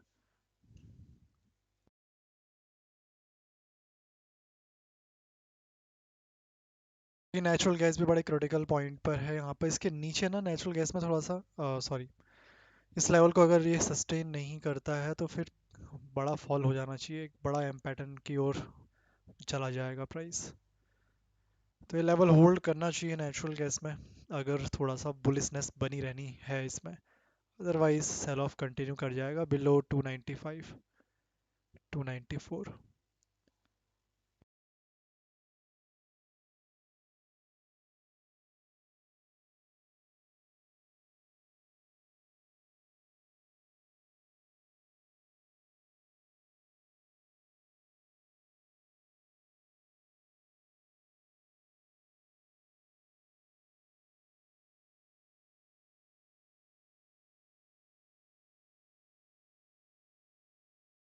कि और कोई डेटा तो है नहीं आज, तो लेट्स सी कल ही शायद कुछ मेजर डेटा आएंगे.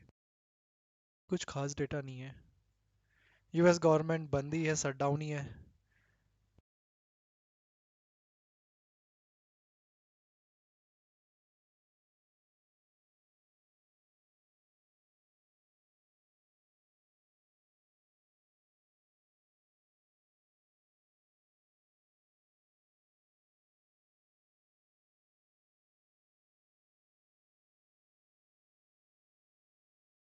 Herman, you've been talking about it for years. We've been having that conversation with you. It's coming. It's right. Coming. These guys are going to get together.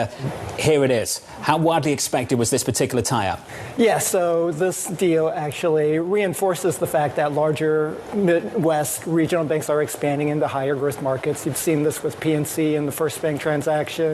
You've seen this with Huntington in Ohio expanding into Texas with Veritex.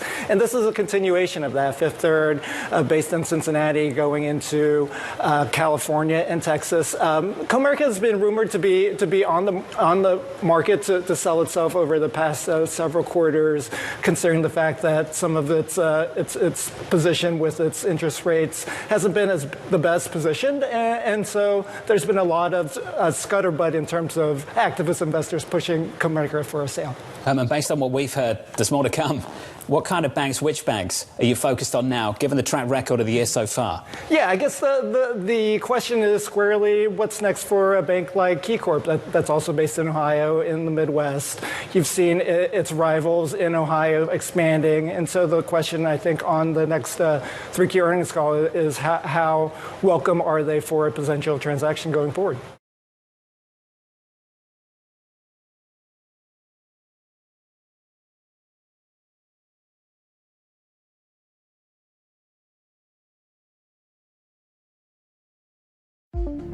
When the rest of the markets slow down, the futures market keeps moving. Did you know that CME Group S&P 500 and NASDAQ 100 futures trade nearly 24 hours with great liquidity? In the ETF markets, volume and liquidity lessens after 4 p.m. until the next morning. But with futures, you get trading opportunities both day and night. Learn more at cmegroup.com/equityfutures. News when you want it with Bloomberg News Now. I'm Nathan Hager. A new trading week is underway with stocks poised to keep setting records. That is the sound of the opening bell from the floor of the New York Stock Exchange. And at the open, the S&P 500 is higher by 0.3%, up more than 20 points.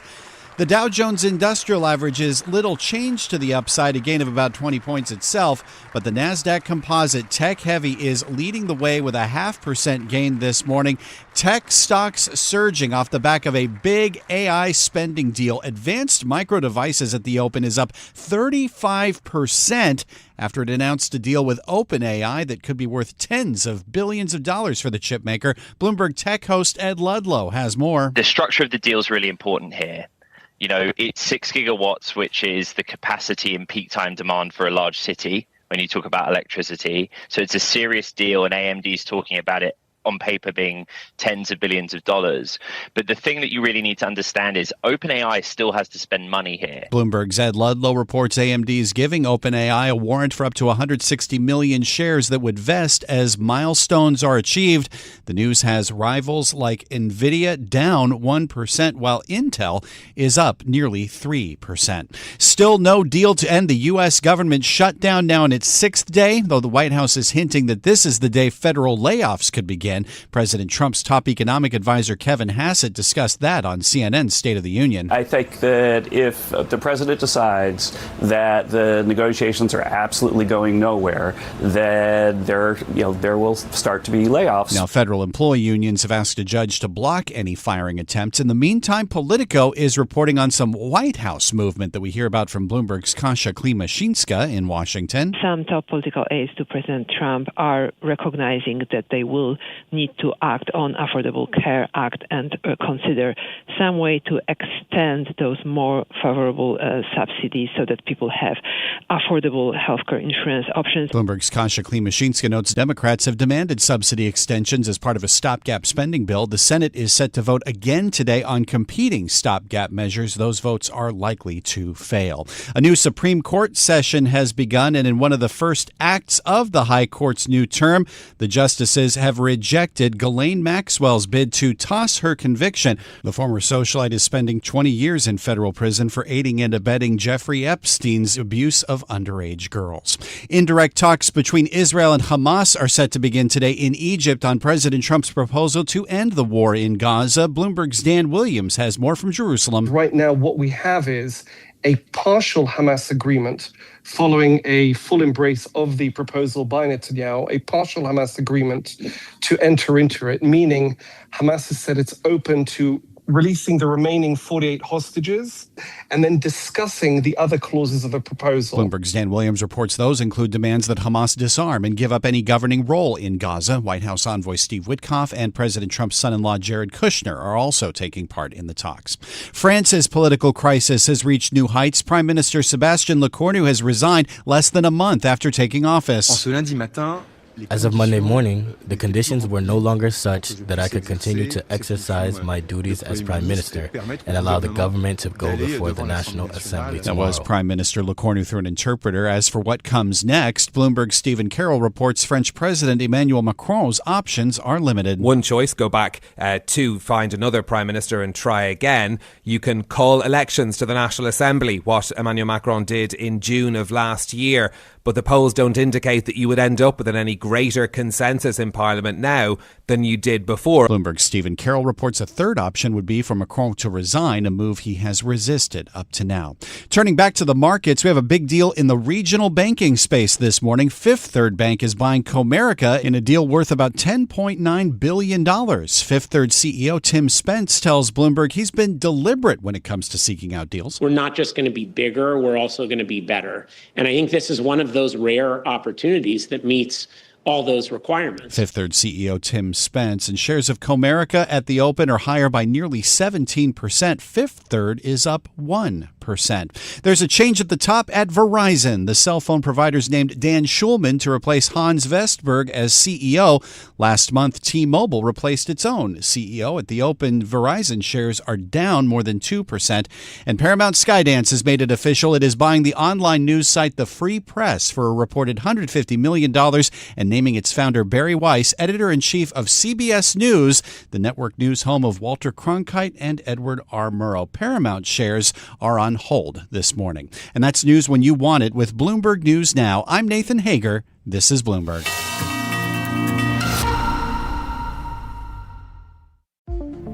When the rest of the markets slow down, the futures market keeps moving. Did you know that CME Group S&P 500 and NASDAQ 100 futures trade nearly 24 hours?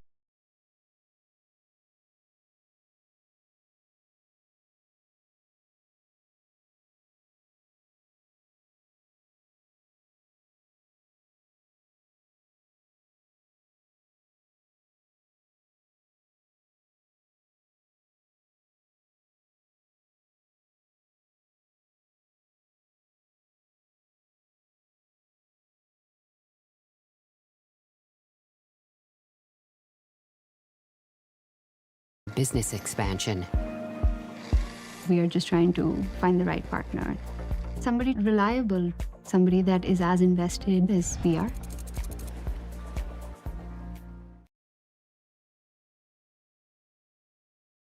Who do we blame for this recent underperformance? What do we blame?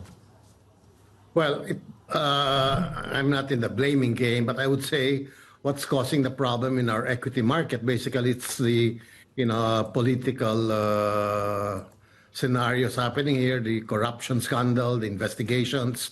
So what's happening to our market basically is really, it's a sentiment issue, a confidence issue, because our fundamentals are still very strong.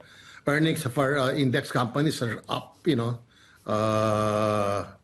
almost 17% for the first half. The CIMEPA law, which reduced the stock transaction tax from 60 bips to 10 bips, was passed and was made effective July. And in July, we saw an increase in our volume. I mean, our volume increased 30.4% compared to the average daily volume we had in 2024.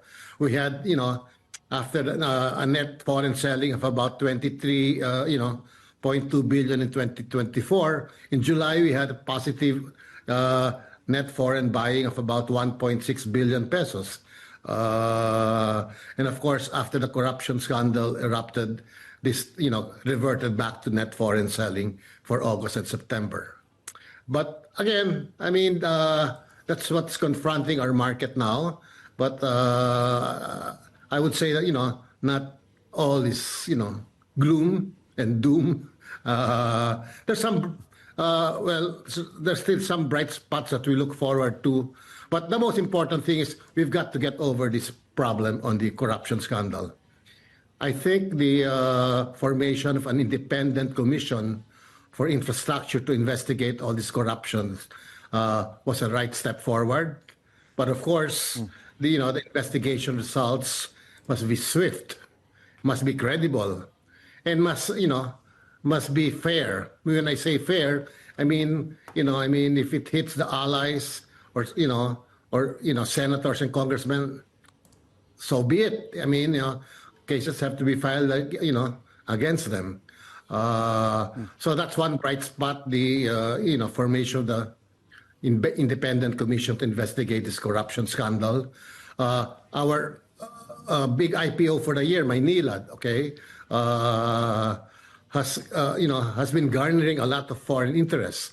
There are two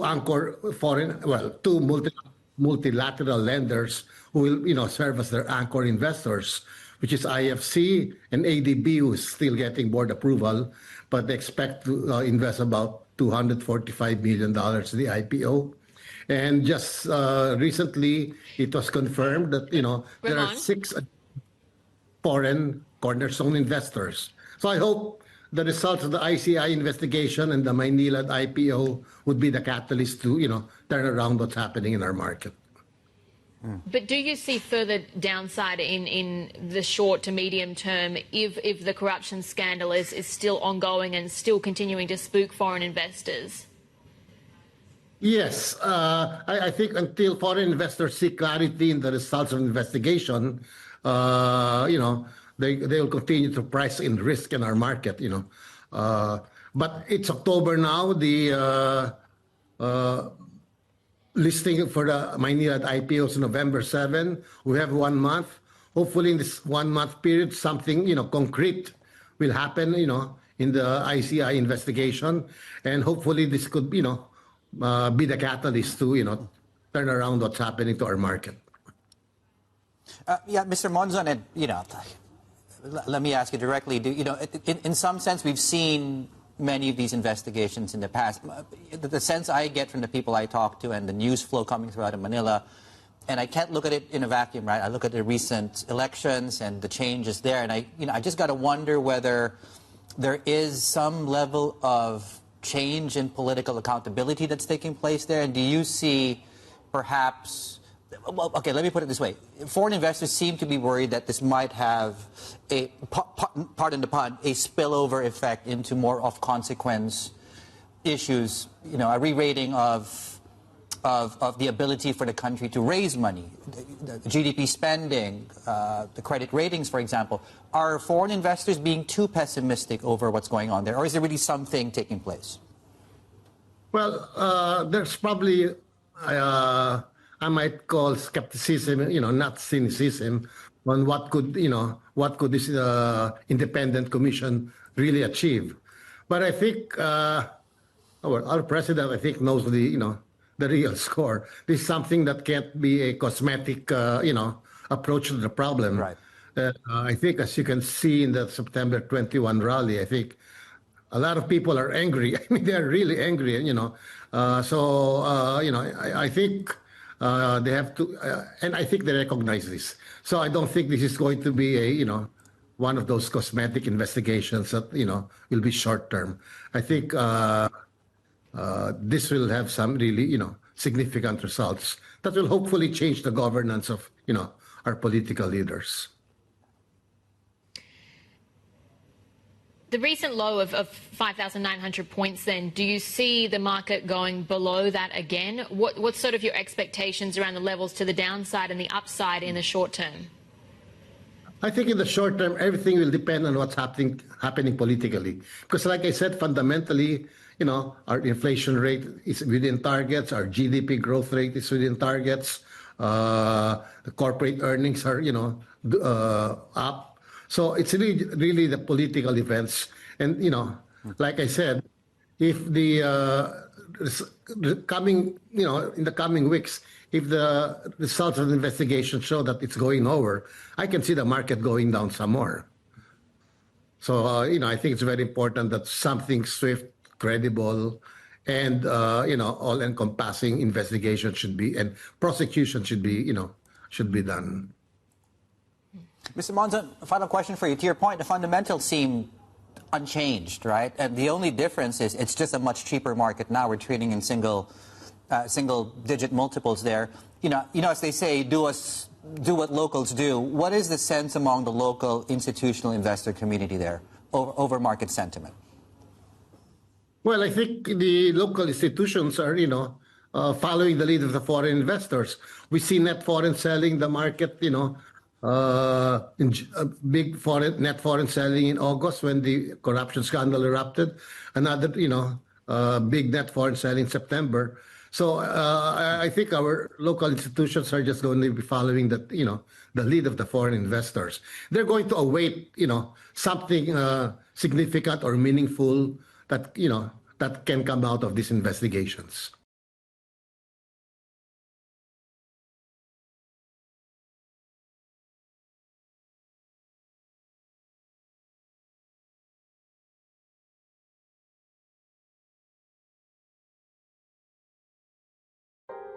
A powerful pitch can unlock transformative growth.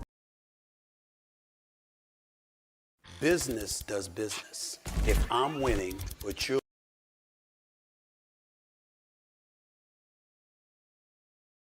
losing, we're losing. We don't want to be making skits in a black box theater for audiences of two. That's not a business model. The AI is going to change the music industry the same way Pro Tools did. But there's always going to be a need for human emotion and human error. It does give artists freedom to be controversial.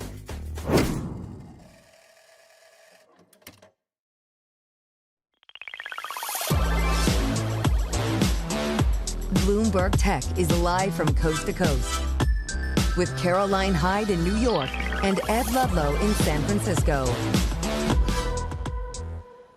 This is Bloomberg Tech. Coming up, Huawei's Ascend AI processors were found to contain advanced components from TSMC, Samsung, and SK Hynix. This as it works to boost domestic production of AI chips. Plus, Rivian is reworking the manual release of its vehicle doors after employees and customers raised concerns over potential safety issues. And Taylor Swift's 12th studio album, The Life of a Showgirl, was just released at midnight here on the East Coast. We're going to discuss the Swiftie effect. And we've both listened. But now we're tuning in to what's happening in the markets because they're a new record high. NASDAQ 100 up once again.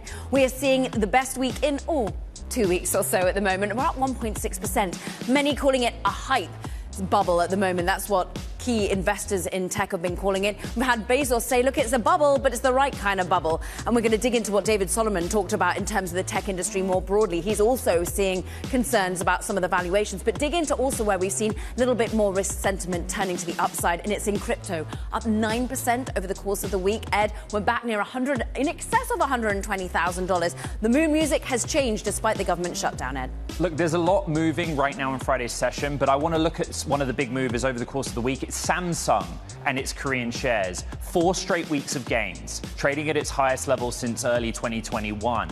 There has been a lot of detailed reporting about Samsung technology going into all kinds of infrastructure projects. But the big Bloomberg scoop, as you know, is about what Huawei in China is doing with Samsung, particularly in the context of high bandwidth memory. So let's get to that report, Kara. Another teardown. Let's get to how really the global chip supply is working right now. Bloomberg's Peter Elstrom joins us. So we get inside the latest, greatest chips from Huawei, and there's a lot of other companies that are within them.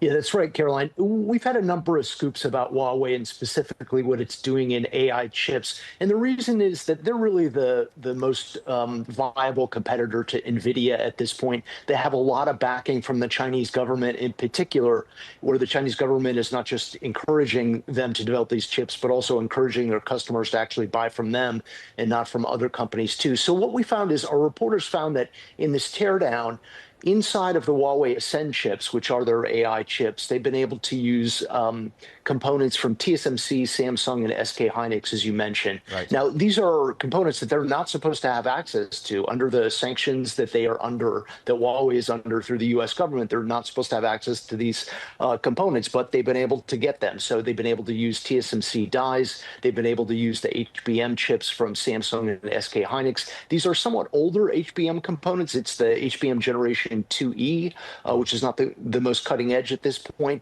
Now, there's a possibility all the companies that we reached out to said that they've cut off Huawei at this point. They're not doing business with Huawei. But in the past, Huawei was able to buy from them and was able to stockpile from them. So that may be where they got some of these components. So China's Huawei, we found evidence of other nations' technology inside of their server designs, essentially. But the other part of the reporting and the story speaks to China not being able to supply these core components themselves from their own domestic supply chain. It's a very good point. Yeah, if Huawei stockpiled these components in the past and is now using them as they sell into the market, as they sell these Ascend 910C chips into the market, there's a suggestion that they can't get those from domestic supply. And if they can't get them from domestic suppliers right now, that suggests that maybe they're going to run out at some point. So that's one of the concerns about whether they'll continue to be able to sell these chips. As we wrote in another scoop, a few days ago, Huawei is trying to ramp up their production right now. They would like to meet even more of the domestic demand. We anticipate that they're going to be able to actually double production of these 910C chips based on the components that we've seen. So Huawei is making some progress. They are providing some competition, but many of the companies within China would prefer to buy NVIDIA chips if they were able to for political reasons. Bloomberg's Peter Elstrom, who's the executive editor leading our international coverage of tech. Really appreciate the reporting. Thank you very much. For more on wider tech markets, Anna Rathbun, CEO and founder of wealth management firm Grenadilla Advisory, joins us now. Let's just start with that reporting, right? And a lot of the names that were mentioned were ex-US, international names. Some of them have ADRs. But these stories keep coming up about global supply chain and China's reliance on them. I just wonder what you made of it. Yeah, good morning. This reminds me of what happened like a year and a half ago with deepfake. In they said they were able to produce all of this, at a fraction of a cost, but it turned out that it was old NVIDIA chips. So, I mean, in some ways, am I surprised? No. I don't think AI chips is something you can produce, on a dime just because you want to, and you tell people to use Huawei chips only. So I am not surprised, but it also highlights the urgency of the AI race. And one of the reasons why there's so much support for it, especially from the U.S. government, and also taking stake in some of our companies, Intel for one, some rare earth minerals as well. The race is on. It's very hot. And China's going to have to figure it out if it doesn't have internal supply chains, because if this gets found out, then some of their negotiating powers go away because it looks like they're bluffing. Anna, it's leading not just to a hot race, but to hot valuations. Are they too hot? I would say compared to what, right? We haven't had AI before. We haven't had this kind of support behind a tech movement before. And it's not just the U.S., it's global, right? I mean, we just talked about the race between U.S. and China.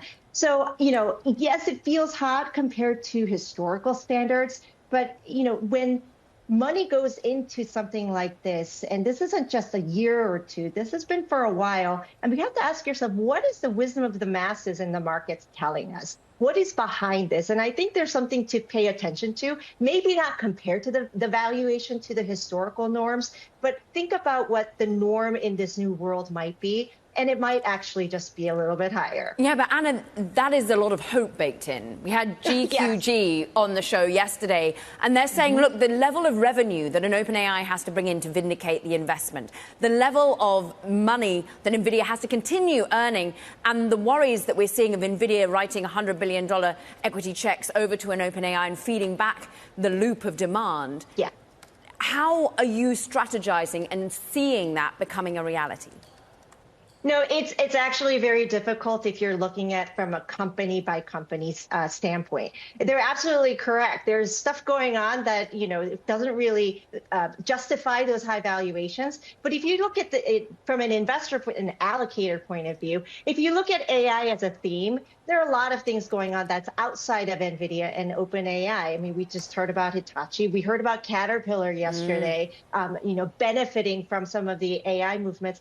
This is really talking about industries that are not only adjacent to AI, but that adjacency circle is growing wider and wider.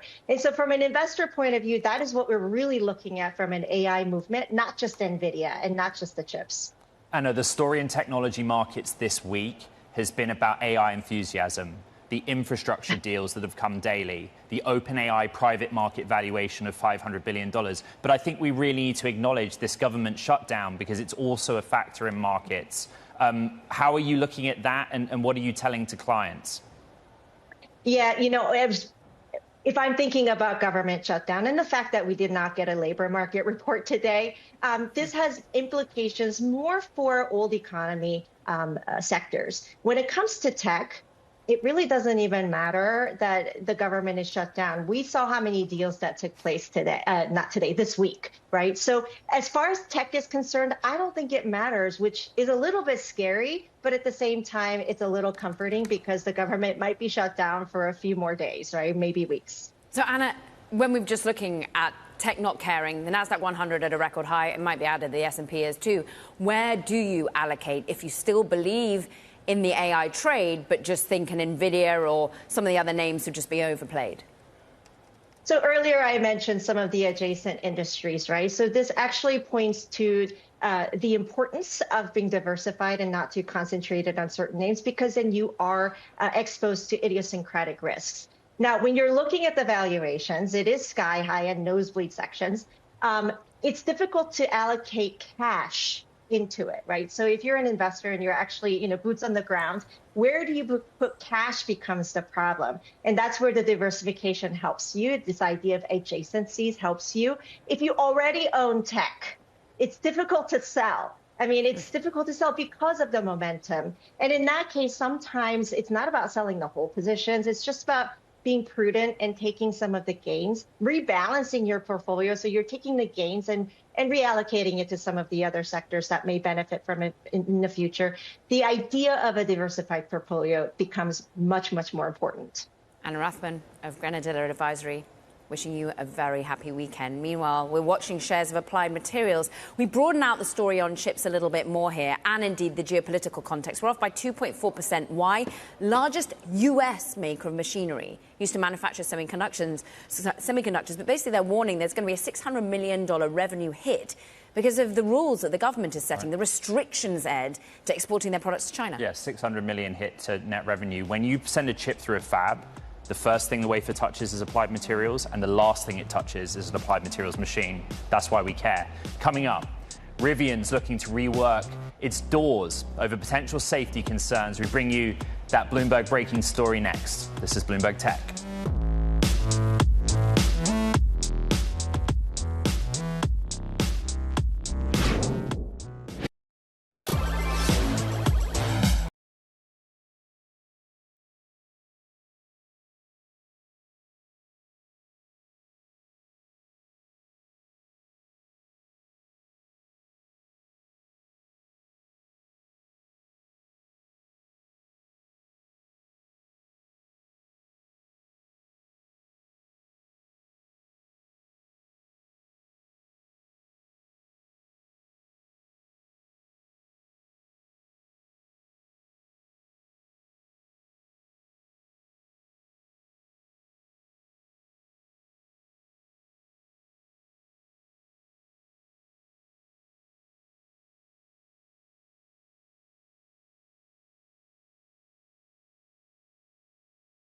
A powerful pitch can unlock transformative growth. Having at least 1 million pre-launch equips companies with a 25% higher likelihood of success.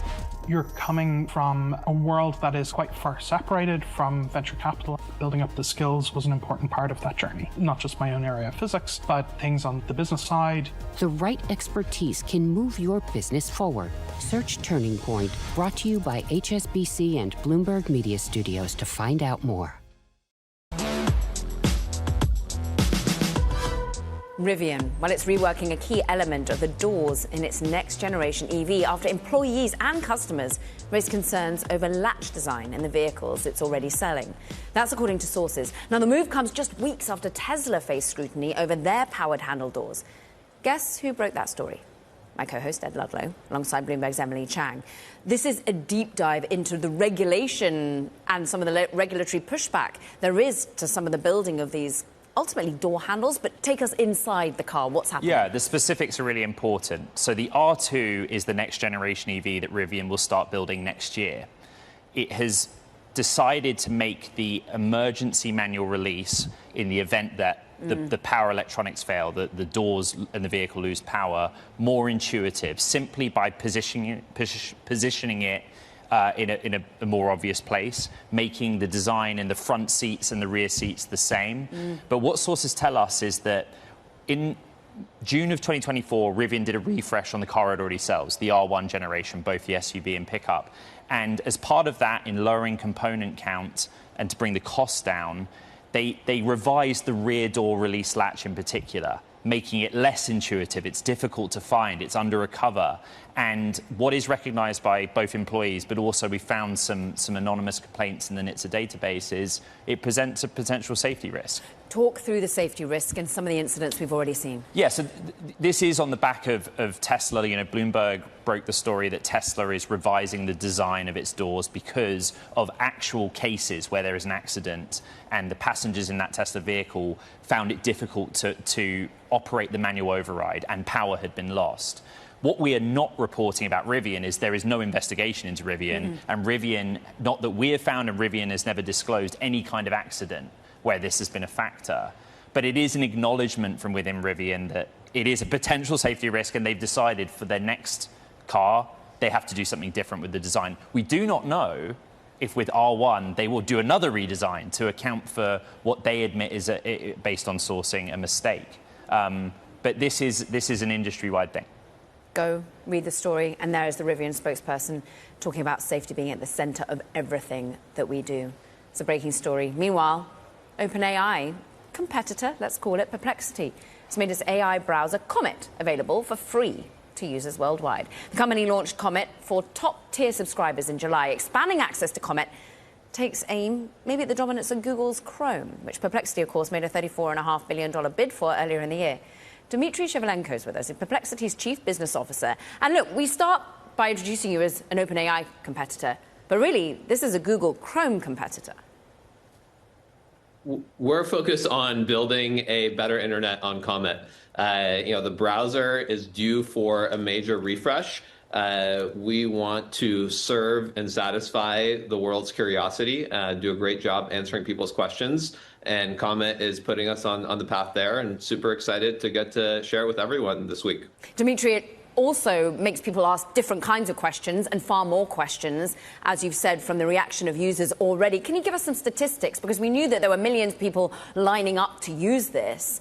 The UX, people are really complimenting you. How many people are using it now? Yeah, so we had millions of people on our wait list, and they're all getting onboarded this week. How many millions? You would, it's your job to ask those questions, and it's my job to compete against a $3 trillion monopoly. So we're not going to be able to share everything today. But some of the really fascinating stats we're seeing in terms of user engagement is when a user starts being on Comet, they ask 6 to 18 times more questions than they were before. And that's really, for us, that and retention are the key markers of success, and that's why we felt, very comfortable and excited to open this up. Dmitry, we're a technology show, and you're in the technology industry, and I think one thing that's true of technology is that just being first to something new doesn't guarantee that you capture that market, right? Apple and the smartphone versus BlackBerry, that's a good example. At the root of my question is, what is stopping Google now from looking at what you've done with Comet and saying, oh, we can do that too? Yeah, well, we're actually not new to, we're not the first to browsers, right? Google's been doing this for over 20 years, and their approach to AI is to bolt it on to their existing browser. We've built a AI native browser from the ground up. And our biggest advantage, when competing against trillion-dollar companies is execution velocity. It's the clock speed of iterating and improving the product. If sounds like you guys were using it back in July, you've probably noticed how much it's gotten better. You've noticed that we launched for our Max users background assistants and the email assistant. And so it's that rate of improvement, particularly in AI, where new foundation model capabilities advance not every 6 months, but literally every 3 to 4 weeks.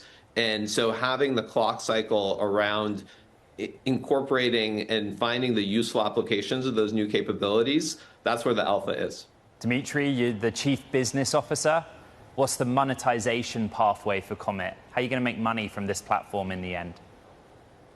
Yeah, we're fortunate to have a variety of subscription products. Our Perplexity Pro offering, Perplexity Max, and our only expense is inference. And so we're able to tailor to a given user's needs the right subscription product. And so that's led to explosive ARR growth for us just this year. And we're excited about subscriptions as a path forward. Looking at your media partners, this is where subscriptions comes in. $5 for direct access to basically Comet Plus, which you call is a groundbreaking business model for premium journalism. How does that expand, Dmitry? Because all these publishers need paying too. Yeah, I'm so glad you asked about Comet Plus. The internet deserves not just a better browser, but a better business model. I think we're all exhausted with the traffic and clickbait, dynamics that have really, led to a race to the bottom on the internet. And what we're doing with Comet Plus is actually aligning economics with, the AI age, where publishers get compensated when users directly access their content, when their AI accesses the content, and when search indexes access the content. And this is really taking, a lot of what publishers loved about the Apple News Plus model and expanding it to the full power of the browser. Talking of Apple, their AI partnership strategy is going to broaden out from OpenAI. Are you going to be joining briefly? We want to be wherever our users are, and our users certainly are on Apple devices. And we're confident that the best OEMs will want the best AIs integrated deeply into their products. And we're excited for the path ahead there. Dmitry Shevelenko, Chief Business Officer for Perplexity. Great to have you back on the program. Now, coming up, the new version of OpenAI's video creation tool, Sora, is raising concerns about the ease of generating misinformation. We're going to have more on that next. This is Bloomberg Tech.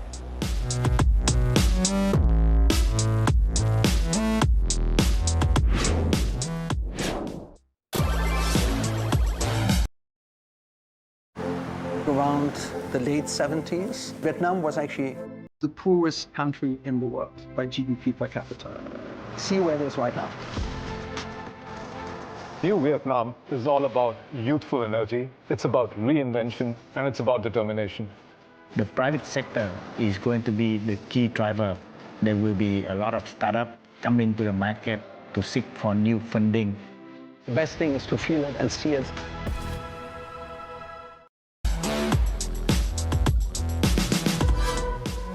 OpenAI has rolled out a new social media-like app, Sora, powered by the latest version of its AI video generator. Already, the tool has raised concerns about how easily it could be used to create misleading videos. Bloomberg's AI reporter Rachel Metz has been using it, experiencing it, and then writing about it. The idea is that it presents a risk of more misinformation, more content out there that is potentially misleading. And then there's the social element. Just reflect on your experience so far with it. Sure. I mean, I think we've seen a lot of concerns over the past several years about how making it easier and easier for people to make videos that show things that didn't actually happen, but appear to show those things in a realistic fashion, that can make it easier to spread things that are not true and hurt people potentially. And with this tool, OpenAI has made it extremely easy to do that kind of thing. I made several incriminating looking videos of my boss.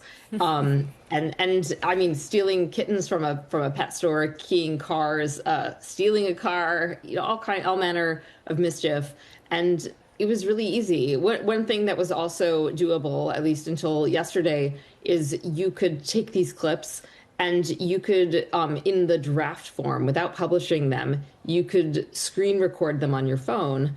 And they didn't have watermarks in that format. OpenAI told me that they have since fixed that. But that made it even easier to share any kind of video without making it clear that it was coming from Sora or that it was AI generated.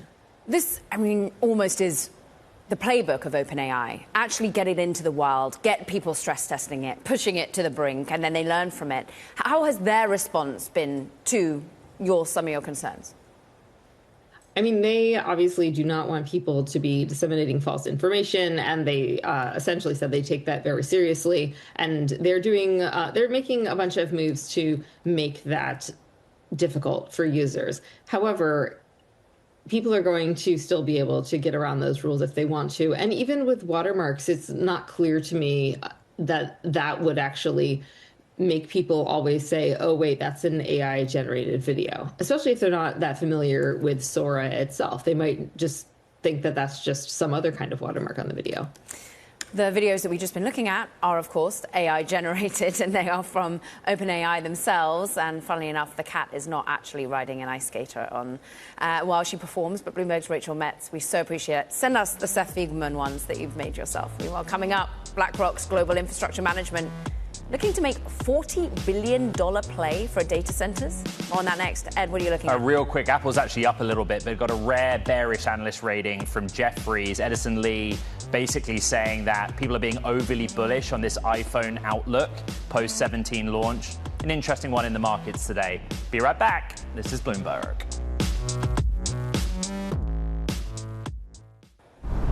We're back with Bloomberg Tech, and we have some breaking news.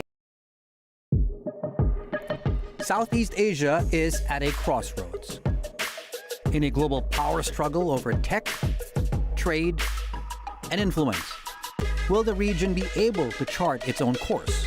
Hear from top CEOs and key policymakers as they shape the region's economic future and redefine growth on their own terms. The Bloomberg Business Summit at ASEAN. Join us. News regarding China pushing the Trump administration to roll back national security restrictions, of course, on Chinese deals in the United States. What do they say they'll get in return? They're dangling the prospect of a massive investment package. Let's get to all the details. Bloomberg's State Department reporter Eric Martin is one of those that helped break this story. And it really fits in the whole context that Xi Jinping is pushing hard on the US to lift various restrictions and change some of the ways in which it views China. Absolutely, Caroline. This is what we're hearing about, seems to be China appealing to Trump's reputation as a deal maker and his idea, his focus, the art of the deal, of course, being his most famous writing, and just basically looking at how can China get a treatment in the U.S. more similar to some of the other countries who have announced big investment packages in the U.S., including Japan, a looser commitment but from the European Union as well. And so looking at how China can invest in the U.S., can export more of its product to the U.S., given that one issue for China and its economy has been weakness of the Chinese consumer.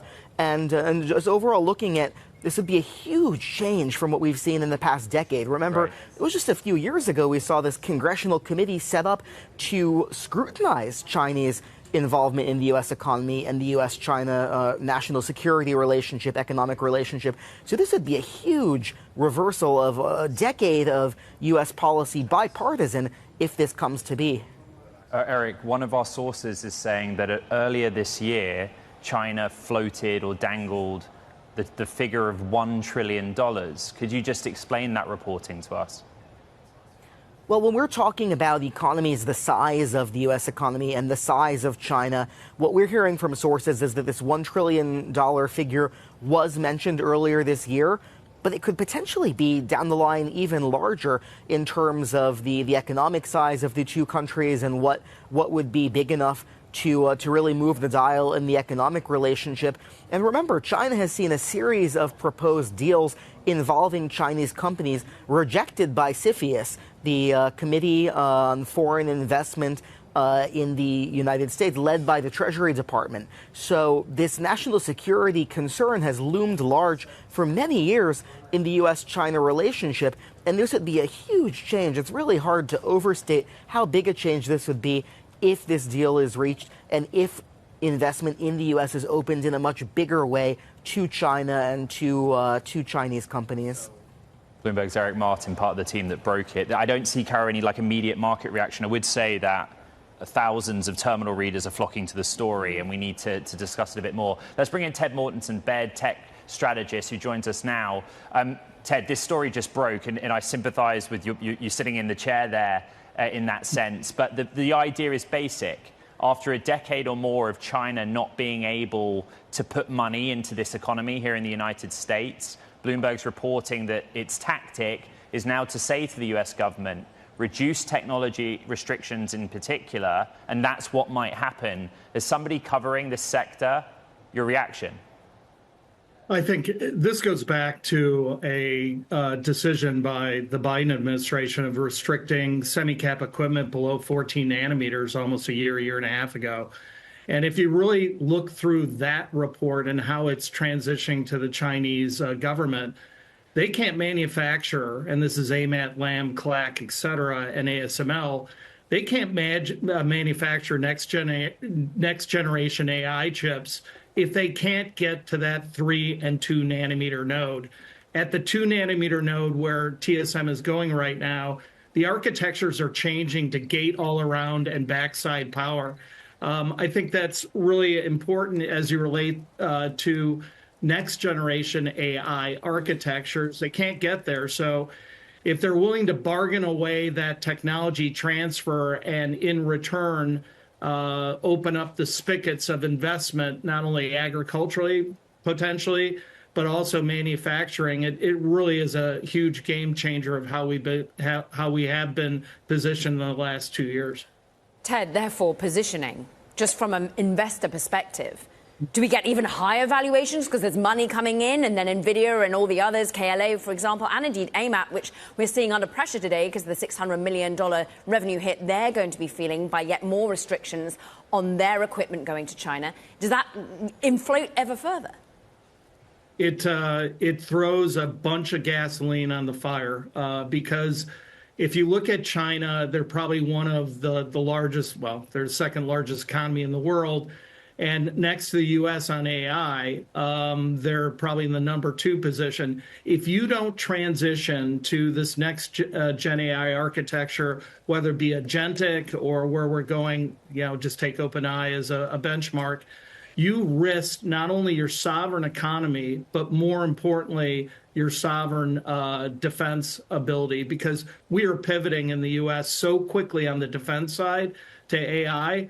It's a dual discussion. I think the other issue is one of geo exposures. Right now, the street has really shied itself away from anything with, I would say, over 10% China exposures, because look at AMAT last night. Everybody's gotten bitten. Right. That would totally open up the investment angle for all those China exposures. And right now, the largest are probably Lam, AMAT, and CLAC at about 30% exposures. That would take away the bear argument.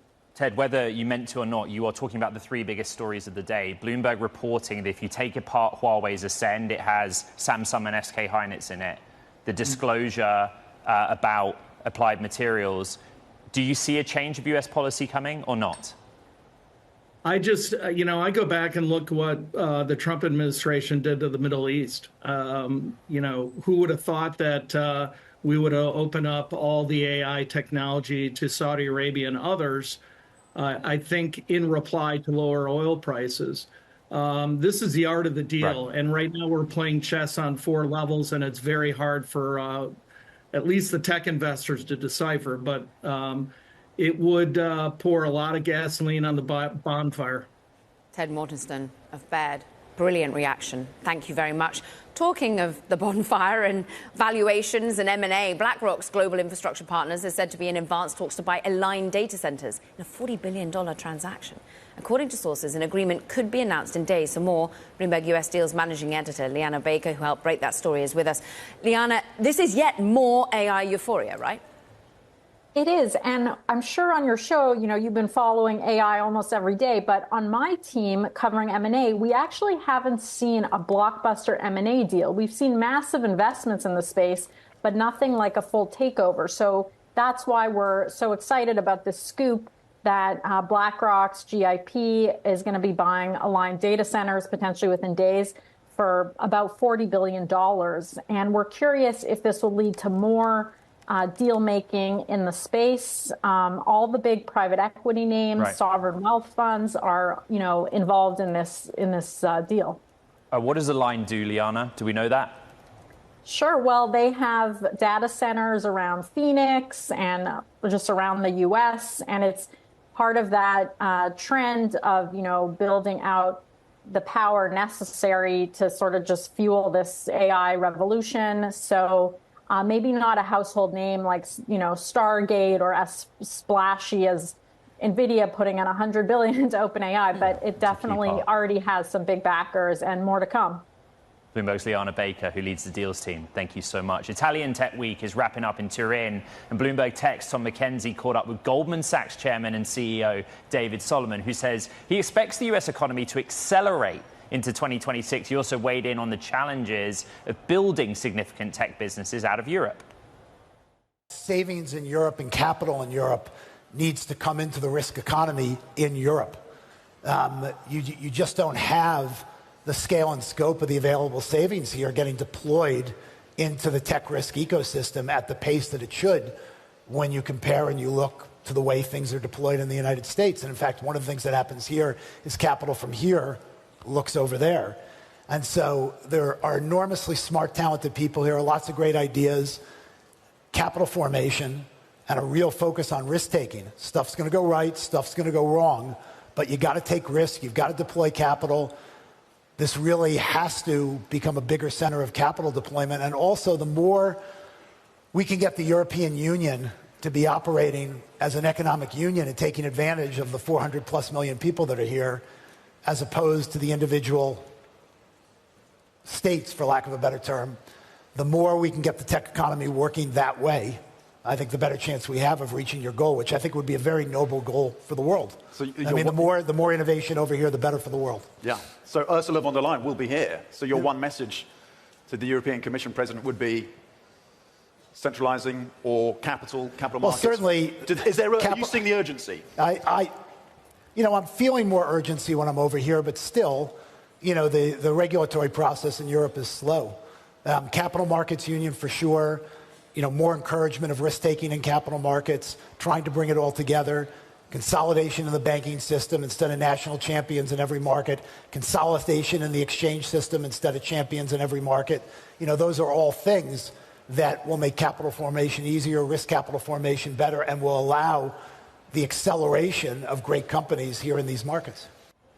A spinning Goldman Sachs CEO David Solomon, along with Bloomberg Tech's Tom McKenzie, was a great interview. Go read more about it. Meanwhile, coming up, we're going to talk about another mega AI funding round. This time, startup Vercel reaching $9.3 billion valuation. We're going to speak with the CEO. This is Bloomberg Tech.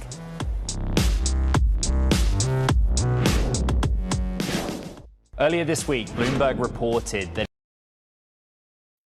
it is the first week of September. Our clients are just back from the holidays, and we've gathered over 1,000 of them with us today, and we're going to help them piece together a strategy. Clients are in the room, and they're here to hear more about investment opportunities in Europe, possibly in Japan, in China. We're here to help, and we can help them find those opportunities. We can advise them on how to position their trades, and then we can facilitate and give them access.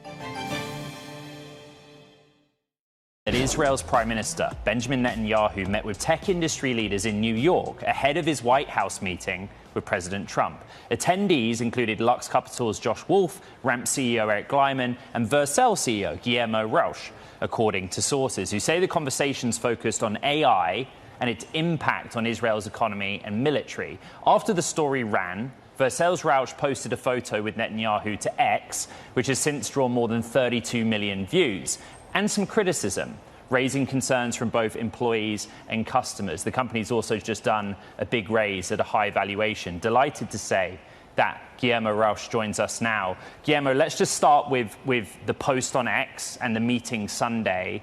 In the comments, there appear to be employees of Vercel and customers who are reacting. Are you able to quantify for us, what that reaction has been and sort of what your response is to it? So thanks for having me, of course. And maybe just to get, all of the noise out of the way. And sure. I want to clearly acknowledge that the post did cause quite a bit of pain. I want to obviously say sorry to the well-meaning people, people that really care about this topic, people that are hurt by the tension that exists in the world today. But obviously not sorry to the people that are just spewing hate and anti-Semitism and the people that have come after our team. So to your point, this has been a special time for our team and obviously our customers. It's a very special time for the world. And maybe I'll give you a little bit of context for the meeting itself, right? As Vercel, a leader in developer AI, of course, we, get invited to speak with world leaders about topics relevant to education, cybersecurity, AI. AI will play a huge part of the future, right? And so I always welcome the opportunity to speak with world leaders.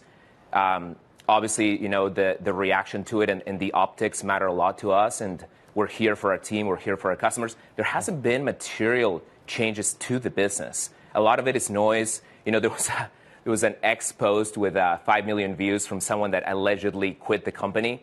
But guess what? We looked upside down, and that person didn't work for Vercel. So it kind of also highlights a little bit of the challenges that we see with social media today. Guillermo, I'm grateful that you would come on the show. I think it's important to be honest with the audience. You were going to come on the show earlier in the week anyway. There was a lot of breaking news, and we moved things around. But just to be definitive, you haven't had any employee resignations, and you've not lost any business at all as a result of that post? Yeah. There hasn't been any material change to the business. There has been impact to our community, by the way, and I I feel bad about that. And our ethos of Vercel, and maybe to tell you a bit more context about our company, we're all about open source. The reason that I'm here today is because I built a gigantic open source project. We work in public. We engage with the community. We're always listening to feedback. We use that feedback to grow. We use that feedback to contribute directly to source code and make our products better. And this is the kind of things that world leaders are interested in, and this is why they reach out to us, and I welcome that. I don't endorse politicians. I do engage with world leaders, and excited to continue our work and continue to support our community, our customers, and most importantly, our team. We appreciate how open you've been about. This year's Global Markets Conference theme is mega, making Europe great again. But the conversation is broader. We now come to hear perspectives from the US, China, Japan, as well as Europe.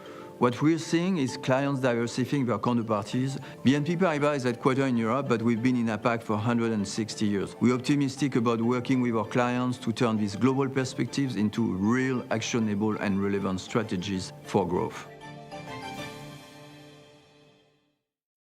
About all of that, what must have been an anxious time. And I'm interested, therefore, about the story of Vercel more broadly, because you come on this show around the context that you have raised money, you are building this business. And I'm interested in particular of how many people wanted to be putting extra money to work in your business and what growth story you're telling them.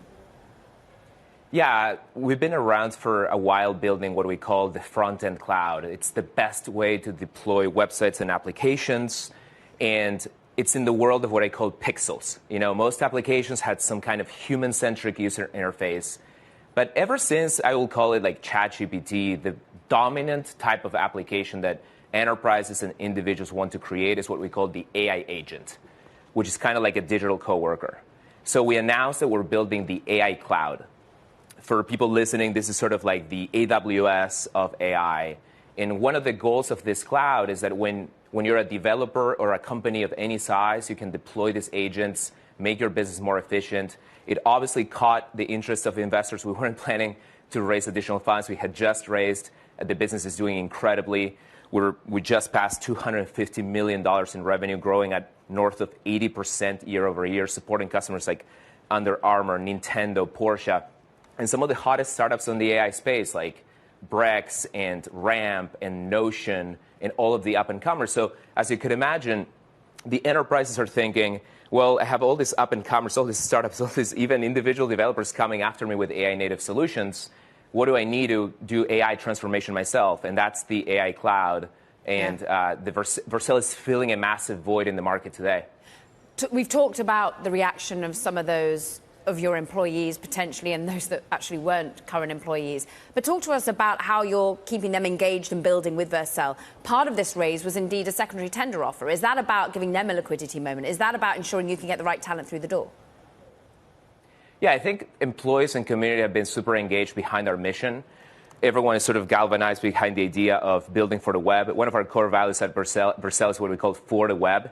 And I think the spirit of the web and openness is sort of the things that we want to represent, whether it's talking to world leaders or whether it's engaging with the products that we create and putting them in the hands of developers to build a better future.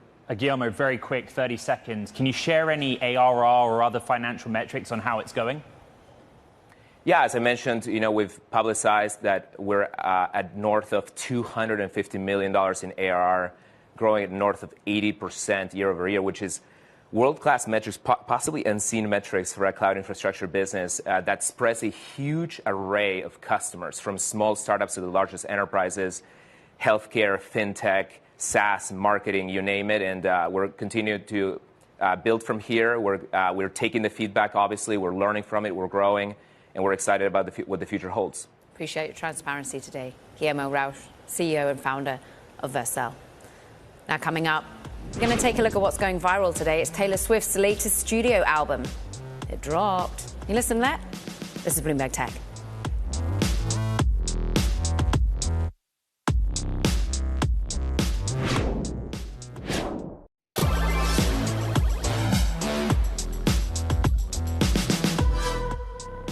Breaking news. Taylor Swift's 12th studio album, The Life of a Showgirl, was just released at midnight here on the East Coast. This on the back of a single podcast appearance. We're going to talk about the album's reception. We're going to do so with Bloomberg's entertainment reporter, Hannah Miller. Let me level with you. We did the story on the podcast announcement. I've not yet listened to the album. I've done some original data journalism. Trending number 1 on Google Trends, Opalite, the word. Trending number 2, Taylor Swift, data. Take it from there. Yeah. Yeah, she's been dominating the charts on Apple Music and Spotify. Everyone is talking about her on social media. She is the story right now. And, we saw her do this promotion ahead of the album. She did, the podcast with Travis Kelce, her fiance. She is very much banked on her fame. She's been picked and chosen what she's done. She's not overstretched herself with promotion. Everyone knows who she is. I saw an ad with Target, so there was a little bit of cashing in there. But just compared to what Cardi B's been out there doing, heavily pregnant, on going into various stores in New York City, working it on stage, she just doesn't have to do that. She cuts through the noise. Everyone knows who she is. Everyone wants to tune in. This is the topic of conversation that everyone is going on about right now. I'm not being funny. 1, 2, 3, 4, 5, and 6 on Google Trends is Taylor Swift, a song or whatever. We're business. Is there some kind of commercial reporting here, some kind of dollar figure that we have, or? We're still waiting on the data, and we're going to get, the data on how it's performing on the charts, whether it's going to break records today as the, most listened to album. It's already broken records for pre-saves on Spotify. Over 5 million people saved the album before it came out. And there's also a movie out this weekend about the life of a showgirl, so that'll inject some life into movie theaters. So cross-platform. Bloomberg's Hannah Miller. We so appreciate it. Thank you. Now, that does it for this edition of Bloomberg Tech. Busy week ahead while you're also maybe listening to the new album. We are going to be live from Bloomberg Screen Time in Los Angeles on Thursday, speaking to the best of the entertainment industry. We're going on the road because then on Friday we switch gears and we're going to go all in on defense tech. We're going to be live from Anduril's headquarters in Costa Mesa, California. This is who we're going to be speaking to. You do not want to miss it. It's been an astonishing week in New York City, Caro. So good AI is, again, driving markets, but geopolitical news flow. It's great to be back with you. I don't really know what else to say other than gear up. Next week is big too. I'm going to say safe flight and good luck with all the breaking news while you're on that plane, because he's a machine, And I have something to listen to, right. This is Bloomberg Tech. See you soon.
When the rest of the markets slow down, the futures market keeps moving. Did you know that CME Group S&P 500 and NASDAQ 100 futures trade nearly 24 hours with great liquidity? In the ETF markets, volume and liquidity lessens after 4 p.m. until the next morning. But with futures, you get trading opportunities both day and night. Learn more at cmegroup.com/equity-futures.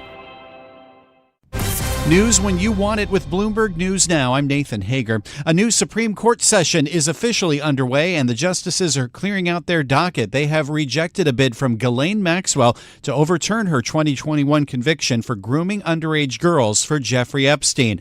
The one-time socialite and ex-girlfriend of the disgraced financier is serving 20 years behind bars.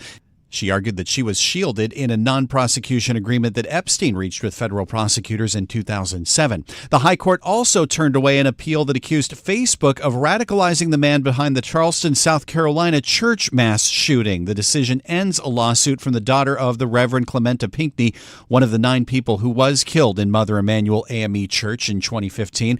It also sidesteps a chance for the Supreme Court to open social media companies to more lawsuits over their algorithms. This Supreme Court term could be the biggest yet for President Trump when it comes to his moves to exert executive power.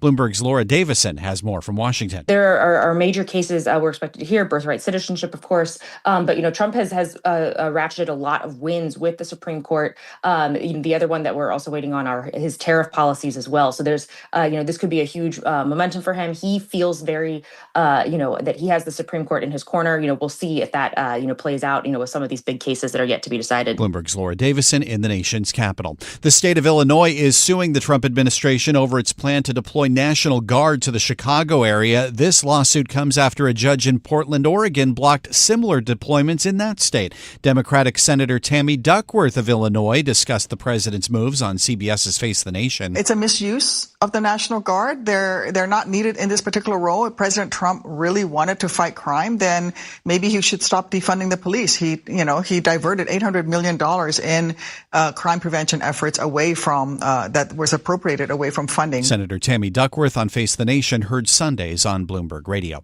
The White House is raising pressure on congressional Democrats over the funding fight that has the government shut down for a 6th day.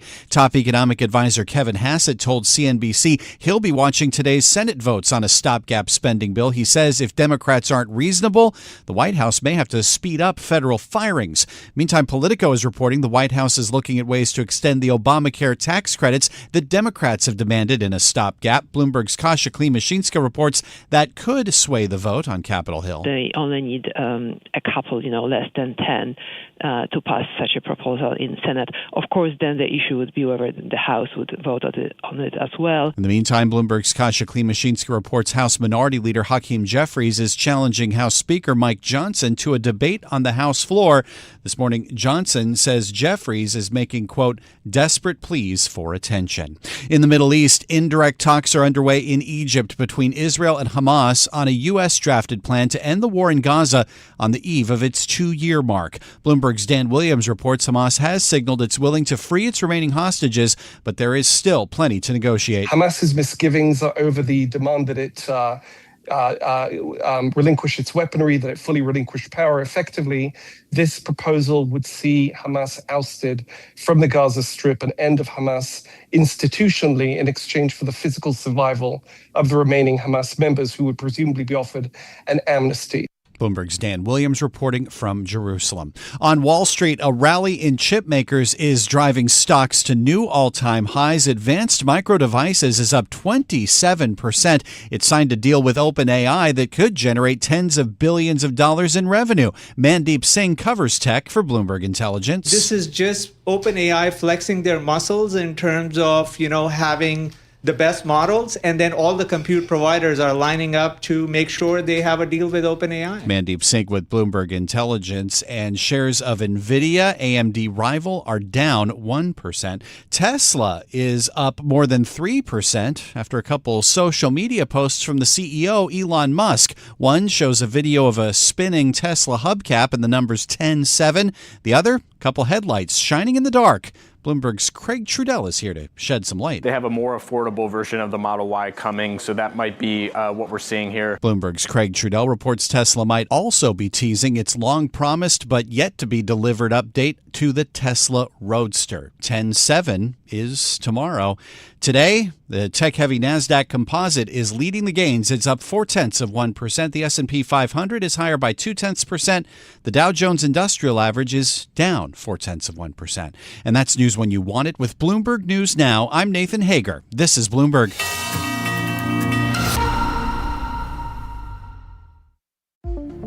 When the rest of the markets slow down, the futures market keeps moving. Did you know that CME Group S&P 500 and NASDAQ 100 futures trade nearly 24 hours with great liquidity? In the ETF markets, volume and liquidity lessens after 4 p.m. until the next morning. But with futures, you get trading opportunities both day and night. Learn more at cmegroup.com/equityfutures. I'm Carol Masser. And I'm Tim Stenovec, inviting you to join us for the Bloomberg Business Week Daily Podcast. Now, every day we are bringing you reporting from the magazine that helps global leaders stay ahead. We've got insight on the people, the companies, and trends that are shaping today's complex economy. That's right, Tim. We're all over global business, finance, tech news, all as it is happening in real time. And we've got complete coverage of the U.S. market close. Gotta say, basically, if it impacts financial markets, if it impacts companies, if it's impacting trends and narratives that are out there, we are on it. We also have a lot of fun doing it. Bloomberg Business Week also brings you the analysis behind the headlines through conversations with our expert guests. And we are doing this all live each weekday. And then we bring you the best analysis in our daily podcast. Search for Bloomberg Business Week on YouTube, Apple, Spotify, or anywhere else you listen. Check it out on your way home from work to catch up on the conversations that you missed during the business day. And on the weekend, check it out for a complete wrap-up of your business week. That's the Bloomberg Business Week Daily Podcast. I'm Carol Masser. And I'm Tim Stenovec. Subscribe today wherever you get your podcasts.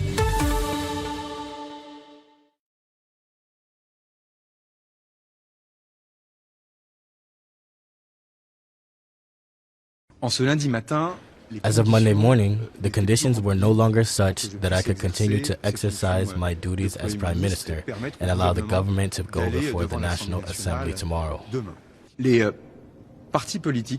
The various political parties continue to take a stance as though each had an absolute majority in the National Assembly. And in the end, I found myself in a situation where I was ready to compromise, but each political party wanted the others to adopt its entire program.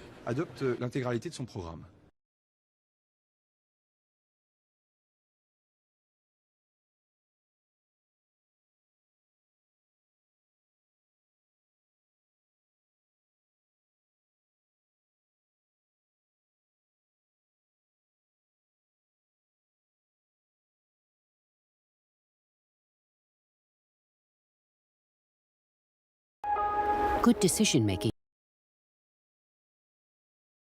is learned, not born. So I connect with this global network to bring my work to the next level. Sometimes conversations with different people might open up ideas to explore. Need to know is that the handover from the Nikkei today is extremely strong, up more than 4.5%, so boosting sentiment for global markets as well. 10-year yields we have trading about 3 basis points higher today, 4.15, and again we're on the lookout in case the shutdown ends this week, in which case you get a backlog of all of the data that didn't come last week, including that jobs prints on Friday, non-farm payrolls. So we'll see if that's going to come out through the course of the week. And then gold has been the preferred expression into and around shutdown, and of course has had a massive run up this year, yet another 1.1% firmer today, getting closer to $4,000 now, unprecedented levels for the safe haven, but money keeps going in. So that is gold. And then Brent also in focus. Take a look at the energy complex today, up 1.5%. We traded down 8% throughout the course of the week last week, but this weekend we did get the announcement from OPEC Plus. They decided to put back another 137,000 barrels per day to the market as of next month. This is a little less than what was being reported into the meeting. And perhaps that they do want to keep a close eye on fundamentals in this market, with loads of analysts out there predicting a supply glut, a pickup in inventories as we go into fourth quarter. And so OPEC perhaps being a little more cautious in terms of how much extra oil they want to bring back to this market. And switching over, because I mentioned shutdown, I thought this is interesting. Keep an eye out on the polls, and you can see that actually that white line is the Trump's approval rating, and you can see, according to Real Clear Politic, it actually dipped a little bit in the last week. And why this is relevant? Well, you would think that if the shutdown starts to significantly impact Trump's own popularity, then he may be incentivized to draw it to a close. So keep a close eye on what's been happening with U.S. favorability ratings for both Dems, Republicans, and President Trump himself. Okay, big day in Asia. Let's flip over and talk to Min Lo about everything that's been happening. And, of course, a lot of focus on these Japanese markets today, Min. That's right, Jumana. Japanese markets really leading gains here and pushing the Asia Pacific benchmark to a record earlier this morning. But the Nikkei, you can see here, is up by about 4%. And this is because of that LDP leadership rally that we're seeing, leadership change that we're seeing in Japan. The win by Sanae Takaichi, which was a bit of a surprise for investors. And she is seen as this pro-stimulus lawmaker. And with her win, there is growing expectations that it would lift growth, which is why we are seeing stocks gaining here, but also that perhaps we could see a reduced chance of a BOJ rate hike in October. And so we're seeing the steepening of the yield curve here. And that's why we're seeing the topics, one of the few, actually the only sector that is declining on the topics index today, the banks, which really hate steepening yield curve. But the Hang Seng is slightly down today, a bit of that tech rally from last week, taking a breather today. But we flip the board, take a look at the Japanese bond markets because investors are really piling into the shorter end of the bond. You can see the 2-year yield down by about 3 basis points here, and the steepening of the yield curve is very clearly reflected here as well. And this is another factor that is, of course, putting pressure on dollar yen as well, which has broken out of its range. If you flip the board, you can see that dollar yen is now grinding above 150 and, in fact, moving way past the moving averages here. If you look over here, it's past the 50, 100 and 200-day moving averages. And again, stocks are loving this, and it shows that investors are really repricing that rate hike expectation. If you look at the implied rate hikes, we're looking at a collapse from about 70% to now just 20% chance of a rate hike in October. Wow. Yeah, significant moves there in these Japanese assets. Min Min Lo in Hong Kong, thank you so much. Now, over to regional geopolitics. President Trump is pressing Israel and Hamas to seal a settlement to the 2-year conflict that's devastated Gaza and destabilized much of the Middle East. The two sides are set for mediated talks in Egypt beginning later today. Hamas has agreed to release the last of the Israeli hostages, while signaling the rest of the U.S. peace plan is subject to negotiation. Trump has now made it clear he is losing patience with both Hamas and Israel. We had some very good meetings. The countries of the world, a lot of the countries surrounding Israel, frankly, Muslim, Arab, and many others have had great meetings with Hamas, and it looks like it's working. Let's go to Jerusalem now and speak to Bloomberg's Dan Williams. It was quite an eventful weekend in this part of the world. We got the response from Hamas very late on Friday evening, and then also a televised speech from the Israeli Prime Minister Netanyahu over the course of the weekend as well. How has the Hamas response to the plan been received? I think with the cautious optimism all around, there is a sense that today will either usher in the end of the war or the beginning of the end of the war. Just a day before the second anniversary of the war's eruption on October 7th, 2023, with that Hamas attack. Now, Hamas has caused a bit of confusion among the Israelis, and I think the Trump administration as well, by coming in with this partial acceptance of the deal under deadline. The U.S. president said it would give the group until Sunday evening to respond, and Hamas did so right in the middle of that weekend. It was actually the middle of the night in Israel, so it took the Israelis a while to respond to that response. Why has this had a mixed reception?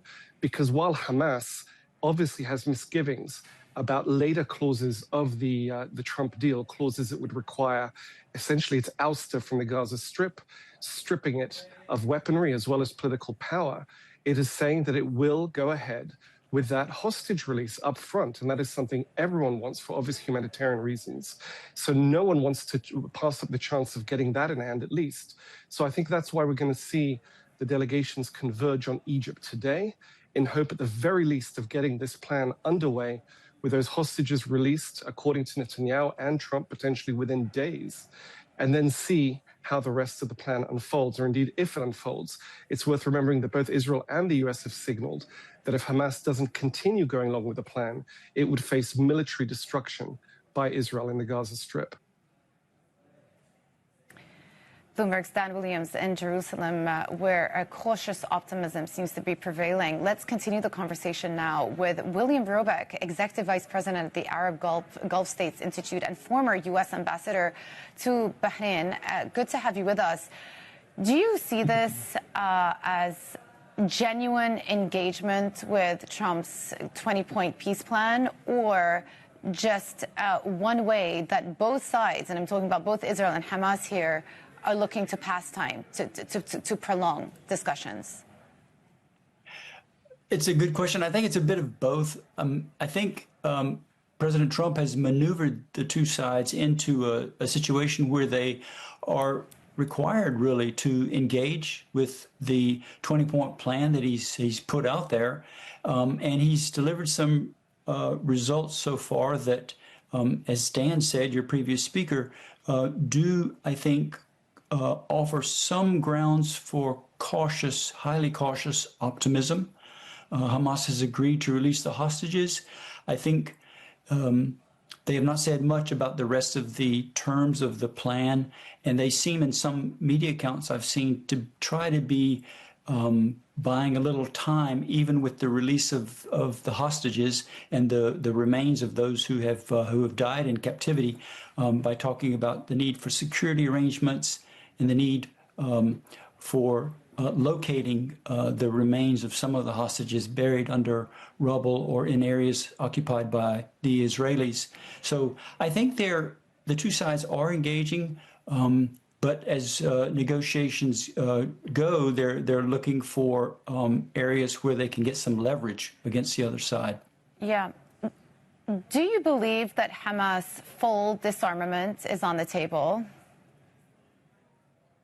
Well, it's definitely on the table, but under the terms of the agreement or the plan that President Trump has put out there.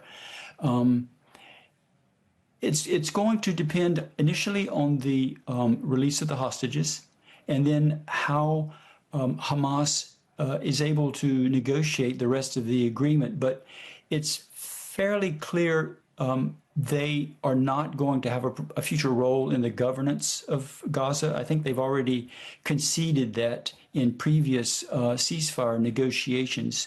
The disarmament, the actual physical disarmament of Hamas, is likely to be a heavily negotiated issue on both sides. It's maybe the most difficult issue that they're going to have to wrestle with. Is fairly cut and dried in the agreement that President Trump has put out there for the two sides to agree on. But getting there is going to be difficult, I think. Yeah. When you look at the text of that 20-point plan that was released last week, how much a footprint do you see from Arab Gulf states' involvement in getting that document together? There's been a lot of reporting about that meeting that President Trump had on the sidelines of the UN General Assembly with various GCC states and, of course, Qatar playing a key role there. How much influence do you think they had in actually finalizing that document that was released last week? I think Gulf states and Egypt as well had a critical role in shaping the agreement. Those discussions at the UN General Assembly had a big impact. I think subsequent to the meeting that President Trump held there, he has held individual consultations with various Gulf state leaders and Arab state leaders like President Sisi in Egypt as well. So yes, they've been instrumental. I think President Trump sees these states as having significant influence. The Gulf states have significant resources that they can help bring to bear to pay for some of the costs that are going to be involved in rebuilding Gaza, paying for security forces that would need to be salaried there. Egypt, of course, has a lot of influence in the region. Non-Arab state, but regional power Turkey also apparently has been involved in these discussions and is a player who would bring to bear a lot of influence. So yeah, these states have had significant influence, and I think they've shaped the agreement. And of course, on the Israeli side, they've had significant influence in the text of the agreement as well, according to media accounts. And just final thought, what do you make of the U.S., well, specifically President Trump's executive order that upgrades the state of U.S. security guarantees for Qatar? That was sort of something that went under the radar last week, but it is a concession that Qatar extracted from the United States. It's an important agreement. It's the type of strong security agreements that a number of other Gulf states have sought with the United States and have not received. President Trump managed to get such a strong a set of security commitments by doing it as an executive order. Now, this is something that could theoretically be overturned by a future president. Is not as strong as a treaty, which would be ratified by the Senate, but it still is a very significant security document. It has boosted Qatar's confidence, I think, in relations with the United States, and it has allowed for Qatar to begin again to play a key role as a mediator in these negotiations with Hamas. So it's been very important in the short term, and I think also on the longer term security horizon in the Gulf. Yeah. William Robeck, so good to have you with us on the show today, Executive Vice President at the Arab Gulf States Institute and former U.S. Ambassador to Bahrain. Thank you so much. Well, a bit of breaking news coming through. This is our own reporting. Boeing is set to prepare for a 737 rate hike as soon as October. Rate hike here signaling that they could start increasing manufacturing output. The monthly rate last year was capped at 38 following that near catastrophic Alaska Airlines incident. And of course, on the back of that, there was a lot of tumult at the top of leadership, senior management changing. But this is the latest. Boeing seems to be guiding some of its suppliers that their output can now reach 42 jets a month, so an increase from 38 to 42, and that higher tempo could start as soon as October. So it really signals perhaps a little bit more optimism that the plane maker has vis-a-vis the construction capabilities, manufacturing capabilities, and actually readying those jets. And one of the big themes in the industry has been that of Boeing's delivery delays. One way that they could seek to rectify this and to bring forward the timing of deliveries is by increasing the rate output of manufacturing. So this is our own reporting coming through.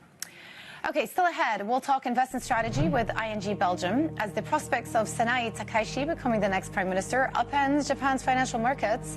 This is Bloomberg.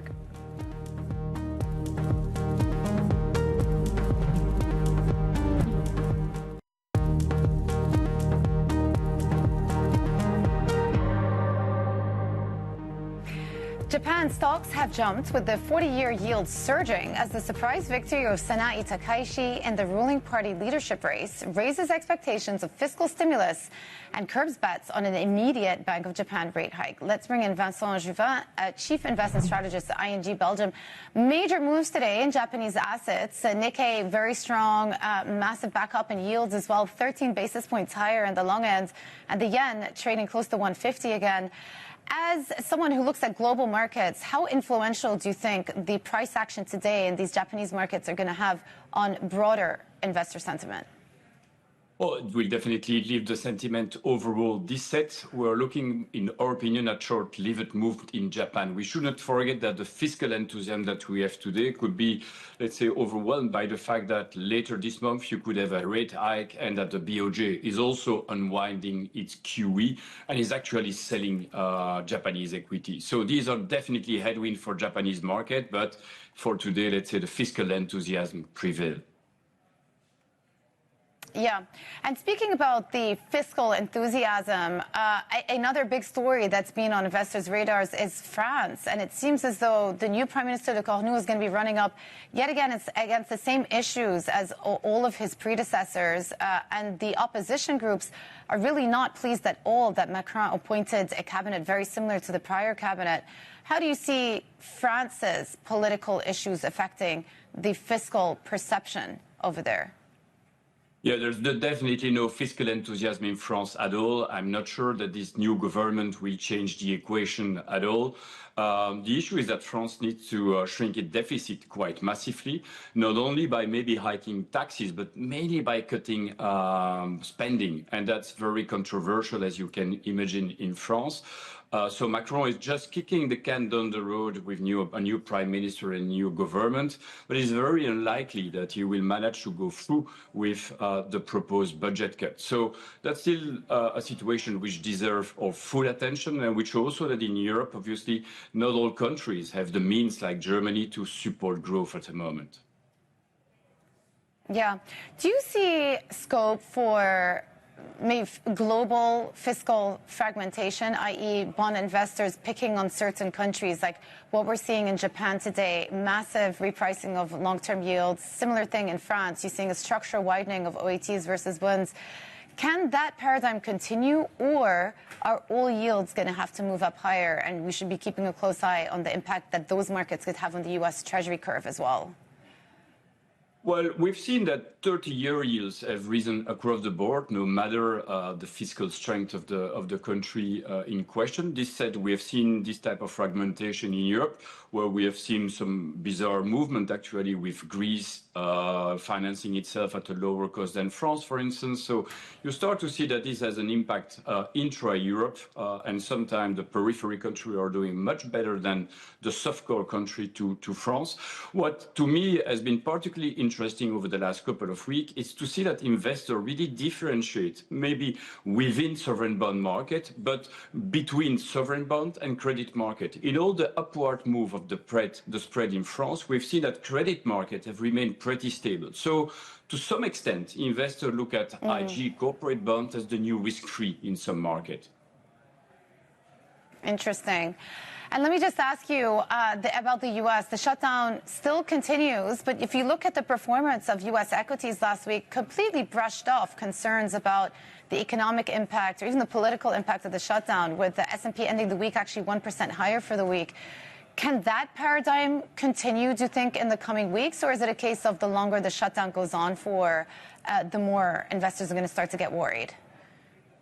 Well, historically, these shutdowns have rarely have a big impact on market. The longest, which took place between 2018 and 19, lasted for 35 days. The impact on the economy was marginal, 0.02% on the GDP in 2019. Overall, we've seen that equity markets fared quite well in this environment. The S&P 500 is plus 12% in the year following the shutdown. So for market, it's not a major issue. It's a bit more an issue for the dollar, which has historically traded lower in the aftermath of a shutdown. The good thing is that, speaking about fiscal policy, we know that the U.S. has to shrink its own deficit, obviously with the shutdown. As a matter of fact, it helps in that direction.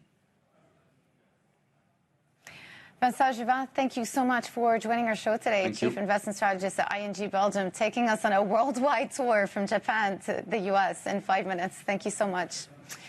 All right, coming up, OPEC Plus is cautiously increasing its oil supply, despite signs a surplus is beginning to emerge. We dig deeper into this later this hour. This is Bloomberg.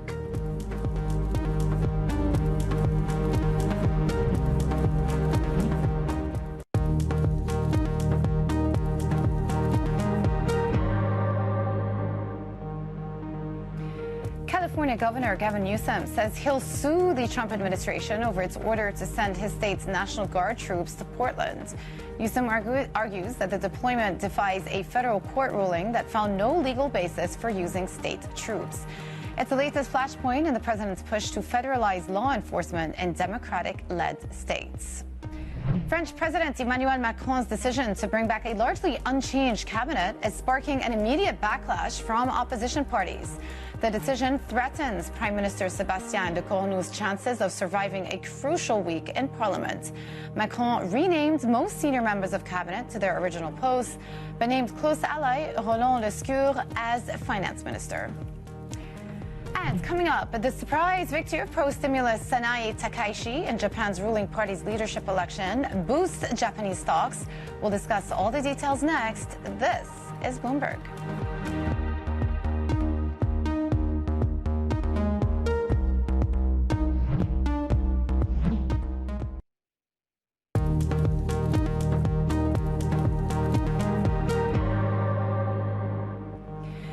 Good morning. This is Horizons Middle East and Africa, our top stories this morning. Election rally. Japanese stocks jump after ruling party vote positioned pro-stimulus lawmaker Sanae Takaishi to become Japan's next leader. Slowing pace. Oil gains after OPEC Plus agrees to a modest production increase, staving off traders' fears of a supersized hike. And Israel and Hamas are set to begin negotiations in Egypt on a possible swap of Israeli hostages for Palestinian prisoners, with the U.S. President Donald Trump warning he is losing patience with both. It has just gone 8:30 a.m. across the Emirates. I'm Jumana Bersachi in Dubai. Loads of news to contend with today. Regionally, geopolitics of major focus with those talks taking place in Egypt, mediated talks between Hamas and Israel with U.S. representatives there as well. So it could be quite a watershed week when it comes to regional politics. But of course, globally, paying close attention to Japan, the LDP leadership election there having a huge impact on Japanese assets this morning. The Nikkei soaring more than 4.5%. So that's setting the tone for global equity markets. S&P futures up 0.3%. The U.S. shutdown continues this week with no signs of an agreement being reached between the two sides. So that's lingering in the background. 10-year yields moving about 3 basis points higher, perhaps in sympathy with the move that we've had out of JGB yields this morning. 10-year, 30-year JGB yields up anything from 10 to 13%. So quite significant. That is having an impact on global fixed income markets. Gold, another record high, getting close to $4,000 here, up 1.2%. It has been a favorite trade throughout all of this year. I mean, it's up more than 40% year to date. But even in the last couple of weeks into and around the shutdown, we've seen inflows accelerating. And then oil as well. Take a look at Brent. We are above $65 again. Throughout the course of last week, we traded 8% lower, but today up 1.5%. This after OPEC Plus announced that they're putting back less than perhaps what analysts had anticipated for them to announce, 137,000 barrels per day as of next month. So being a bit cautious with the amount of extra production that they're bringing back to the market there. That's given a slight boost to oil this morning. And switching over, just as we speak about shutdown, I will just say keep a close eye on favorability ratings. And you'll see that just in the last week, President Trump himself has seen a dip in approval into and around the shutdown. While what you are seeing is actually a pickup in support for the Republican Party as a whole and a dip for Democrats. So keep an eye on that because the polling and favorability ratings are probably going to influence how long this shutdown goes on for. Okay, let's go back and talk about the main story of the day from Asia. Pro-stimulus lawmaker Sanae Takaishi is poised to become Japan's first female prime minister. The Asia Trade co-anchor Sherry Ann joins us in Tokyo for more. Well, Sherry, I've been talking about the huge market reaction that we're getting today, but maybe let's just take a step back. Tell us more about Sanae Takaishi. What do we know about her? What does she stand for? What are her policies? Yeah, Jumana, you mentioned how pro-stimulus she is. We are now seeing questions among investors whether we'll see a return to Abenomics. She is a mentor of former Prime Minister Shinzo Abe, so we have seen her commentary really against the BOJ rate hikes, although she has toned down her rhetoric for this election campaign. Also, she's, of course, a hawkish conservative when it comes to diplomacy, a nationalist. She's had grassroots support in this election, which might have convinced LDP lawmakers that she will be able to pull the party together. But when it comes to her economic policies, she's promised cash handouts, tax rebates, hinted at raising the tax-free income allowance before the end of the year. So she has talked about her idol being Margaret Thatcher, but our Bloomberg opinion columnist Garode Reedy mentioning that perhaps she could be at least Truss if she's not careful. Of course, she caused panic with her fiscal expansionary plans. Takaichi has also talked about potentially needing extra bond issuance and that being unavoidable if they want to support Japanese households. Yeah, and still keeping a close eye on how these yields are doing. We've got 30-year yields up 12 basis points today. But at the same time, you've got equities performing quite well. The yen is weakening, all-time low, I believe, versus the euro. Is there a belief that this market rally is going to be sustainable on back of the developments there? In some sectors of the markets, especially when it comes to defense stocks, also some tech stocks as well, given Takaichi's commentary before on really those investments into strategic sectors. That's really leading to that upside in certain sectors. Nuclear power, for example, utilities, we're watching very closely. We know that she's pro-nuclear. When it comes to the banking sector, though, we see the downside pressure because of those expectations of the BOJ rate hike being delayed. So we're seeing that narrative shifting towards potentially lower rates, despite the fact that the yield curve is steepening, which could help these financials. You mentioned the 20-year yield spiking. We have the 40-year yield spiking, the 2-year yield falling, so that steepening curve here in Japan continues. Although Goldman Sachs now saying that the long-term yields, that continued upside could really be seen for some time to come. The 10-year yield already at around levels that we haven't seen since 2008. When it comes to the Japanese yen, yes, a downside against the US dollar past that 150 level, and a record low against the euro as well, on concerns about fiscal expansion, on concerns about the BOJ delaying its rate hikes, which now, before the election, there was a 60% priced in the markets that we would see a move this month. That has actually gone down to around 20% now. Yeah.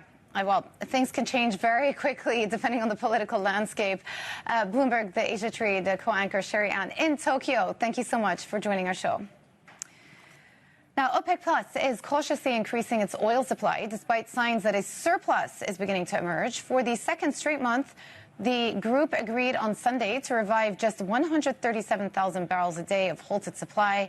The decision comes despite earlier differences between Saudi Arabia and Russia. For more, we're joined by our Asia Energy team leader, Stephen Sachinsky. Stephen, give us the nuggets of this meeting. We know that it was 9 minutes long in total, but talk to us about how they came to that 137,000 barrels per day number. There were some reports last week that it could be as much as 2 or 3 times that amount. Yeah, I mean, the reports last week, we were hearing that it could be 500,000 barrels. And so I think that's why you're seeing such a reaction in crude prices today.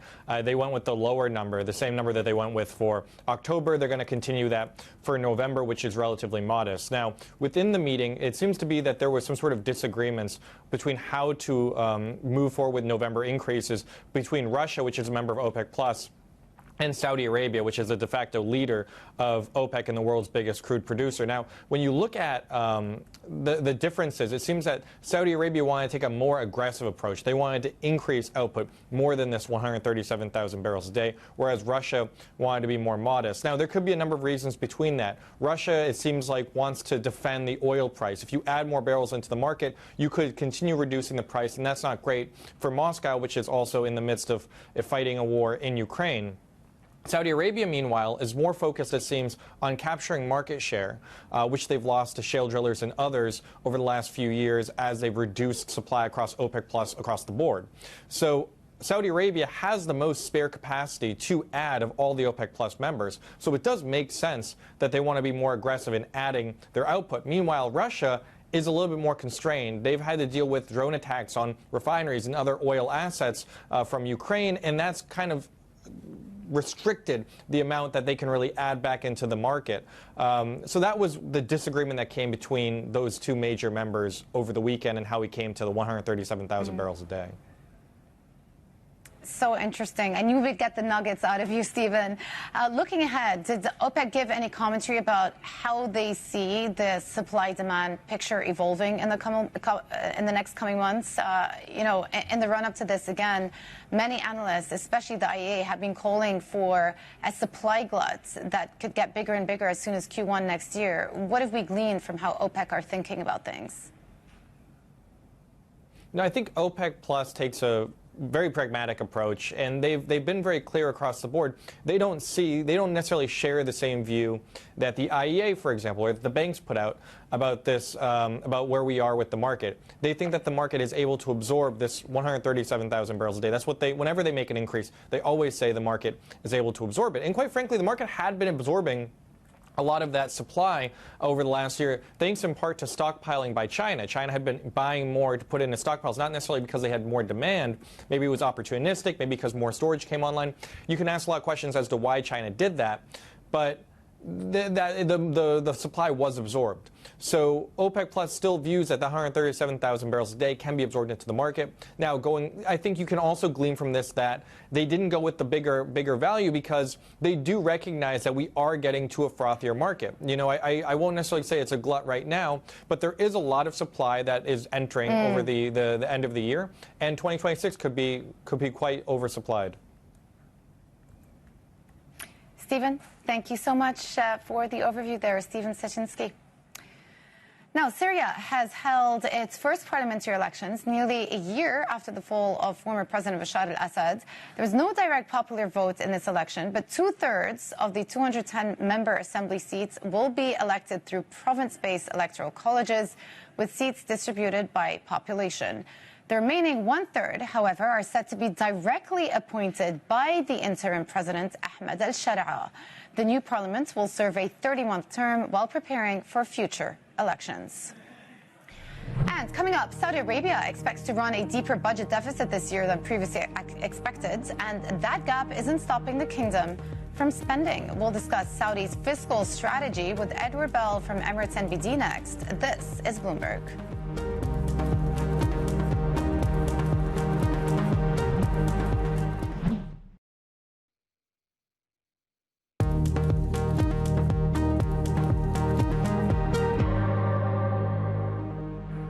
Welcome back to Horizons Middle East and Africa. I'm Jemana Versace in Dubai.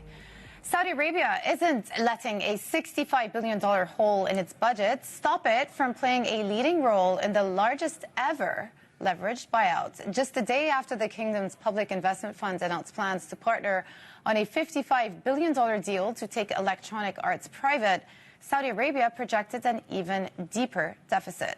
The shortfall is now estimated at 5.3% of GDP. That is more than double the previous forecast.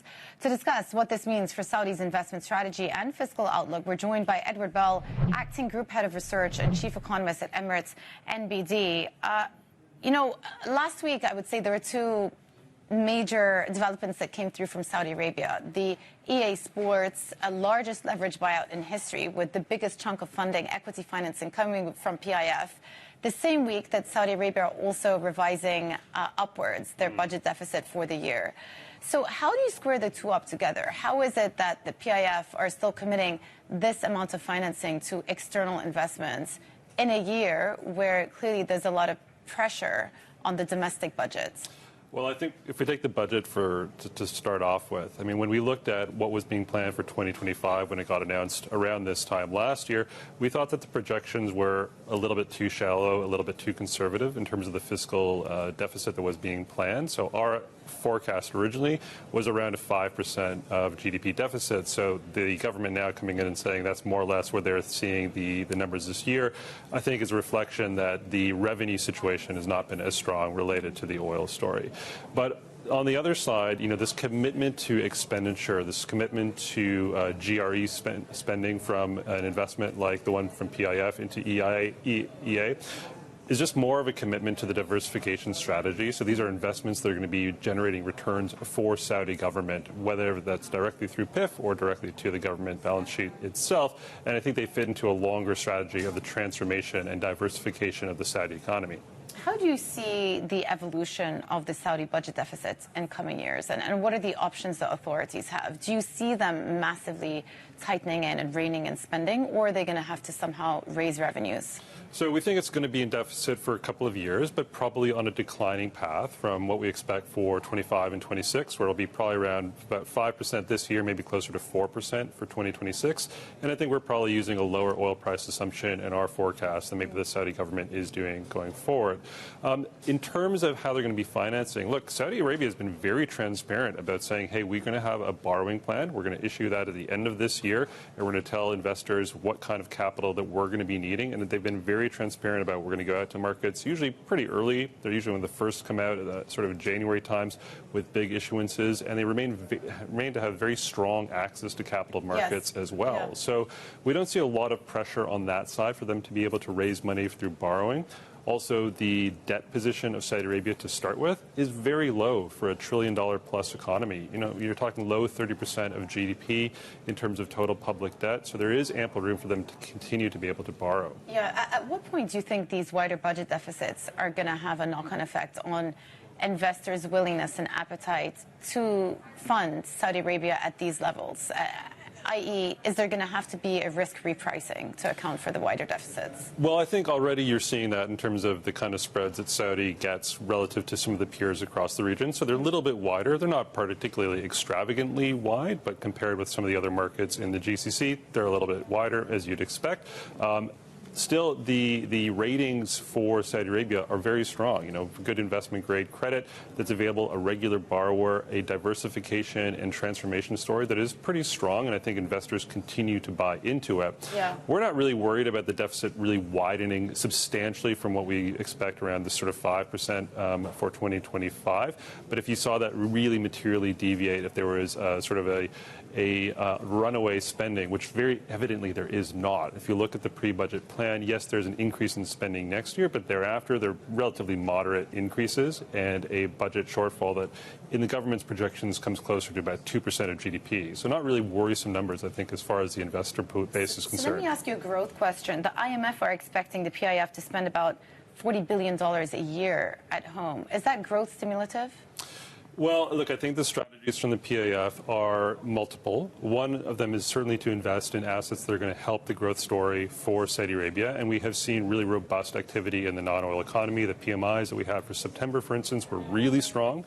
I think the other angle for PIF is to invest into a transformed Saudi socio-cultural experience. So it's not just about generating economic returns. It's about what is Saudi Arabia going to look like in 2030 and beyond in terms of opportunity, in terms of living quality. And finally, let me just ask you, OPEC Plus, that is, we had the decision this weekend, but steadily it's been Saudi Arabia that have been bearing the brunt or taking upon themselves to bring those extra barrels back to the market. Is that a boon for the Saudi Arabian economy because they're finally able to produce more in terms of revenues? Yeah, well, I think it's a definite shift in the strategy to say, well, we're not going to go down a price targeting route anymore. We are going to go for a volume versus value kind of approach. So they'll be able to capture more and more of a oil market share in the balance when there are some restraints on other producers who maybe would want to get access to it.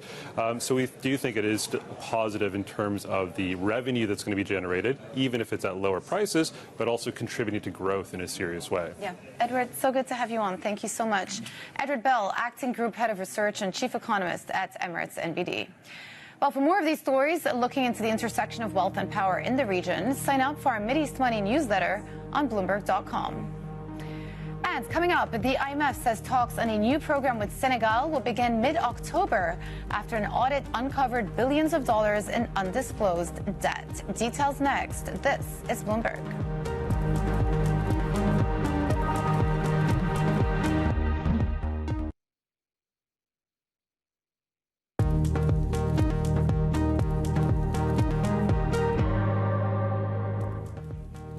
Welcome back to Horizons Middle East and Africa. I'm Jumana Versace in Dubai. Talks between Senegal and the IMF are set to begin in mid-October as the West African nation seeks a new program following revelations of debt misreporting. Well, for more, we're now joined here in the studio by our Chief Africa correspondent, Jennifer Zabazaja. That's a nice treat for a Monday morning. Good to have you with us. Let's talk about this Senegal story. What specific steps, corrective measures have Senegal taken in anticipation of these upcoming talks with the IMF? I mean, the reforms that we've seen from Senegal have been the focus for the Faye administration because, as you know, there was misreported debt that was unveiled in an audit that we saw from President Faye, and actually it was from the previous administration. So they really focused in on some of these reforms. So they include increased taxes on things like alcohol, tobacco, also digital transfers. They're also trying to at least renegotiate some of the energy contracts that they have, so oil and gas. And really the focus for this administration has been ensuring that there's transparency communicated to the markets, because the misreported debt was quite a concern for them and resulted in their IMF program being paused. And so many people were waiting to see what it is that they are able to do. And what we heard from Kristalina Georgieva, was saying that they've made important progress. And a lot of these steps that the FI administration has announced are not easy, right? We've seen some protests in other countries where the governments have actually announced some of these similar reforms. And, you know, they know that this is what they need to do to ensure they move forward with an IMF program. But how critical is it for the future of the economy that they do get another package passed and another agreement with the IMF in October? They need this. They need this not only to stabilize the economy, but also, again, to ensure confidence for investors. We did see this IMF program that was paused. We also have seen high unemployment for a number of young people and debt that's increased in the country. And so investors over the past few years have really sort of taken a turn in terms of how they're viewing the economy. And so the FI administration has prioritized this. They made a number of promises when they were running for the election.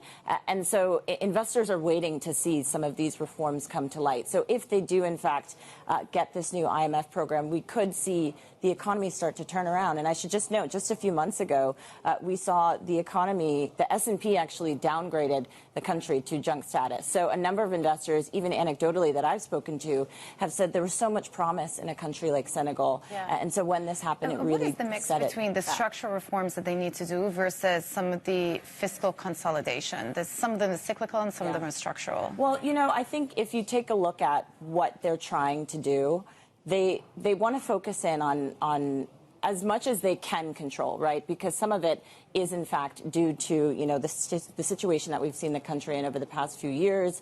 And, you know, they need to turn their economy around in some way. And so we have seen the FI administration at least try to put out their own pronouncements for what they can do, but they know it's going to take quite a bit of time. They've had inflation that's been quite sticky in the economy for a number of years. And so if they are able to at least communicate some of the reforms that they can make on their own, perhaps we then start to see a turn in the economy. And then, you know, once some of the other macroeconomic issues that the country is faced with start to stabilize a bit, maybe things help them and get back on a path to stability. Well, IMF meeting is going to be key, as they always are, for many of these nations seeking programs or further bailout packages. Jennifer Zabazaja, our chief Africa correspondent. Well, let's just take a look at how equity markets are faring today. We walked in, big news out of Japan with the appointment of a new LDP leader. Could be soon Japan's first female prime minister ever. A strong reaction to the Nikkei this morning. That index is up more than 4.5%. But it is having a knock-on effect for global equities. You can see all of these U.S. indices pointing to the green. European markets also pointing to the green, despite the fact that France, once again, coming under scrutiny with the appointment of a French cabinet very similar to the prior cabinet. Opposition lawmakers not happy there. And then in fixed income, also keeping a close eye on the repricing of yields coming through from JGB, with the yield curve there dramatically steepening. That is having an impact on the U.S. yield curve. Take a look today. The 10-year yield's up 3 basis points, 30-year up 4 basis points in sympathy as the U.S. shutdown continues. But that is it for our show, Horizons Middle East and Africa. I'm Jumana Bersachi in Dubai. Stay with us for Daybreak Europe. This is Bloomberg.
A powerful pitch can unlock transformative growth.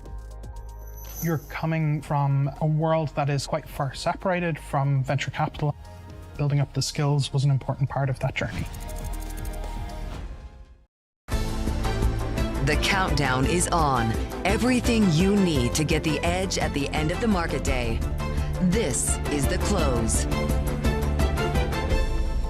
Chip stocks shine, a bright spot in an otherwise dim market. Say that fast 3 times. Live from Studio 2 here at Bloomberg headquarters in New York, I'm Romaine Bostic. And I'm Katie Greifeld. We're kicking you off to the closing bell here in the U.S. Let's take a look at where we stand with about an hour to go. Dim is probably right when it comes to the S&P 500, just barely higher, about 0.1%. As Romaine said, the chip stocks really in the spotlight today. That's helping to lift the NASDAQ 100 by about 100%. I'm really excited about this, though. You can see the Russell 2000 is your big winner today. Those little guys up about 0.5%. Probably has to do with what we're seeing in the bond market. A very slight bid coming into the long end. We are back below 410 when it comes to your 10-year Treasury yield right now, Romaine. Yeah, the little guys are trying to outperform on the day, but it is the big guys up for a 5th straight day, at least as measured by the Philadelphia Semiconductor Index. And that's not being led by NVIDIA, believe it or not.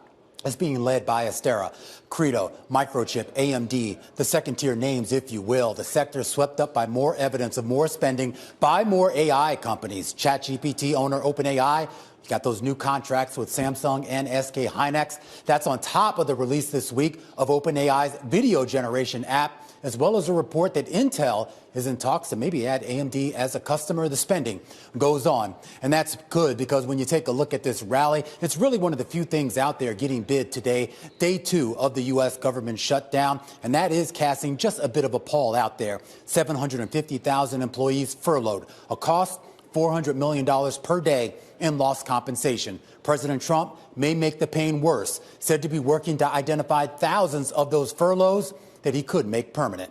A pressure tactic or not, it comes at an awful time for a labor market already under strain. Let's take a look. The federal government, after all, already had a hiring freeze that had pushed its employee total down for 7 consecutive months. A 3-month moving average for non-farm payrolls, which includes non-government workers, that's dropped from 200K in January to just 29,000 in August. And while the shutdown prevents an official government update tomorrow for September, there is industry-collected data out there from Challenger that shows private U.S. employers scaled back plans to add jobs last month by 71% from a year earlier, the week of September, for hiring intentions, Katie, since 2011. Well, as you mentioned, of course, we're not going to get that official government release tomorrow morning at 30 a.m. with the government shutdown. And then you take a look at the betting markets, where the odds are as to how long the shutdown could last. We have polymarket probabilities up here right now for a 10 to 29-day shutdown. And you can see that we've moved higher, now sitting at 55%. Of course, this is just a betting market, so who knows? But at least when you're taking a look at the odds here, it seems like most in this market think that this is going to turn into weeks. And then it's not just jobs data we're talking about, Romaine. It's a whole host of other economic data that potentially investors, economists, and policymakers will have to go without. Absolutely. Melissa Brown joins us right now, kicking us off to the close, head of investment decision research over at SimCorp. And Melissa, I do want to start with this idea of the potential for a prolonged government shutdown and what it actually means for a market, and for that matter, a Fed that was very dependent on some of these data points over the next few weeks and months to really decide what direction rates need to go. Are we flying blind, or is there going to be enough data out there from the private sector side to keep us going? Well, I think for the short term, it's probably fine. We don't, historically, government shutdowns have not led to, poor performance for markets. But I think the more it gets prolonged, the more uncertainty that kind of swirls around the data that the Fed needs. Now, I guess you could argue that even with inflation data being higher than expected and they still cut rates, maybe they don't need the data. They're just going to do what they're going to do. But I think that would be a relatively weak argument. There's been a lot of talk, of course, historically, when you take a look at government shutdown, certainly in the post-gold standard era. You have not seen very extreme market moves, maybe a few knee-jerk reactions in the middle as the negotiations go on. But overall, over the stretch of these shutdowns, financial markets, equity markets to be specific, generally are relatively flat. Is there any sense here that we would expect something different this time around?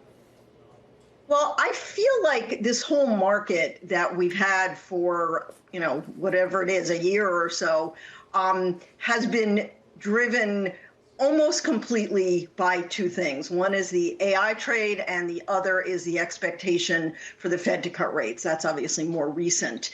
I think there's no reason to think that those two aspects of market drivers wouldn't continue. So maybe the shutdown is just a little bit of noise in the background as opposed to something that is a cause of major concern. Of course, if it is really prolonged and, people are not getting paid and therefore not spending money, we could start to see some impact on the economy. And where I would be concerned is when it ends and the data finally gets released, it could be a big surprise. Absolutely. It could induce some volatility when we finally do get that delayed release. I want to talk a little bit more about the AI trade because, in your view, of course, there's still room to run when it comes to that narrative propelling the market higher. What does that mean for leadership, though? Should we just look at what the performance of the sectors has been for the past year and extrapolate that that's going to be the lineup going forward? As anyone in the financial business knows, past performance is no guarantee of future performance. But I think it's actually a little bit heartening to see that the AI trade broadening out a little bit and maybe beyond just NVIDIA, because I think that maybe allows it to run a little bit further. I don't know how long it can run, but it probably has more legs with more participants than if it's just a couple of names. Yeah, so that broadening out within the AI theme. Wrap valuations into this conversation, though, because as you mentioned, the AI trade has been the dominant narrative in this market for well over a year now. At that time, you've seen, of course, valuations get stretched, pushed higher. How much higher realistically could we go, even as we broaden out? Well, that's a really good question because valuations are stretched. I think the kind of saving grace for that argument is that if rates come down, then maybe you can stretch valuations a little bit higher. But I think by many measures, valuations, in general, not just for these stocks, are as high as they've ever been. And so there's probably not that much more valuation room to grow. I think you're going to have to see it in earnings in order to keep this run alive. Well, we get another batch of earnings starting in roughly about 2 weeks' time, of course, starting with the financials. But once we get into that space with regards to big tech, which has been the primary driver. Okay, guys, ये natural gas में यहाँ पर छोटा सा buying का trade था. यहाँ से निकलना एक सेलिंग का ट्रेड प्लान करेंगे. मार्केट का थोड़ा टाइमिंग का ध्यान रखना क्वांटिटी के हिसाब से, ठीक है. हो सकता है क्लोज ना हो जाए लेवल पर ही. बाकी गोल्ड देखोगे अगेन ऑल टाइम हाई पर पहुंच गया वापस. $3,970. Wow, no stop.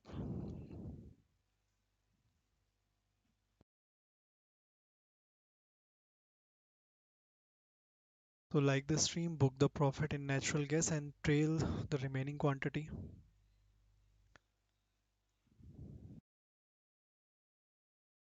देखते हैं गोल्ड कहाँ से रिवर्स करता है. इसमें तो कहीं मोमेंटम ही सेलिंग का आ ही नहीं रहा है. No resistance in any time frame, even 1 hour time frame पे भी ऑल टाइम हाई पर है, तो कोई रेजिस्टेंस ही नहीं है.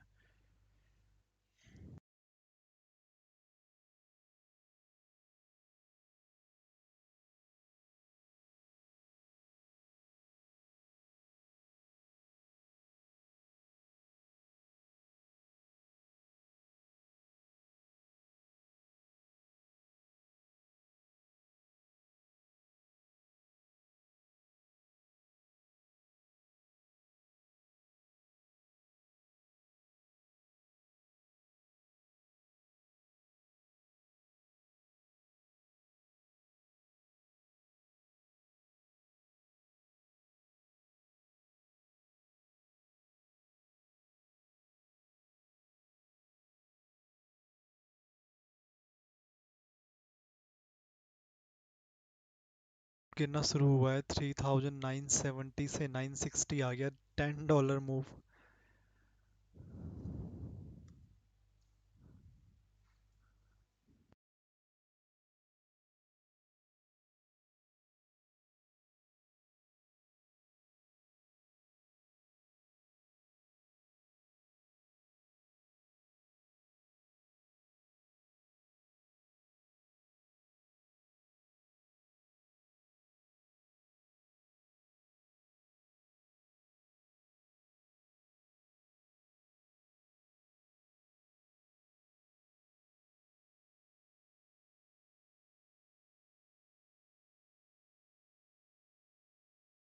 $3955 $15 मूव $20 मूव अब गिर रहा है गोल्ड काफ़ी देर के बाद कंटिन्यूसली फॉल न्यूज़ तो नहीं है सडनली गिरा है बिल्कुल टॉप से ऑलमोस्ट $18.18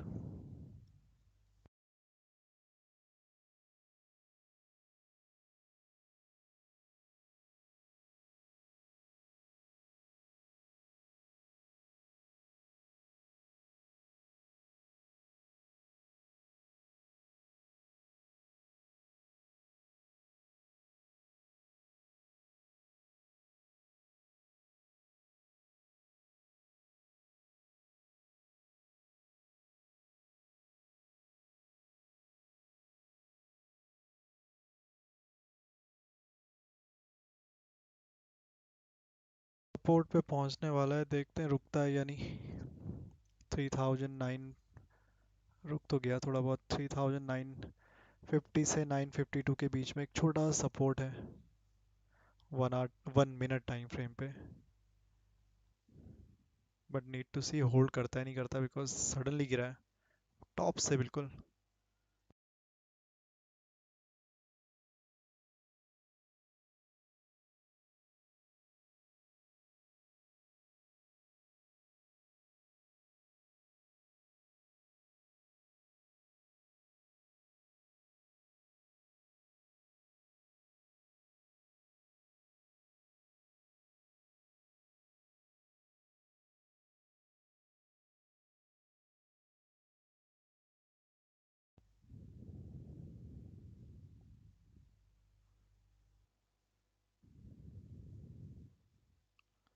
यहाँ पर नहीं रुका तो फिर 3940 944 तक गिर सकता है वैसे तो वहाँ पर बहुत बार सपोर्ट ले चुका है बट लेट्स सी और रुकेगा नहीं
3970 से 940 पहुंचने वाला gold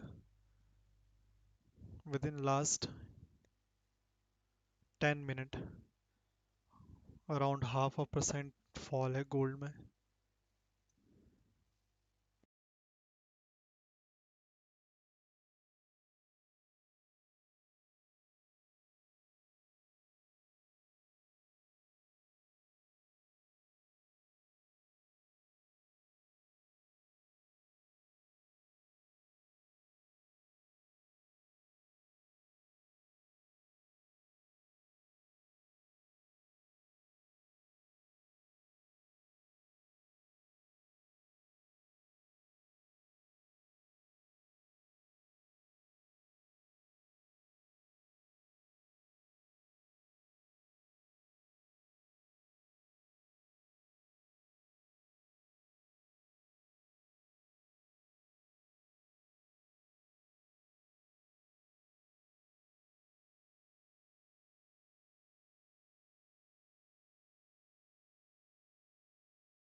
Region to region, we are just trying to find the right partner. Somebody reliable, somebody that is as invested as we are.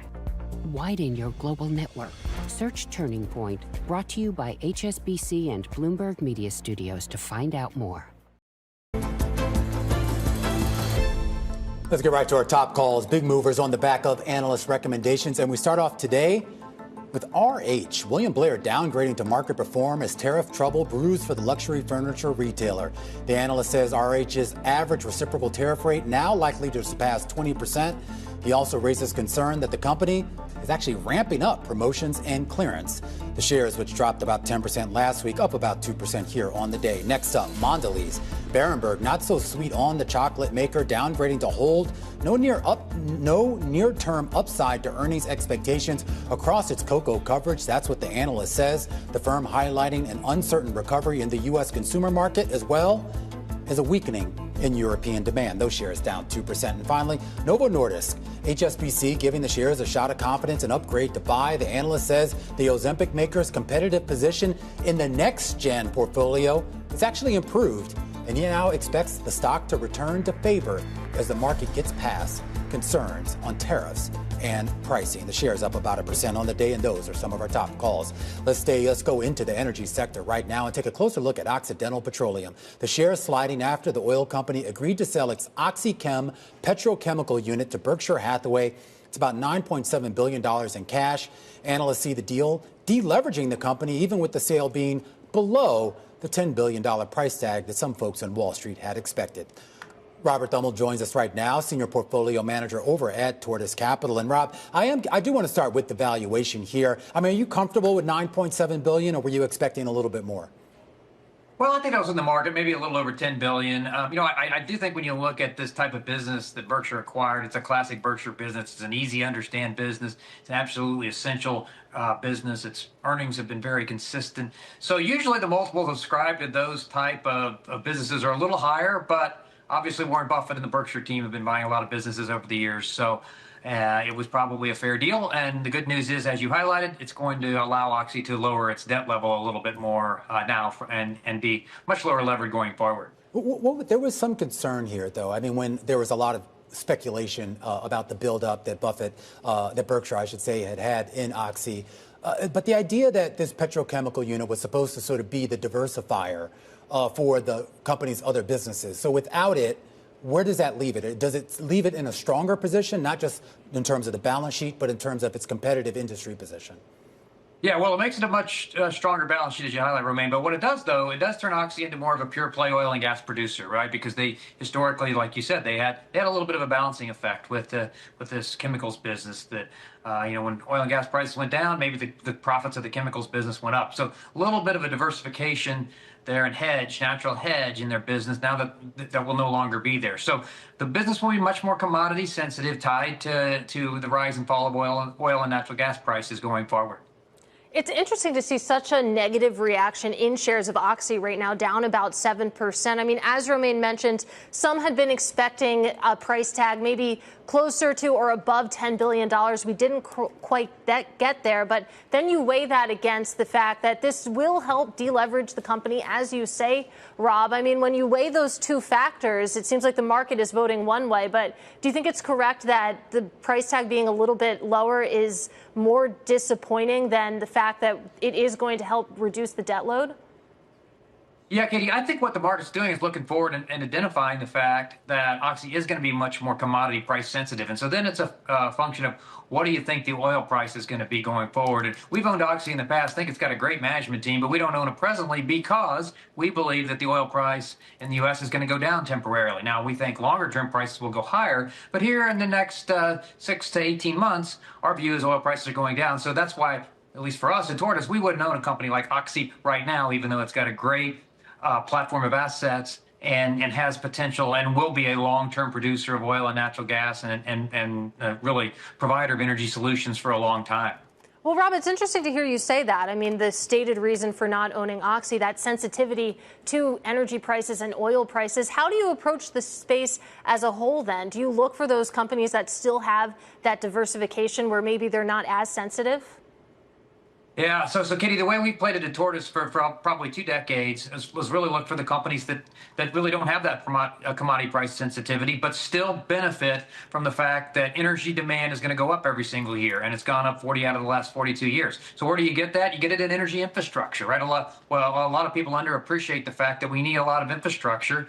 We have the world's largest energy infrastructure network in the world, and so that you can benefit from that because you don't have to worry about the commodity price, but yet get the energy exposure. So an example of that is Western Midstream. Western Midstream, actually, its largest customer is Occidental, but Western Midstream is an energy infrastructure provider. So it's got steady, consistent cash flows and a 9% dividend yield. We would rather play the Western Midstream angle, the energy infrastructure, because we think there are better risk-adjusted returns there than there are in Oxy right now, with the more volatile potential cash flow stream tied to what we think will be declining oil prices. All right, Rob, great to get some time with you. Appreciate your perspective. That is Robert Thummel. He is Senior Portfolio Manager over at Tortoise Capital. Interesting to see not too much of a reaction in Berkshire shares. Usually the acquirer goes down, but that price tag kind of low for Berkshire. Yeah, and it's kind of interesting, too. But you would kind of expect that from Berkshire, right? I mean, they are kind of like the ultimate value, if you will, for lack of a better phrase here. So they're not going to overpay for anything. No. We certainly saw that under Buffett, and now apparently we're going to see that under Greg Abel as well. Yeah, we'll talk a little bit more about that later in the show. But coming up next, I'm pleased to say we have former Boston Fed President Eric Rosengren. He is standing by with his take on the ongoing government shutdown and how a prolonged pause could impact the Fed's easing path. That conversation coming up next. This is The Close on Bloomberg.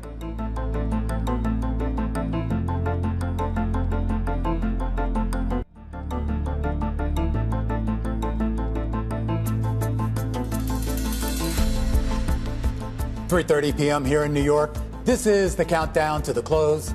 I'm Romaine Bostick. And I'm Katie Greifeld. 30 minutes ago, until we get those closing bells, a pretty quiet day in markets overall. Yeah, you have a government shutdown, you have a Jewish holiday, so there's a lot going on, or not going on, I should say. But there is still some concerns here about the impact of trade policies, particularly when it comes to the agricultural sector. There have been multiple news reports over the last few minutes from Politico as well as the Wall Street Journal that the Trump administration is actually exploring a bailout of at least $10 billion for U.S. farmers. This would ostensibly be to help support that drop-off that we've seen from China buying a lot of our goods, primarily soybean and corn. And we should point out this is kind of reminiscent of what we saw during the first Trump term when he also instituted some trade policies that caused China to retrench.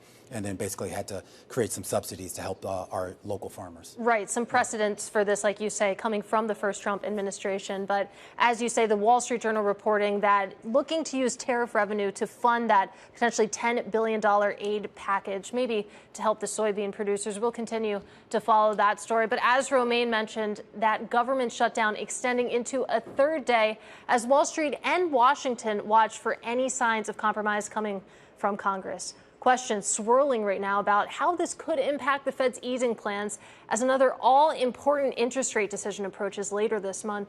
Joining us now to discuss, I'm pleased to say, we have former president of the Federal Reserve Bank of Boston, Eric Rosengren. Great to have you with us. And that is the question, right? When we think about that next Fed meeting, I would love to hear your perspective as a former policymaker. How much did you rely on alternative sources of data, private reports, for example, versus the official government data that would come out about the labor market? So there tends to be a focus on official government data, though we certainly use data from private sources as well. So, for example, the ADP report that came out yesterday, people would certainly look at it, but they put much more weight on the employment numbers coming out of the employment situation report, which comes out on Friday in normal circumstances. But when there's a government shutdown, you have to rely on whatever data you can get your hands on. So I think we're in a period where more reliance on private data is going to be necessary until the shutdown is over.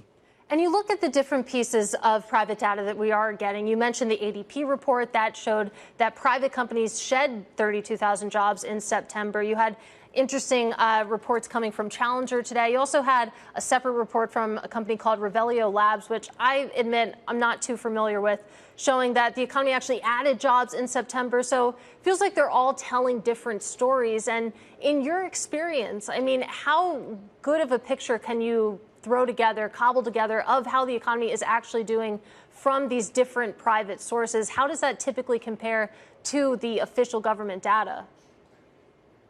So it's certainly not optimal, particularly given that the U.S. economy in the first half of the year weakened relative to the second half of last year. So we already have consumption that's grew in the first half of the year only by 1.6%. That was roughly half of what it was the second half of last year. We have government spending that's also being cut back. And it looks like the consumer is pretty weak. So a number of the conference board came out earlier this week. Consumer confidence was weak. So we already know that consumption probably won't be all that strong. And then we're going into a shutdown where certainly government workers are not going to be interested in spending very much money because they don't know when they're going to get paid. And on top of that, there's a threat that a number of the government workers are also going to be laid off.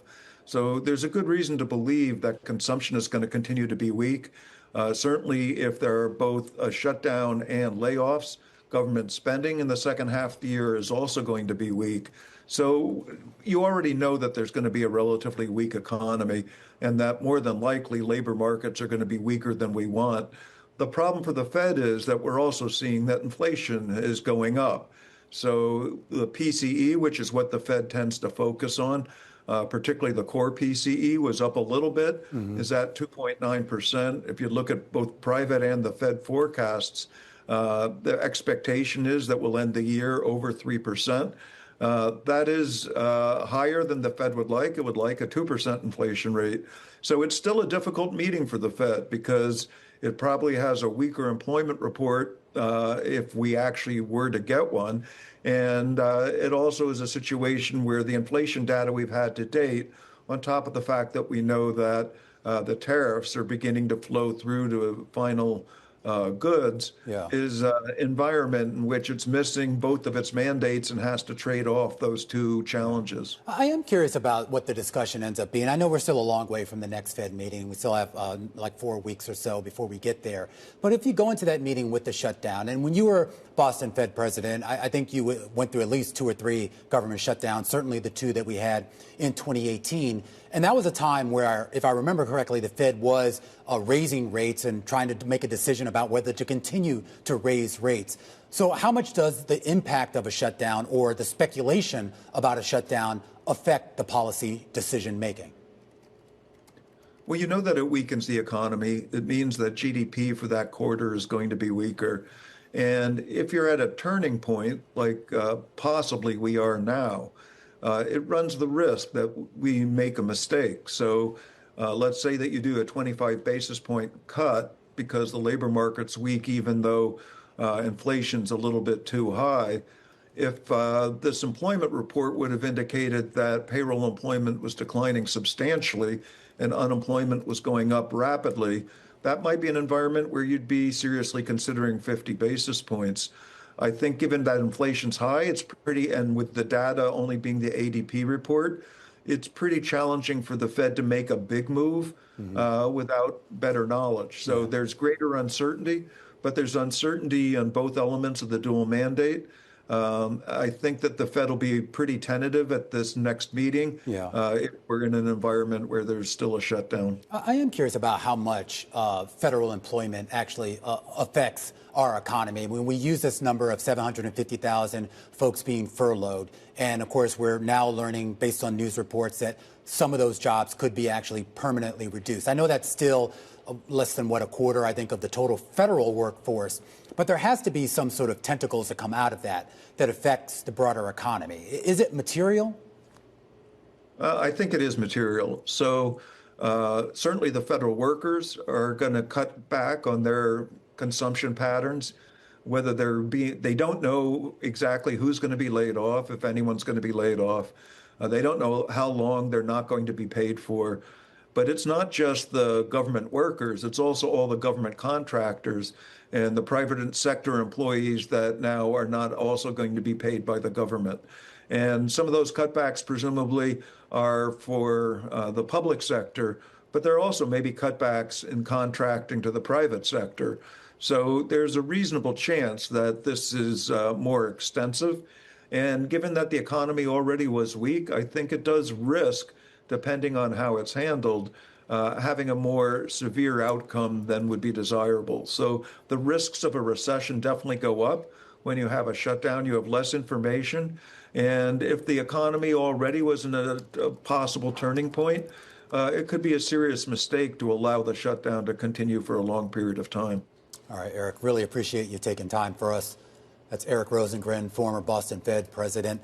As we continue to keep an eye on the government shutdown in Washington, day two, of course, not a lot going on in Washington because of the Jewish holiday, but we are learning that members of Congress are expected to try to resume some modicum of negotiations on Friday. When we come back, we're going to refocus in on the equity markets and one of the biggest movers of the day, Fair Isaac. The stock soaring after the credit reporting company announced a new program that will give it, a bit more exclusivity with mortgage lenders. We explain in our Stock of the Hour up next. This is Bloomberg.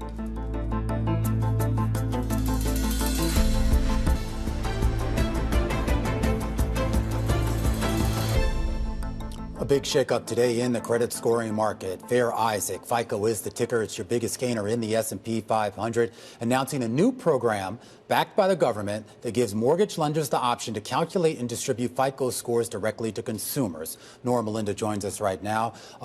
Nora, just kind of explain to me why this is such a boon or potential boon for FICO. Well, this is a massive deal for FICO. I mean, if you look at the stock, it's really been pressured this year, particularly off of the competition from VantageScore, which they are a private competitor. They have not gone public yet, but the idea of them coming out and getting this major deal that they got with the FHFA, where they decided that Fannie Mae and Freddie Mac could now also consider VantageScore and FICO scores when it comes to lending methods here. They are really seeing shares lower. So this is a major win for them, for a company that's been struggling a lot this year. This will essentially allow them to interact almost directly with consumers so that a lot of these mortgage lenders do not have to go through TransUnion, Experian, Equifax to get the FICO score. It'll come from FICO directly. Yeah, talk about that a little bit more, because of course it's not just Fair Isaac, FICO shares popping right now. It's TransUnion, Equifax really in the hurt locker today. So just give us more context there about what this means for them. Absolutely. And it's important to point out that Experian, TransUnion, and Equifax actually are the backers of VantageScore, FICO's competitor.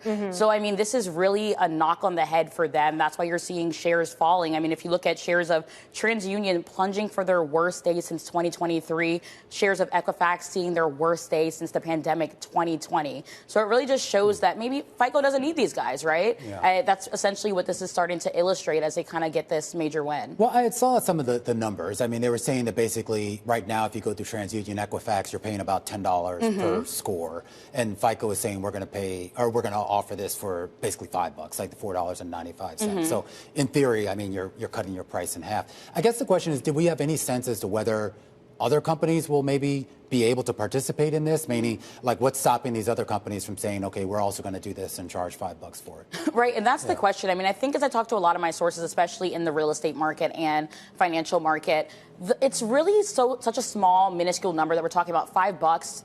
And if you think about the grand scheme of closing costs, all that you pay when you're trying to close on a house, this is nothing in comparison to that. So I think that's also why FICO has kind of had an advantage here. And a lot of analysts don't see as much worry here for the company because we're talking about pretty minuscule numbers here in the grand scheme. Well, FICO shares currently at an all-time high, the highest level since 1988 when it went public. Norma, Linda, great reporting as always. A big shakeup. Romaine, what's your credit score? My credit score is 63. Wow, okay. Is that good? I think it could be better, but you have some room for improvement. No, sorry, that's my Uber score. Okay. I don't know. No, I don't look at that crap. That's not good either. But I mean, it gets to this idea too. And I mean, there's a broader discussion to be had about just the I guess, reliability of some of these scores. And we've spoken on this program with some lenders that said they've actually backed off on some of those standard scores coming out of FICO and the others. They're going for more of a composite model to determine someone's credit worthiness. Yeah, I like to check mine every month, and it's always different depending on where I look. Do you really? In any case. Every time you swipe your card or something, I think, doesn't it change, right? Something like that, so that protein latte that you paid, like, what did you pay for that, like $8? Like $11. $11? Not quite. The close is up next. This is Bloomberg.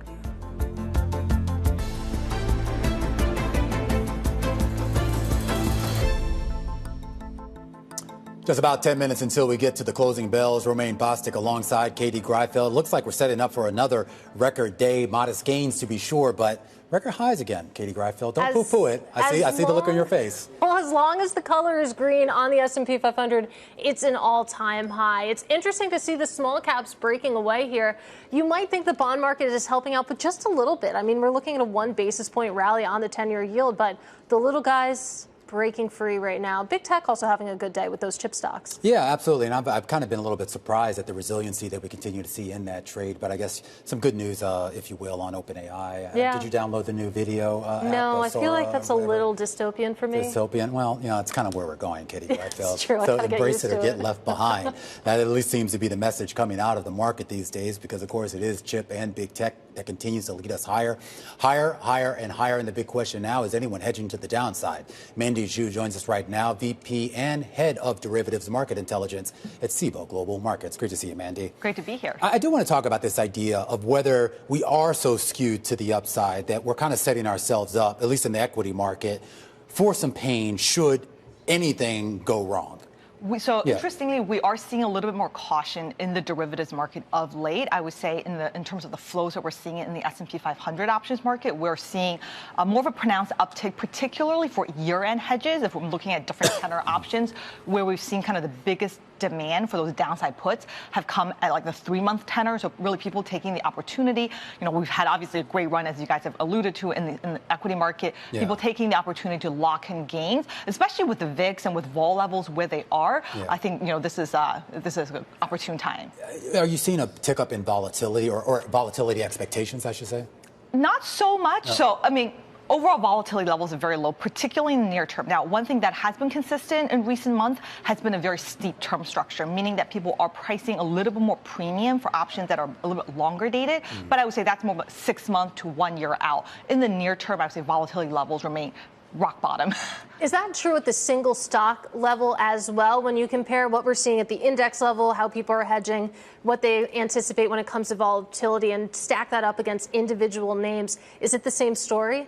It's actually a very different story, and I think that's part of the reason why index volatility is low, is because there's been such incredible dispersion at the stock level.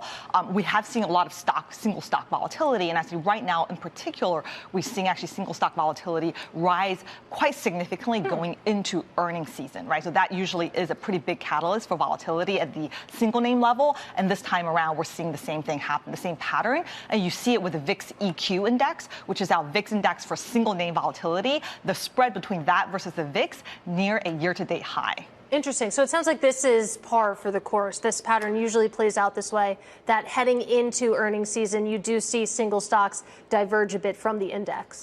So the pattern is not surprising. The magnitude certainly, I think, stands out. The fact that we are at a year-to-date high, to me, is interesting. The fact that the spread is widening going into earnings season, I would say that is par for the course. What does it tell us about risk sentiment when we continue to see stocks kind of inching, and I don't know if we call it melt up, but this idea of continuing to go towards these record highs at the same time where we see a safe haven like gold also setting consecutive record high after record high? Yeah, I think that's been kind of the conundrum or the puzzle for a lot of investors, is that you're in a year where risk assets have done so well, but at the same time, the best performing asset is gold, which is traditionally a safe haven asset.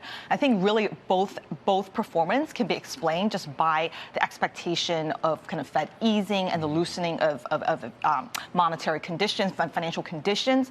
But in terms of risk sentiment, I would say, what we're seeing in the volatility market is people focusing more on idiosyncratic risk, right? So, for example, earnings or themes such as AI, and less so on macro risks. And that's why levels of implied correlation in the market is so low. So right now, I say people are focused on idiosyncratic stock drivers, and they do not see any macro recession type of risk in the market. If you had to pick up the phone and call 100 of your clients and ask them whether they cared about the government shutdown, how many of them would say yes? Zero. I mean, maybe that's an understatement, but I would say I think this is a catalyst that does not get a lot of, What about, is it any different when you take a look at bond market volatility versus equity market volatility? Because if you did want to get worried about the government shutdown, or you were looking for places where it might cause a ripple, maybe there's a higher likelihood in the fixed income market? So bond market volatility is similarly at very depressed levels relative to equity. The only cross-asset vol that is screening rich in our metric is really gold,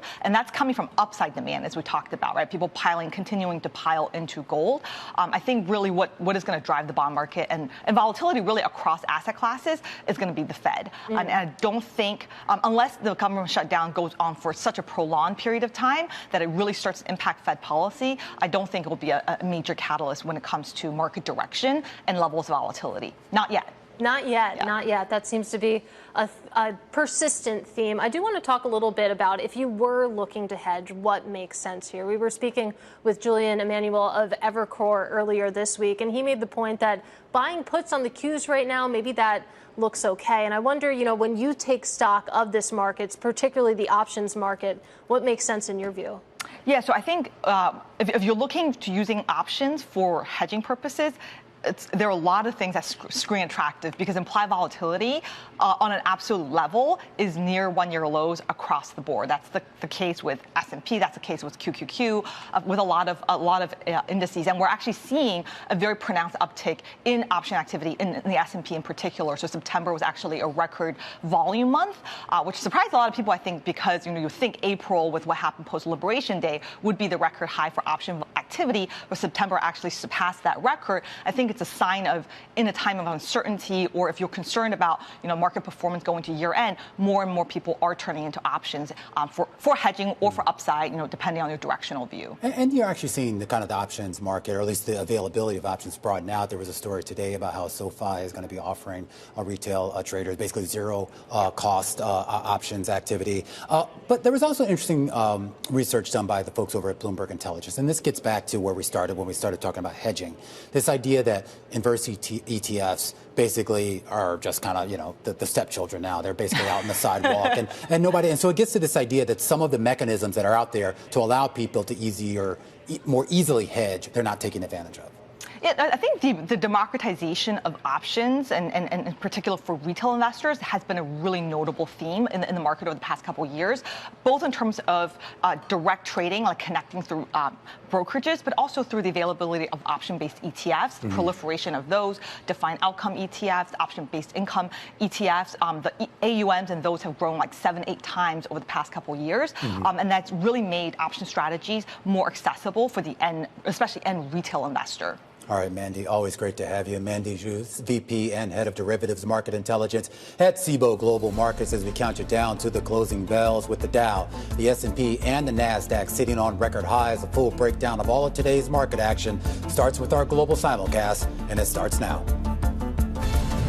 The Closing Bell, Bloomberg's comprehensive cross-platform coverage of the U.S. market close, starts right now.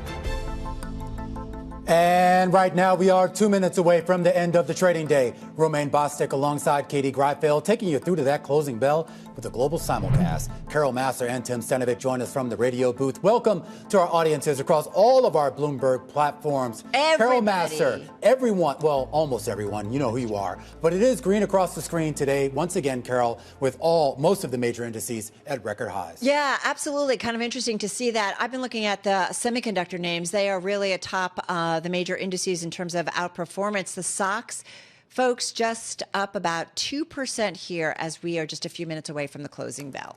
Typically, I'd talk about how, tomorrow's payrolls print will be an important one to watch. We're likely not going to get that as a result of the government shutdown. Instead, we're talking about some data from Challenger Gray in Christmas today, Katie, that shows this kind of no hire, no fire environment happening in the job market out there right now. Yeah, it's a conversation that we're having, this urgency that's been placed on alternative sources of data and how complete of a picture you can put together about this economy when you look at all those different sources. And it seems like, of course, the answer has been that the official government data is still the gold standard, but we're not going to get that. Yeah, just real quickly, too, just to point out to our viewers, seeing some headlines crossing the wire right now on Boeing. The shares they're still in the green, but took a slight leg down here. Now learning that 777X is said to slip into 2027, which, of course, would drive an additional billions of dollars in charges here. We're going to keep an eye on that story. But no matter where Boeing goes right now, the markets are still going to finish the day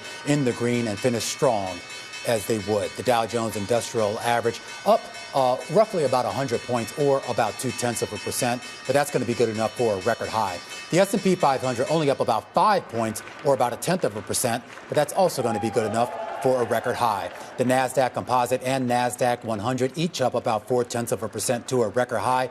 And the Russell 2000 closing higher by about 16 points, or 0.7%, just about 10 to 15 points or so away from its last record high. All right, and then when you dip back into the S&P 500, you do see slightly more names gaining ground on this Thursday, Katie. 278 names in the S&P 500, higher today, 221 to the downside, 4 unchanged. All right, let's take a look at the sector level as well and see what the story is there. Take a look at the circle. And once again, information technology, your tech names are the biggest points contributor there. But you also saw some signs of life when it comes to communication services, industrials, materials. Those are your 4 sectors that finished in the green. What didn't do too hot today, consumer discretionary, energy, also consumer staples, dragging us to the downside. But when you have information technology showing up in such a big way, you're going to see things generally be green. All right, let's get to some of the individual gainers. And I got to say, it's not names that I necessarily talk about a lot. Fair Isaac. All right, just before you judge, listen up. Fair Isaac, the ticker FICO, FICO. That one up as much as 32% in today's session, finishing with a gain of just shy of 18%. This surging number one gainer in the S&P 500 after saying it will now sell credit scores directly to mortgage resellers. So it's a move that sent shares of third-party credit bureaus, Equifax and TransUnion plunging. So some changes there in that dynamic and selling of credit scores. Here's another one we don't talk about a lot, guys, but it caught my attention. It has to do with Microsoft's deal with the neo-cloud company Nebius Group, NV. It's going to provide computing power to internal teams creating large language models and a consumer AI assistant, according to folks familiar. So the arrangement, which is worth about $19.4 billion, sparked a rally in Nebius shares again ticker NBIS. We don't talk about it a lot. Up just about 9% in today's session. This deal apparently outlined in early September, but the announcement, there wasn't a lot of the specifics on it. When it was announced, though, the shares in the U.S., the ADRs jumped about 50% on September 9th. So, yeah, no, I'm into the story. I mean, good one, Carol. Well, because the ADRs are up 335%. But it gets to this idea, sort of like, of the idea of what options these companies have. I mean, we had the CoreWeave CEO on last week, and there was this whole idea that they were kind of, to a certain extent, the only game in town. Obviously, we know there are other companies, including Nebius and a couple others, but not a whole lot to go around, particularly when you take into account just how much capacity a company like Microsoft or Meta or Alphabet needs. Right. So they're searching, right? Hence these neocloud companies certainly stepping up. Hey, one more too. I think I mentioned it yesterday, AST Space Mobile. This one has been on a tear, rallying in the last couple of days, up another 16% today after gaining 16%. Did you guys interview the CEO earlier? The president, actually. The president, okay. It's really kind of fascinating. This is, you think about satellites up in the air and you think about Elon Musk and you think about SpaceX, but there are other players, including Amazon and AST Space Mobile, and this is a company that has been kicking up satellites into the air, kind of low orbit, but it's also all about really reaching kind of the cellular space, and this one has just been on a tear. Yeah, they're partnering with AT&T and Verizon, whereas SpaceX is Starlink has partnered with T-Mobile, and he was telling us that the signal can actually get through one wall. So like if you're in a building somewhere, it can get through one wall. So it's not going to get in like a cell phone can, but better than, if you have a Garmin or something and you're inside, it doesn't necessarily work. So sort of better technology. This is another outperformer this year. It's up about 200% year to date. Right now, though, 20% of the float is short, but nonetheless interesting. If you missed that interview, by the way, flipping my hair, you can check it out at Bloomberg.com. Well, let's talk about some decliners. I want to talk about the biggest decliner on a points basis in the S&P 500. That would be Tesla, down 5.1%. Interestingly enough, shares were up as much as 2.5% earlier in the session, then turned lower. The company did report a surprise record quarter of vehicle sales. This as U.S. consumers accelerated EV purchases before those federal tax credits expired. Still, though, analysts are concerned about what things look like moving forward. Garrett Nelson over at CFRA said, looking forward, we still think there are major questions regarding the earnings impact of legislative changes on the tradable emissions credit market and EV demand in an unsubsidized U.S. market. Shares down 5.1% today. The second worst performer on a percentage basis in the S&P 500, that goes to Occidental Petroleum.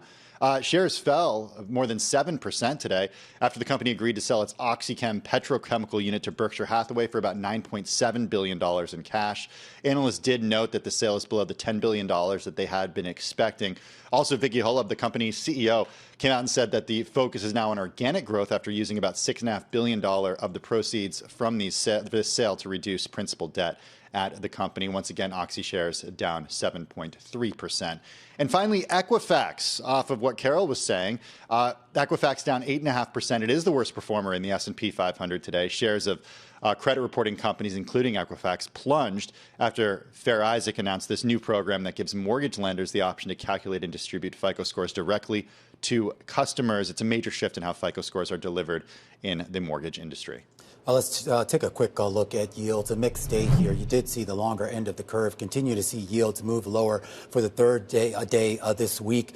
Meanwhile, on the shorter end, you did see a slight uptick in yields. But we should just point out one of the fallouts of the government shutdown is because of that lack of data, volume in the Treasury market is incredibly light. Of course, remember, volume typically spikes around some of those big government data releases. And of course, not getting the weekly jobless claims today. And of course, not getting the monthly jobless unemployment numbers tomorrow here. So just take some of the price action with a bit of a grain of salt. Yeah, it's going to be an interesting day tomorrow, no doubt about it. Hey, let's take a look at some stories that have definitely caught our attention. If you're worried about Taylor Swift, there is still some uncertainty about the environment.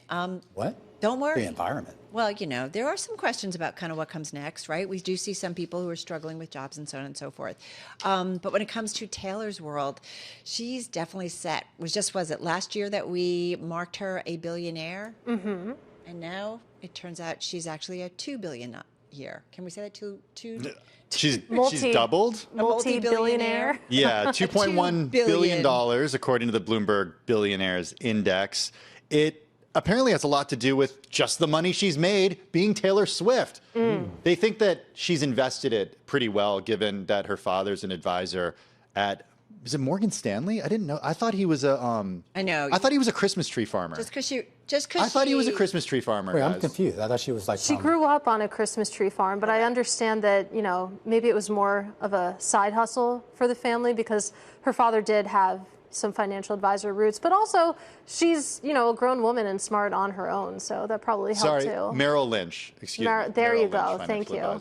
Correction. But her new album comes out tomorrow. I'm psyched. So that's probably going to add another cool $1 billion or so. Are you dressing up and going to this movie thing or something? I don't think I'm that excited, but I am excited to listen to it on the path home. The only interesting thing about Taylor Swift, at least that I would have, is like actually where is she putting her money? And, you know, you talk about this idea sort of where to invest. Carol Massar, don't interrupt me, Carol. Did you take a look at OpenAI's valuation? $500 billion, the latest funding round here. I don't know. Did Taylor Swift invest in that? I would love to ask her. You know what I feel like she's in low-cost index You know funds. what she did invest in? No. Yeah, that's very No, funny. not a chance. She's buying munis, tax-free munis. No, she did buy back, remember, her catalog. Yeah. And that's a really, really big chunk of her wealth, so. I've heard, yeah. All right, are we done? I think so. All right. Adios. All right, that'll do it across platform. I like that one album with the maroon. Yeah, Maroon. I think that was Midnight's. Was that it? Okay. Yeah. All right. Are we done? Good talk. Take a couple edibles. All right, our listen to that. cross-platform radio, TV, YouTube, Bloomberg Originals, folks. Katie and Romaine continuing there, of course, on the close. We continue on Bloomberg Business Week Daily. We'll see you again, same time, same place tomorrow. The album will be out tomorrow, by the way.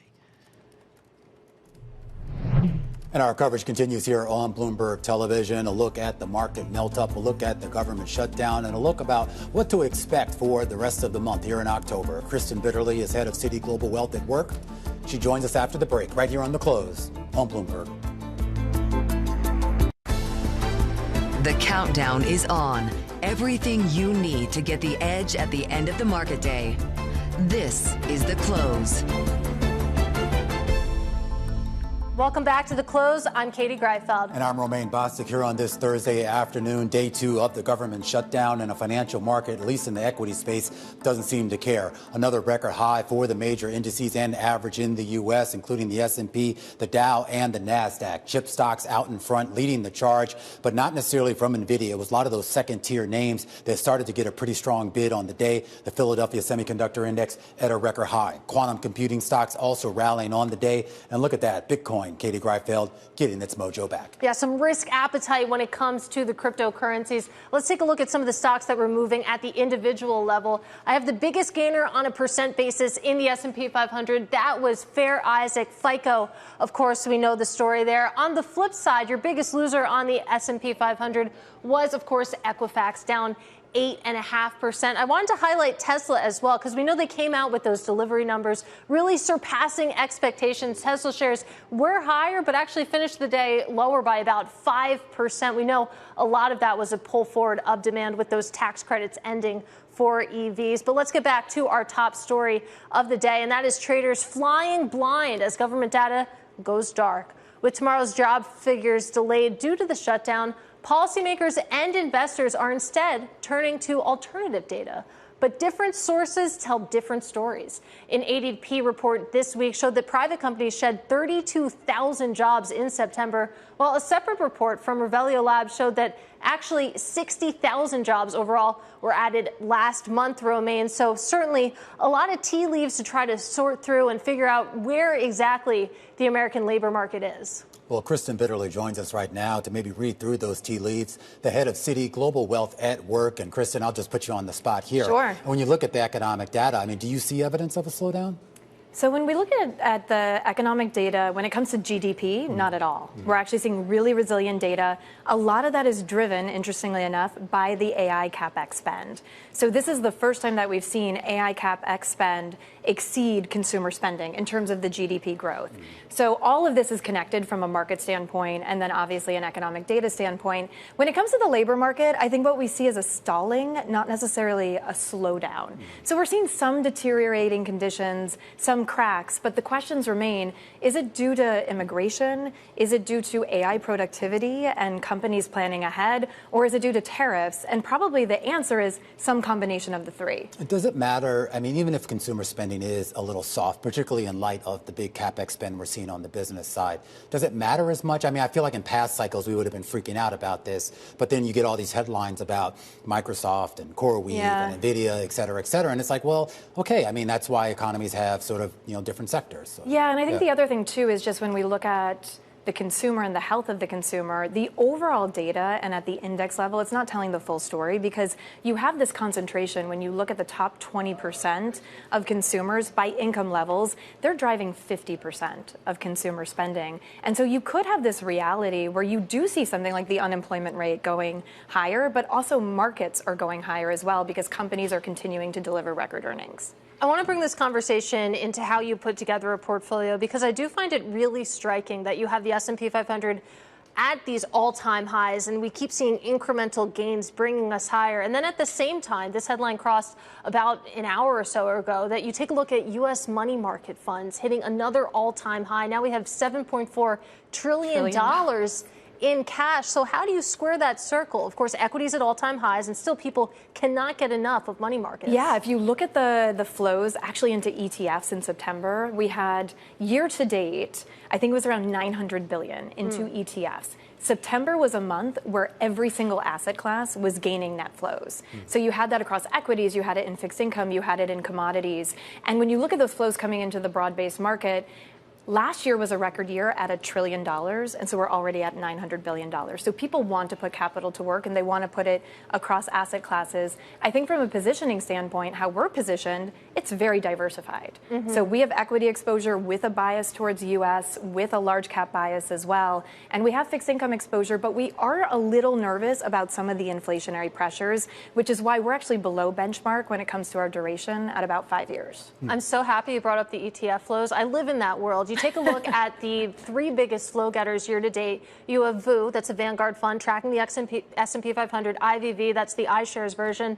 Then SGov is the third biggest flow getter so far this year. That tracks 0 to 3 month Treasury bills. So that's the whole story of this year. I hear what you're saying, that you want to be a little bit below duration, but what is it going to take to get people out of cash? You might have thought that the official kickoff of the rate cutting cycle might do it, but so far that has not been the case. That has not been the case, and I think it would actually take a much lower rate environment to actually see a material move there, or perhaps a pullback in the market. But you can make the counter argument there that since there is so much cash sitting on the sidelines, the $7.4 trillion that you quoted, that it creates a little bit of a floor to the market. So going into earnings season, everyone's saying that the market is priced for perfection, but every time we've seen an idiosyncratic event, people use it as a buying opportunity. So we do see some of those flows if there's an opportunity with a particular stock, but I think for a material difference, it needs to be a fundamentally different rate environment. Do you remember earlier this year when all the talk was about selling America, buying anything I know. overseas? Was that real? And two, is there any interest in doing that, any material interest in doing that as a diversifier right now? Yeah, going back to the ETF flows, we'll talk a little bit about some of the international ones. They saw significant flows as well, and particularly with an interest in China, in Europe, as some of those diversification exposures. I think the challenge, though, is when you look at the purest expression of two particular views. One, AI, it's in the U.S. market.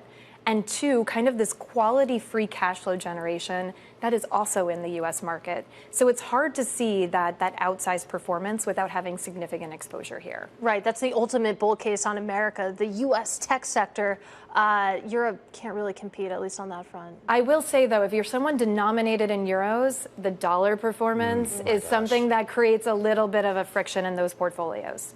All right, Kristen, that's a good place to leave it. Great to get some time with you. That is Kristen Bitterly. She is head of Citi Global Wealth at Work. Now, still to come this hour, an interview with Erica Gessert. She is the CFO of Upwork. She'll discuss the findings of their latest monthly hiring report. That conversation still ahead. This is The Close on Bloomberg.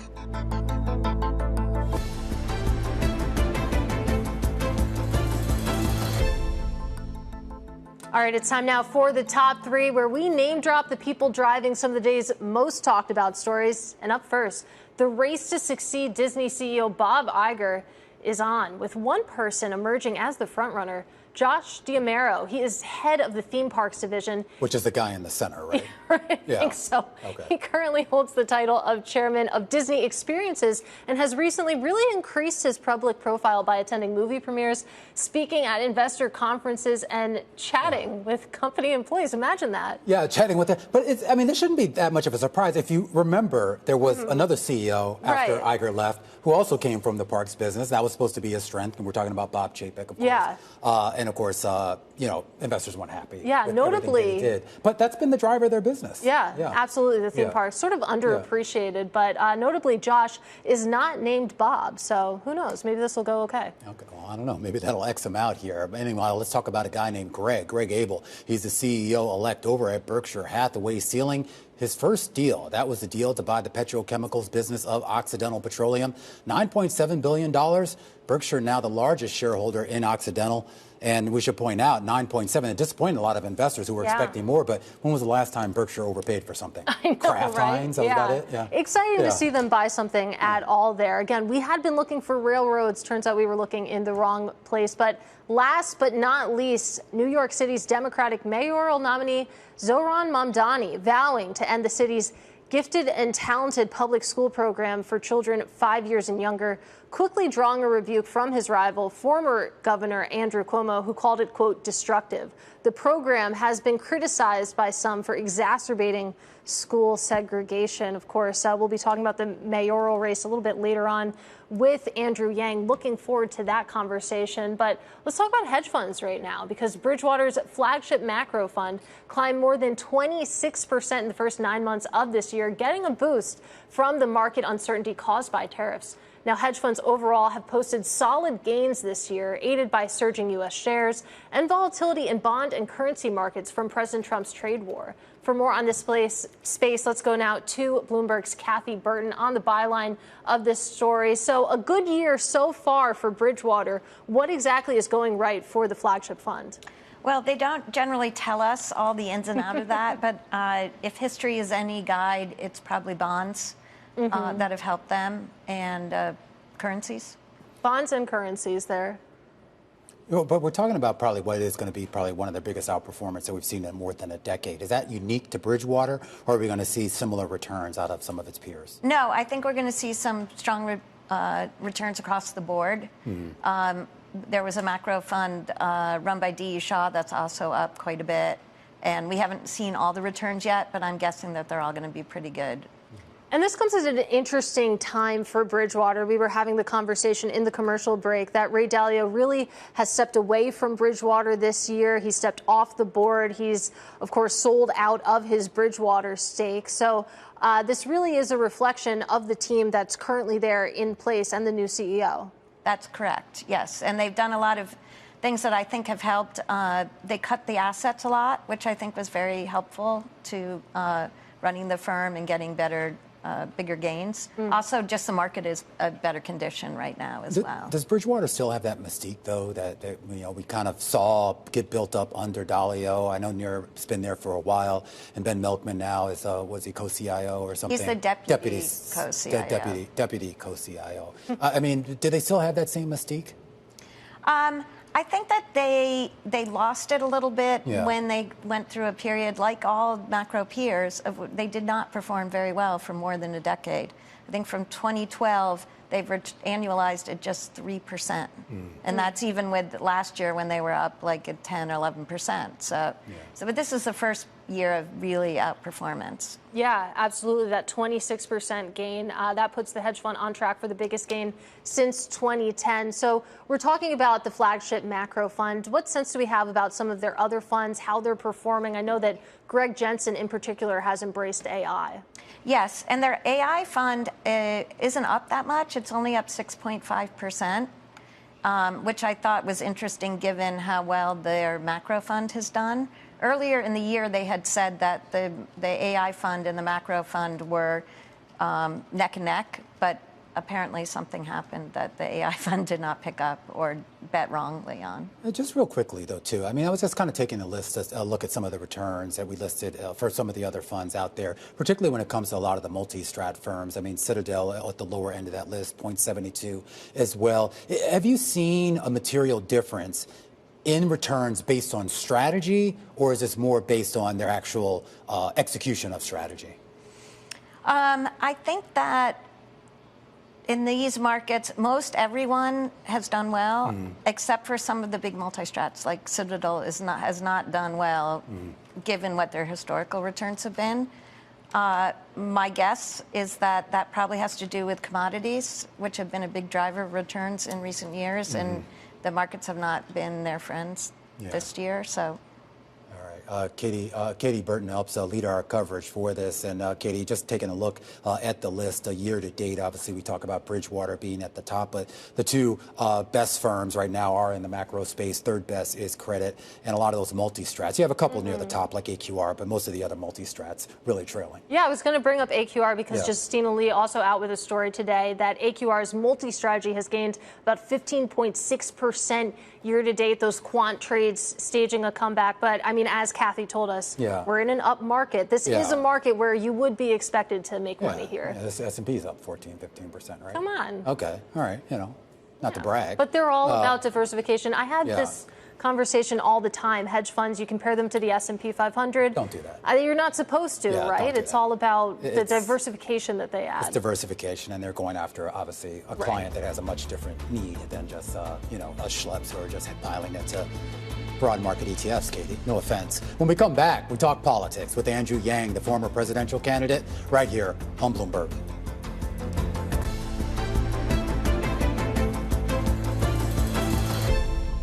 All right, we're just about 5 weeks away from the New York City mayoral election, the general election, and the twists and turns continue with Eric Adams, the current mayor, making the choice to drop out of the race. That leaves Zohran Mamdani remaining in the lead, trailed by Andrew Cuomo and Curtis Sliwa. Our next guest is no stranger to running for office. He's a former presidential candidate, former New York mayoral candidate, and now the founder and CEO of Noble Mobile. Pleased to say Andrew Yang joins us here in Studio 2. Great to see you. Oh, thanks for having me. All right, let's start off first of all with local politics. There's been a lot of hand-wringing over the possibility that Mamdani does win the election here in New York. And, you know, Wall Street, real estate folks, a lot of people who are used to the status quo are concerned about some of the policies that he's proposing with regards to rent freezes and other things that could affect their business. I am curious, just in your read and having been in this city for so long, does that actually matter as much? Because it's one thing to go out on the campaign trail and make these promises. But as we've seen with other progressive mayors like Bill de Blasio, like David Dinkins, and a few others in the past, once you get in there, things change a lot.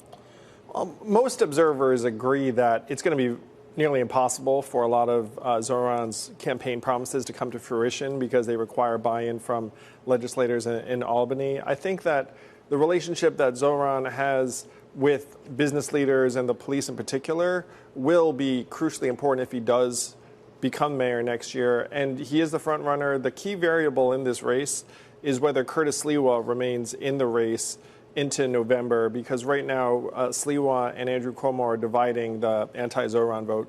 I am curious just about what you make of Mamdani's rise, and primarily in the context of your ascent, too. There was sort of this hunger, particularly back in 2020 and even prior to that, for candidates who weren't from the traditional establishment, whether it was Democrat, Republican, whatever. And he seems to kind of be in that vein, for better or for worse. And I am curious as to what you think is driving that. I think a lot of it is use of social media in a really native and adept way. I mean, you could see Zohran's message really resounded throughout the electorate among young people in particular, grew the voting base by tens of thousands in the primary. One thing, though, I think people should understand is that you had maybe 11% of New Yorkers vote in that Democratic primary. You need to have been a registered Democrat months in advance. Zohran's win in that primary may or may not reflect actually like the majority of New Yorkers. And it's one reason why I've been for open primaries here in New York and around the country, because I think that would be a truer test of someone's popular appeal. Well, you make a good point that the primary doesn't neatly map over to the actual election. And you mentioned that Zohran Mamdani's campaign in particular has used social media very well. It seems like they have a lot of organic grassroots buzz. I want to compare and contrast what you make of the Mamdani campaign compared to what former Governor Andrew Cuomo has done, what Eric Adams had done in his campaign before he dropped out. No, I talked about your native use of it. I think a lot of it is generational. Zohran's in his early mid-30s. I think Andrew Cuomo might be in his mid-60s or so. And so it's the difference between taking out your smartphone and using an app, which is what Zohran is doing a lot of the time. With Andrew Cuomo, I'm pretty sure it's going to be a staffer. And that might not seem like a lot, but it's kind of a lot. And everyone can feel it, everyone can tell. You never know. It could be, Andrew Cuomo firing off those tweets. Who knows, though? I do want to broaden out and talk a little bit about America's broader national political scene. You, of course, are no fan of the two-party system. You founded your own third party as well. And over the summer, Politico had reported that, you had been in touch with Elon Musk. He has similar ambitions as well. Have those conversations progressed at all since the summer? What has progressed is America's disenchantment with the two major parties, and you see it now with the context of the shutdown. But our system's not working. The question is what's going to get it to work. It's either going to be some kind of miraculous restoration of one party or the other, or it's going to be a group of independent Americans who raise their hands and say, look, we get it. We need something new. I'm on the record as wanting to talk to just about anyone who wants to make that new political alternative happen. And we did have some interesting conversations over the summer. How'd they end up? Well, let's just say the desire among Americans is growing all the time, and we see that on many different dimensions. Do you think it's viable, though, in this environment that we could have not just a third party, but a third party that could actually be a formidable challenger to the two-party Democrat-Republican system? 100%. And I'm on Bloomberg's air right now. I mean, we all know Mike Bloomberg should be the patron saint of this as someone who ran for office as a Democrat, Independent, and Republican quite successfully. But I'm a math guy. There are 500,000 local races around the country, and tens of thousands of those offices are technically nonpartisan. Forward already has dozens of mayors and city council members and local elected officials who say, look, I'm tired of apologizing for Team Blue or Team Red. I'm Team America, or I'm Team my constituents. You could easily see that get to hundreds, even thousands of locally elected officials right now, like not even some kind of crazy new infusion of resources. And to create a different dynamic in Washington, D.C., you would probably only need 3 or 4 U.S. senators and maybe 6 or 8 members of Congress, either or, in order to completely change the politics of this country. Are you actively, though, working towards this right now, or is this just kind of something that you would like to see? I mean, we didn't get to 59 elected officials and rising by accident. And we're going to have exciting announcements. I will say one of the top 40 mayors in the U.S. is going to announce they're joining Forward in the coming days. So, of course, we're working on it. And we should point out, of course, that Michael Bloomberg is the founder and majority owner of Bloomberg LP and this network. But when it comes to moving away from the two-party system to potentially a three-party system, maybe even more, for a lot of people, that's viewed as sort of a pipe dream. And when it comes to making it an actuality, do you think it could start at the national level in a presidential election, or do you think that it has to start more local and then build up from there? I think either could work. And you can imagine an independent primary with Mark Cuban and Mike Bloomberg and some other folks running, and the majority of Americans would say, sign me up for that. And you could have people vote in that primary on their smartphones in real time, as opposed to this strange, anachronistic, archaic, non-representative primary system that takes us to, no offense to anyone, Iowa, New Hampshire, South Carolina, et cetera. I mean, it would be modern. Folks watching this right now are like, oh, I run my life that way. I run my investment portfolio that way. Why am I allowing these parties to run our politics like it's still, the 19th or 20th century? Are you thinking about yourself running for office again? Any office? Well, Romaine, I get urged to do so every day by New Yorkers such as yourself. I want good things for the people of New York. I want good things for the people of America. And the question is how we're going to get there. Right. And my argument is that it's not going to happen in this current setup. So we should just, roll up our sleeves and try and build something that will get it done. Is our political system, though, healthy enough? And I say that, and this is going to be a bit of a loaded question, but there's a lot of concerns about the direction that the current federal administration, Trump administration, has taken us, whether we get to a midterm next year or a presidential election in 2028, that is even going to be fair enough to even allow for the potential of a third-party candidate. I agree with your questioning our institution's ability to function. It's one reason why, for example, I was championing Dean Phillips challenging Joe Biden back in January 24, being like, look, the Democratic Party should have an actual democratic process, which they did not, which ended up with, in my mind, like the wrong candidate and a result that I wasn't very happy with. You were disappointed that they just basically selected Kamala Harris without an actual Yeah, process. my joke was that they should change their name from the Democratic Party to the Selector Party because that's apparently their process. And a guy named Dean Phillips gave his political career trying to make that case. He was a sitting member of Congress in good standing, and they pilloried him for making the point that, look, running an 81-year-old unpopular incumbent's not the right course of action. Instead of listening to Dean, what did they do? They cast him out of politics altogether. And I was there with Dean in New Hampshire making that case. So I agree with you that the institutions have not lived up to their promise this past period of time. The question is, can we rejuvenate them to the point that they can? Well, I think a lot of people share your frustration with how the Democratic primary went down in 2024. But you mentioned the current government shutdown. Of course, we're on day 2. And I'd like to talk a little bit more about that because it's interesting to see this situation where it feels like the shutdown is being used as a negotiation tactic on both sides when it comes to specific policies that want to be pushed through. And I wonder what you make of this in the political long term, what this could mean for both parties, because it seems like a delicate line that is being towed right now.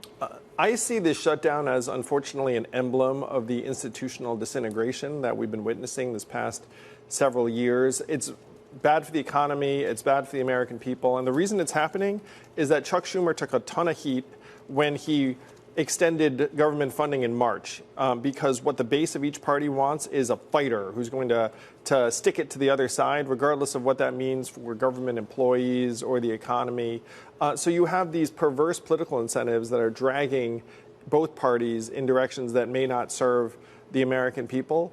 I think that's why this shutdown could drag on, because we're talking about politics instead of results or any degree of deal-making common sense.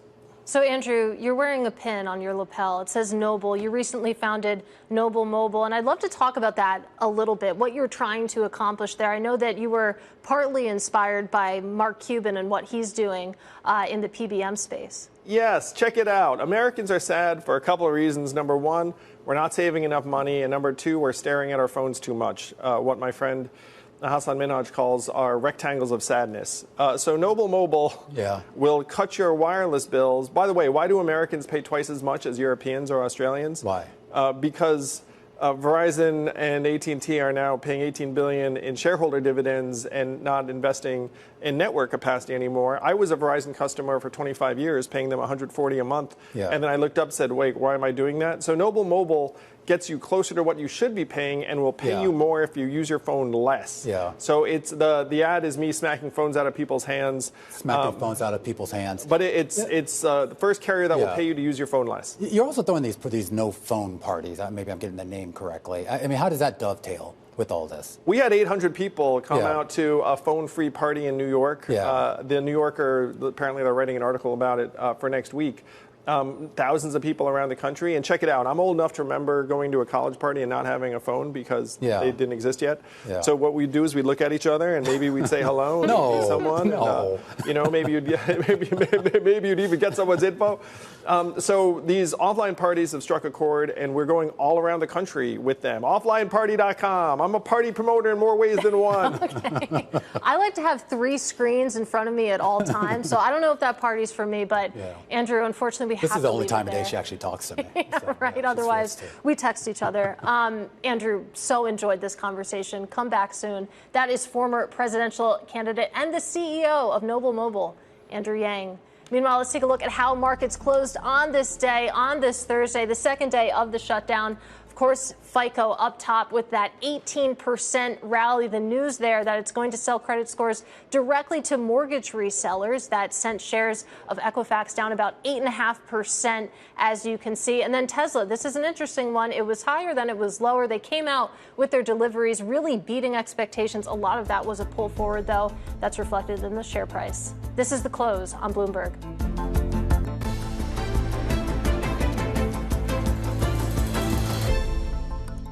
Well, tomorrow, Friday, we were expected to get that U.S. government report on the September jobs picture. But of course, we know that is not coming with the government shutdown continuing into what is likely to be a third straight day. And in the absence of government data, that means more of a reliance on private industry data. Revelio Labs showing employment increased by about 60,000 in September. That's an improvement from a month earlier. We got those Challenger Gray and Christmas numbers earlier today on hiring. And Upwork also out with its latest hiring report that takes a look at what skills are on the rise, especially in the age of AI. Pleased to say that the Chief Financial Officer of Upwork joins us right now, Erica Gessard. Erica, great to have you here. I know you guys put out this report every month ahead of the official government numbers. In absence of that, of course, I think all eyes are really on what you guys have to say. I am curious, where exactly are you seeing the biggest strength in hiring right now? You know, thanks for having me. It's a really interesting time, for us to be publishing our report. And, our jobs report actually draws on over 1 million job posts. That draws on the freelancer economy, which is about $1.5 trillion strong worldwide. But the places where we are seeing the biggest surge is really where human oversight of AI tools is on the rise. Businesses are adopting AI tools at a record rate, but what they're seeing is that they really need human tools to counterbalance those AI implementations. And so we're seeing uniquely human skills like translation and localization up 29%, things like quality assurance, oversight of coding up 9% in September. With regards to the companies that you survey and the folks that you survey here, is there a sense that all of the, I guess for lack of a better word, this makes it a loaded question, the hype that we've seen around AI is actually paying off, that there is a return on that investment that they're making in these people, in this technology? I think it's been a little bit elusive for companies to really see the bigger returns from AI, in the current era. What we're seeing is, this phenomenon of AI work slop kind of coming through and companies realizing that when they implement AI on its own, it's often, incomplete or inaccurate or even just plain wrong. And so they really need human oversight in order to supplement it. What we're seeing is, the demand for really human proficiency in AI tools across skill sets on our platform. And so what that speaks to is that the future is really human plus AI collaboration rather than substitution. I wonder how AI is impacting the actual application and hiring process. I mean, a pessimistic take that I keep hearing just personally is that, okay, you have AI writing the resumes and the cover letters, and then you have AI that's screening those things and making the first decision there in the hiring process. Erica, I wonder what you make of that. Yeah, I think this just speaks to the point that, you need a human in the loop in order to utilize these tools properly. We've implemented AI tools on our own platform to enable the hiring process. And what we see is that it really does improve the speed to hire. But ultimately, the implementation and addition of human judgment is essential. Interesting. A nice, less pessimistic take than what I keep hearing. But I also have this... just in personal conversations, you talk to someone who's looking for a job right now, and it just feels grim out there. And it feels like the economic data is starting to match that as well. Looking through, what you're seeing on your platform, it doesn't seem as dark as maybe some of those conversations, Erica. But overall, the mood music, compared to the last few months, the last few years, it does seem like it's notably shifted here. There's no doubt that, things are bumpy out there and we're not seeing a lot of movement in sort of the external data. But what we are seeing, like I said, on our platform is that, as humans are adopting AI and becoming more proficient, 58% of our businesses are saying that they are looking for freelancers who are AI proficient to supplement the work that they're doing within their businesses. And so there is demand out there, and the demand is really across many, many, many job categories in order to oversee and supplement AI work. Erica, I know that you're not an economist or anything like that, but when we start to talk about the government shutdown, the potential for actual permanent layoffs of some of these furloughed jobs, and what that actually might mean, we've talked a lot on this show about the pullback in federal hiring, and for that matter, at local and state levels, and how a lot of those people are now looking for jobs in the private space at a time where they're, at least in certain markets, are just fewer of them to go around. And I'm curious if you're seeing any sort of funnel of folks who are maybe coming out of that government sector into the private space, particularly in the freelance space, and looking for work. Yeah, look, it's impossible to speculate, with the current shutdown, exactly what the implications are going to be. Of course, we don't know how long. We don't really know all the functions that are going to be impacted. But it's true that Upwork's platform is a tremendous place for independent talent to come in times like these and find sources of work. And so, we're a great source for that. And we are actually seeing, kind of a nice increase in some of our volumes as it relates to that. All right, Erica, really appreciate you taking time for us. Erica Gessert is the Chief Financial Officer over at Upwork. Upwork has a new report out, as they put out ahead of every government monthly jobs report, their sort of look at the state of hiring in the economy. And of course, we should point out that report we're supposed to get at 8:30 a.m. tomorrow. At least as of right now, it's not going to happen. Yeah, unless something amazing happens. Yeah. But I think we can stop saying likely when it comes to that report being delayed. And I'm going to wait till 8:29. Just to be sure, super sure to make sure nothing happens. But I mean, it really does put, as we've been discussing all show, policymakers in a bind, economists in a bind. Seems like investors are happy to just skate past this. And folks say that, this government shutdown, it won't have a huge impact on the economy. But still, when we're talking about key data releases, we're going to get more of them. Yeah, we should point out next week was already going to be a relatively slow week for economic data. But the week after that, you start to get some of the more critical reports on CPI, basically the inflation readings that are really going to be a big determinant of whether the Fed cuts rates at its next meeting at the end of October. So if this does drag on for another week and a half or so, I think that's when maybe you start to get a little bit more concerned about how much visibility do we really have into this economy. Absolutely. It gets more and more urgent as we get closer to that Fed decision coming on October 29th. On October 29th. Stick with us here on The Close. We're going to set you up for, what to watch over the next 24 hours. Is there going to be something to watch? There's probably something. All right. Stick with us. This is The Close on Bloomberg.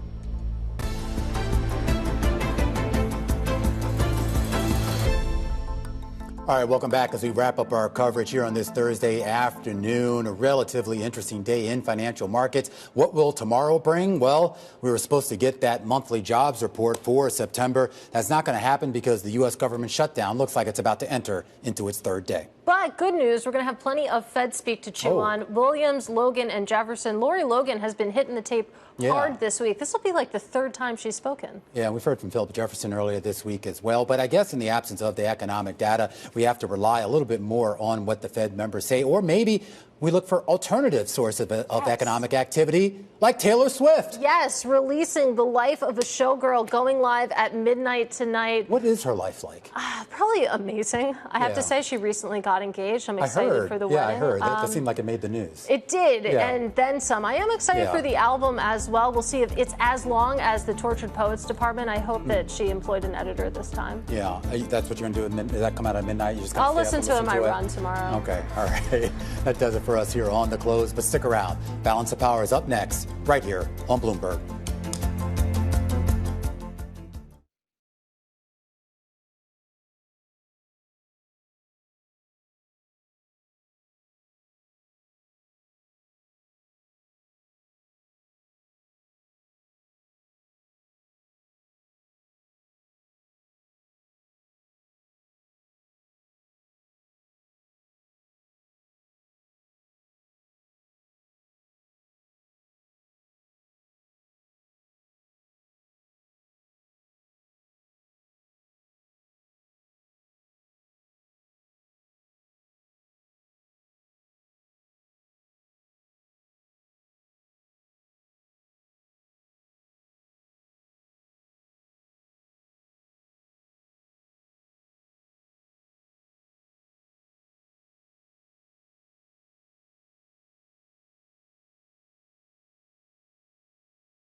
Good decision-making is learned, not born. So I connect with this global network to bring my work to the next level. Sometimes conversations with different people might open up ideas to explore. The stock to watch this morning is AMD. OpenAI having such an outsized impact on this public market. Shares up, check this out, nearly 36%. It signed a deal of a data center with OpenAI. It could get a nearly 10% stake in the chip maker. AMD expects the deal to lead to tens of billions of dollars in revenue. And let's get more into that story on the AMD OpenAI news with Bloomberg Tech's Ed Ludlow. Ed, what exactly was agreed upon here? I mean, you have a great command of the basic details, but there's a lot of unanswered questions, right? So it's a multi-year agreement, 6 gigawatts of capacity, which is basically the peak energy demand of a sizable city. The questions that remain is, how is OpenAI going to finance this? Because yes, in the structure